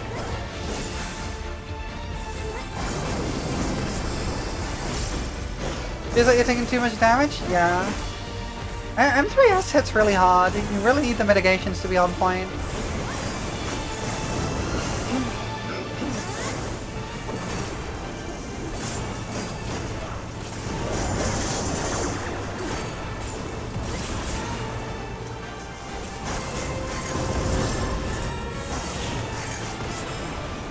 There we go.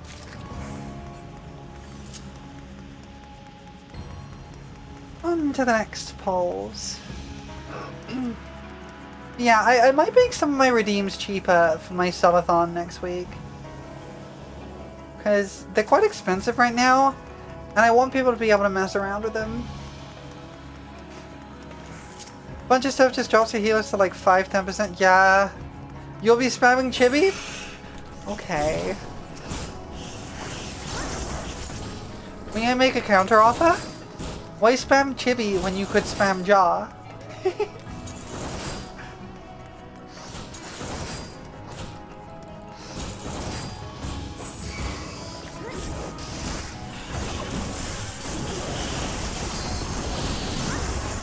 Chibi and a Jaw? Chibi and a Jaw is possible. Okay. So the thing about the Jaw is that it will undo any other transformations I have active. Chibi works more with other redeems, that is true. But thank you for putting me in a jar, I guess. You can Chibi me while I'm in the jar, but you have to activate the jar first. I couldn't get it to work any other way, unfortunately.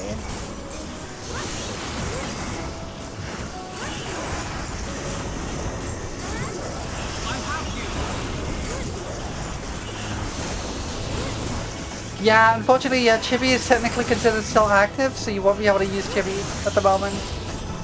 I wish I could get it to work better, but it's just to do with how this thing kind of sits together. I might see if I can contact the developer of Mix It Up and see if they can add their capability in there. Because it would be good.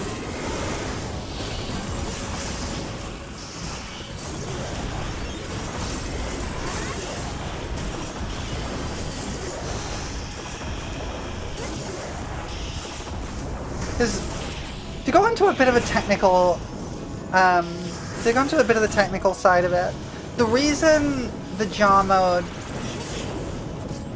Okay, the melon should have worked. I don't know why it didn't. Hold on.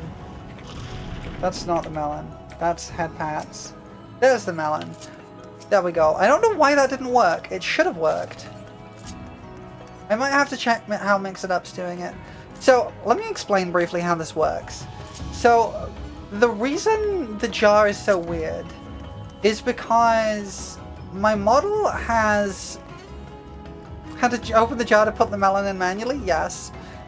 So my model has a setting active that lets it track my head to move the model around on the screen. That's how I kind of get myself like moving in and out and left and right and kind of floating around a bit. In order to make the jar work, I have to disable that. But there's no command to disable it. The only way I can do it is by swapping out the model for another one that has the setting disabled. So technically this is a different Life 2D model.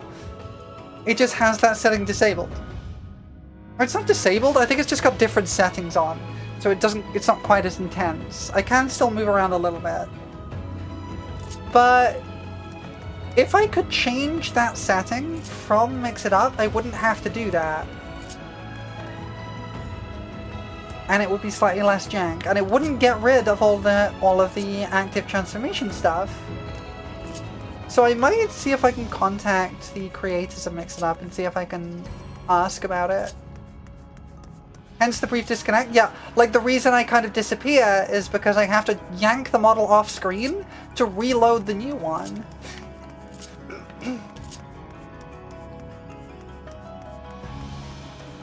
It's a really, really complicated redeem that's got like 30 different instructions to try and make it slightly less jank. But yeah, it's a thing. If Mix It Up could change that setting, I wouldn't have to do any of it.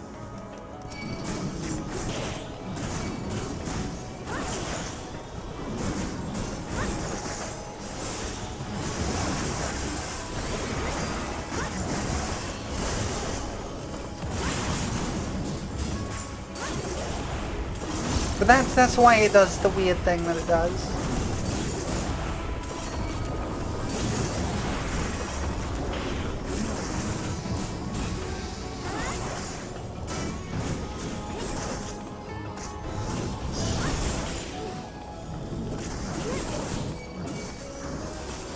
It's a very, very niche thing, because most models kind of have that setting disabled anyway. Or at least have it like really, really subtle, because it doesn't really make sense for the models to be moving around and drifting all over the place. Except, I like it like that because it gives the impression of, you know, me floating around and flying, which is how I'm supposed to be.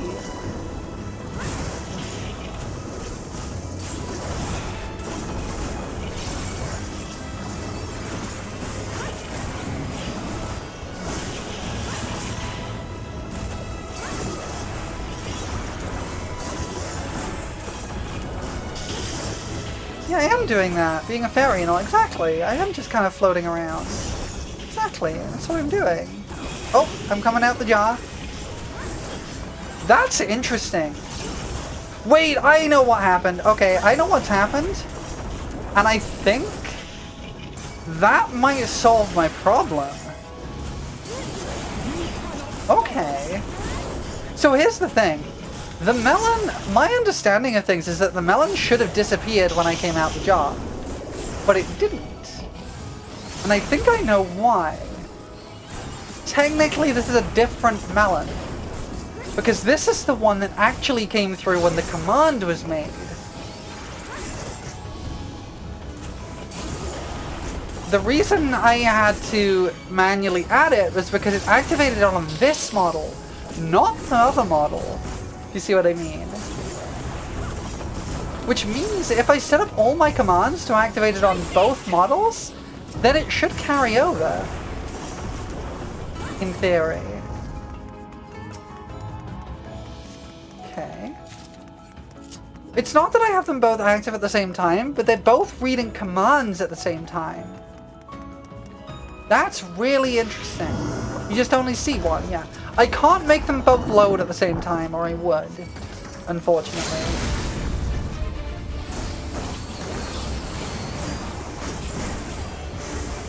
But I might have to fiddle with that tonight to see if I can get it working.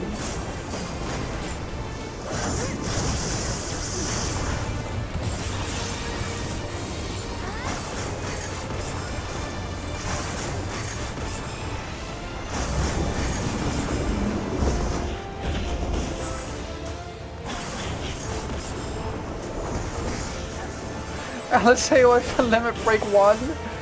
Like, she just does what she wants. Heaven forbid a girl have hobbies.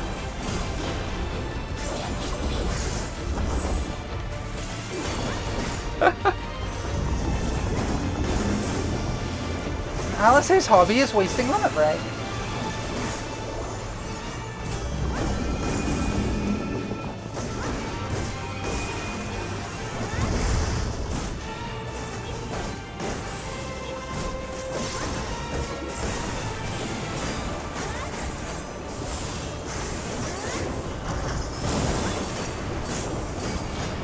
Do you not give the challenge run people ideas?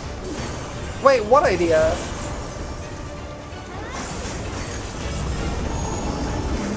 Normal speedrun, but you have to limit break whenever you can? Honestly? I don't think that's honestly that much of a challenge. The only case that would actually really become like a thing is in the duties where you have to tank LB3. But there isn't actually a duty you have to tank LB3 for until the end of Shadowbringers. Not in main story. It is not until patch 5.3 that there is a main story fight where you have to limit break a tank LB3, and everything else is doable without limit break. Ones where you want to LB a specific mob, like, yeah, there's cases where LB is optimal, but it's not, like, hard not to.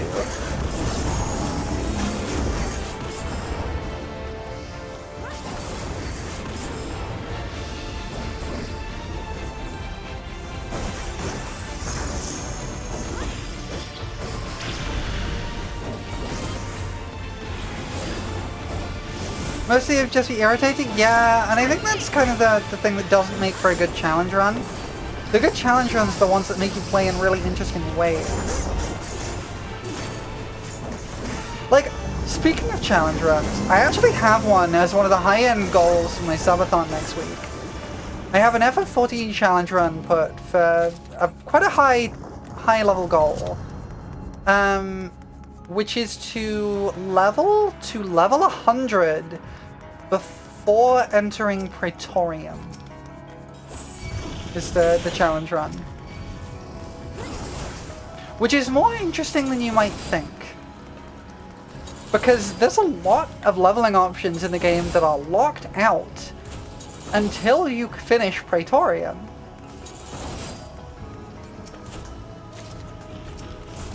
You only, for example, you only get access to, I think, 2 roulettes? Let's give them a show. So yes, you have leveling roulette, you have guild test roulette, and you have PvP roulette. And those are the only roulettes you have access to.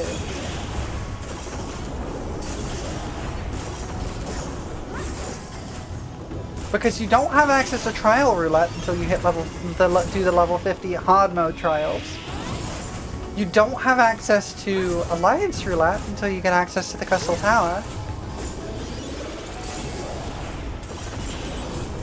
PvP plus leveling is a level a day more or less. Correct. However, what if you're trying to speedrun? Because you can do a lot better than a level a day. You're right, it would end up with a lot of Palace of the Dead.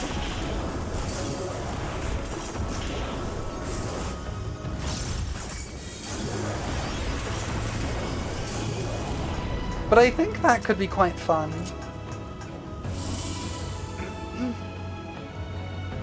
It's on my list of challenge. It's on my list for my subathon, and if I do that, I will end up streaming all of it and probably make a little video series about it. Palace of the Dead, challenge logs, roulette where you can. Exactly. But there's also class choice is important. Because you're queuing into things, you're going to be wanting to run it on a healer or a tank.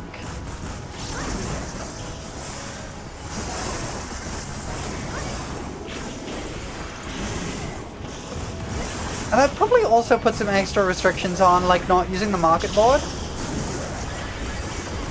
Because the market board can trivialize the gear gain and stuff. I'm not really gonna, like, try and, like, world record speedrun or anything, but if I do end up having to do it, which I would quite like to, because it would be quite fun, I think, then I will probably try my best to do it as quickly as possible.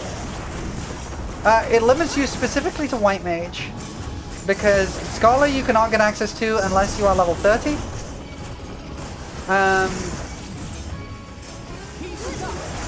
And there are dungeons before you hit level 30. So you're basically limited to White Mage. You could switch to Scholar once you hit level 30, but you probably shouldn't. I do think, however, that once you hit level 60, it is optimal to switch to Gunbreaker for the free gear.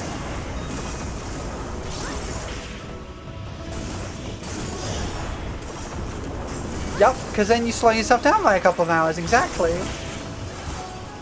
Once you start thinking, how fast can I do this, it makes it an interesting challenge.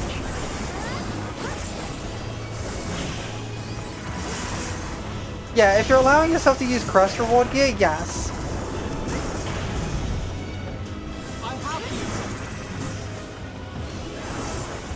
Unlike a certain someone, yeah. I mean, if I'd have to think about like specifics for the rule set, but they would probably not be quite as strict as Wrath's rule set, because that is terrifying.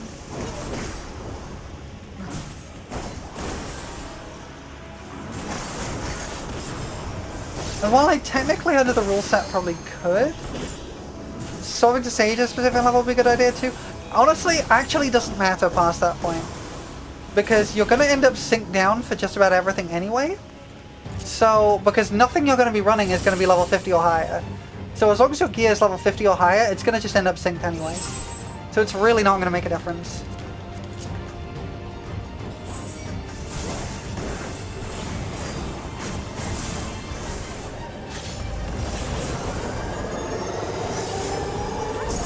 But yeah, I'd like to give it a try. I'd have to come up with like the actual specifics on what to do, but I've put a little thought into it, and I think it is a very interesting run.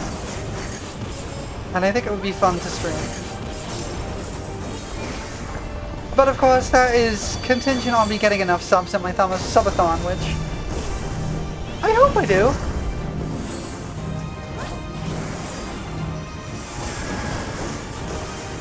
At that point, it might be worth saving some best assault level 50 gear rather than instant gear you could get. True. But that requires doing some shenanigans.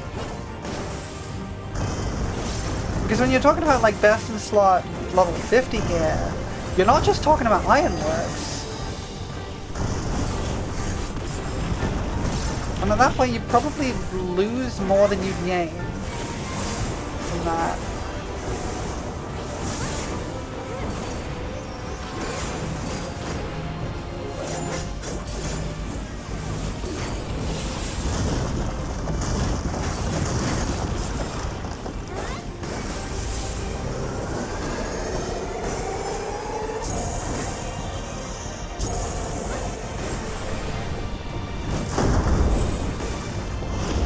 I would probably also lock myself out of Ironworks, because Ironworks kind of feels like cheating.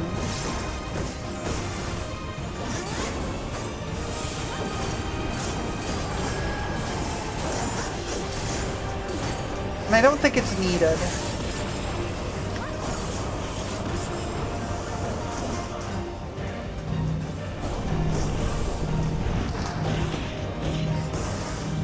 It's only a bit better than the class gear you get? True.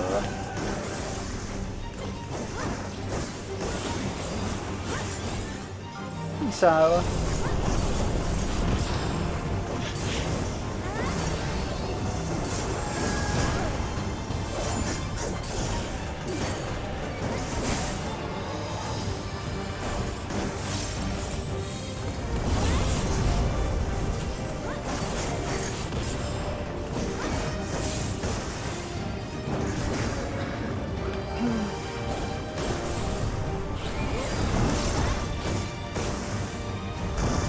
Yeah, again, that's very contingent on my subathon, on how I do in my subathon.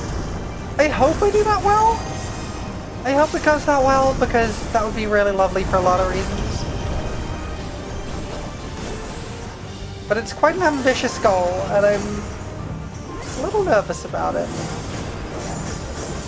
Interesting thought experiment, yeah.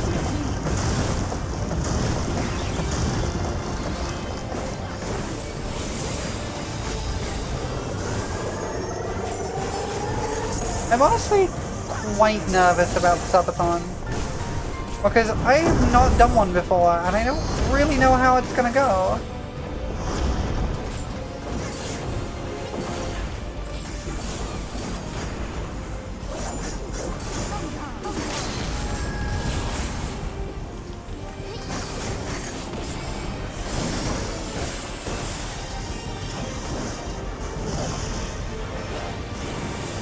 I'll do fine? I hope so. I'm looking forward to it really quite a lot.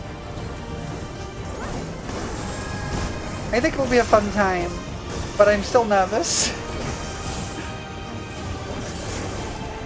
Yeah! Oh nice, I got the thing.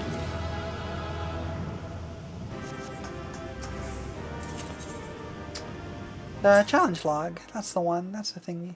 Snacks and drinkies, yes. Like, I'm not going to be streaming, like, 24/7 for a full week. That would be silly. But I am going to be streaming every day next week. At least every weekday, Monday to Friday. Is the idea. Monday to Friday. And with a lot of silliness. Should be a good time. I'm looking forward to it.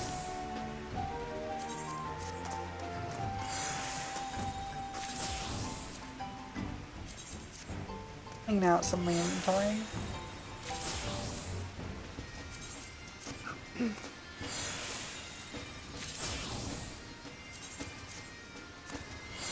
Other than that, I do know.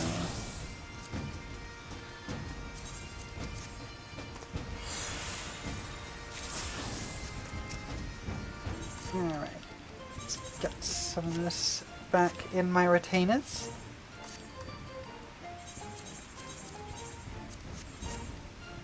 Yeah.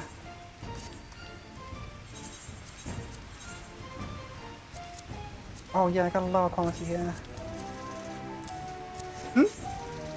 What's up? What's on your mind?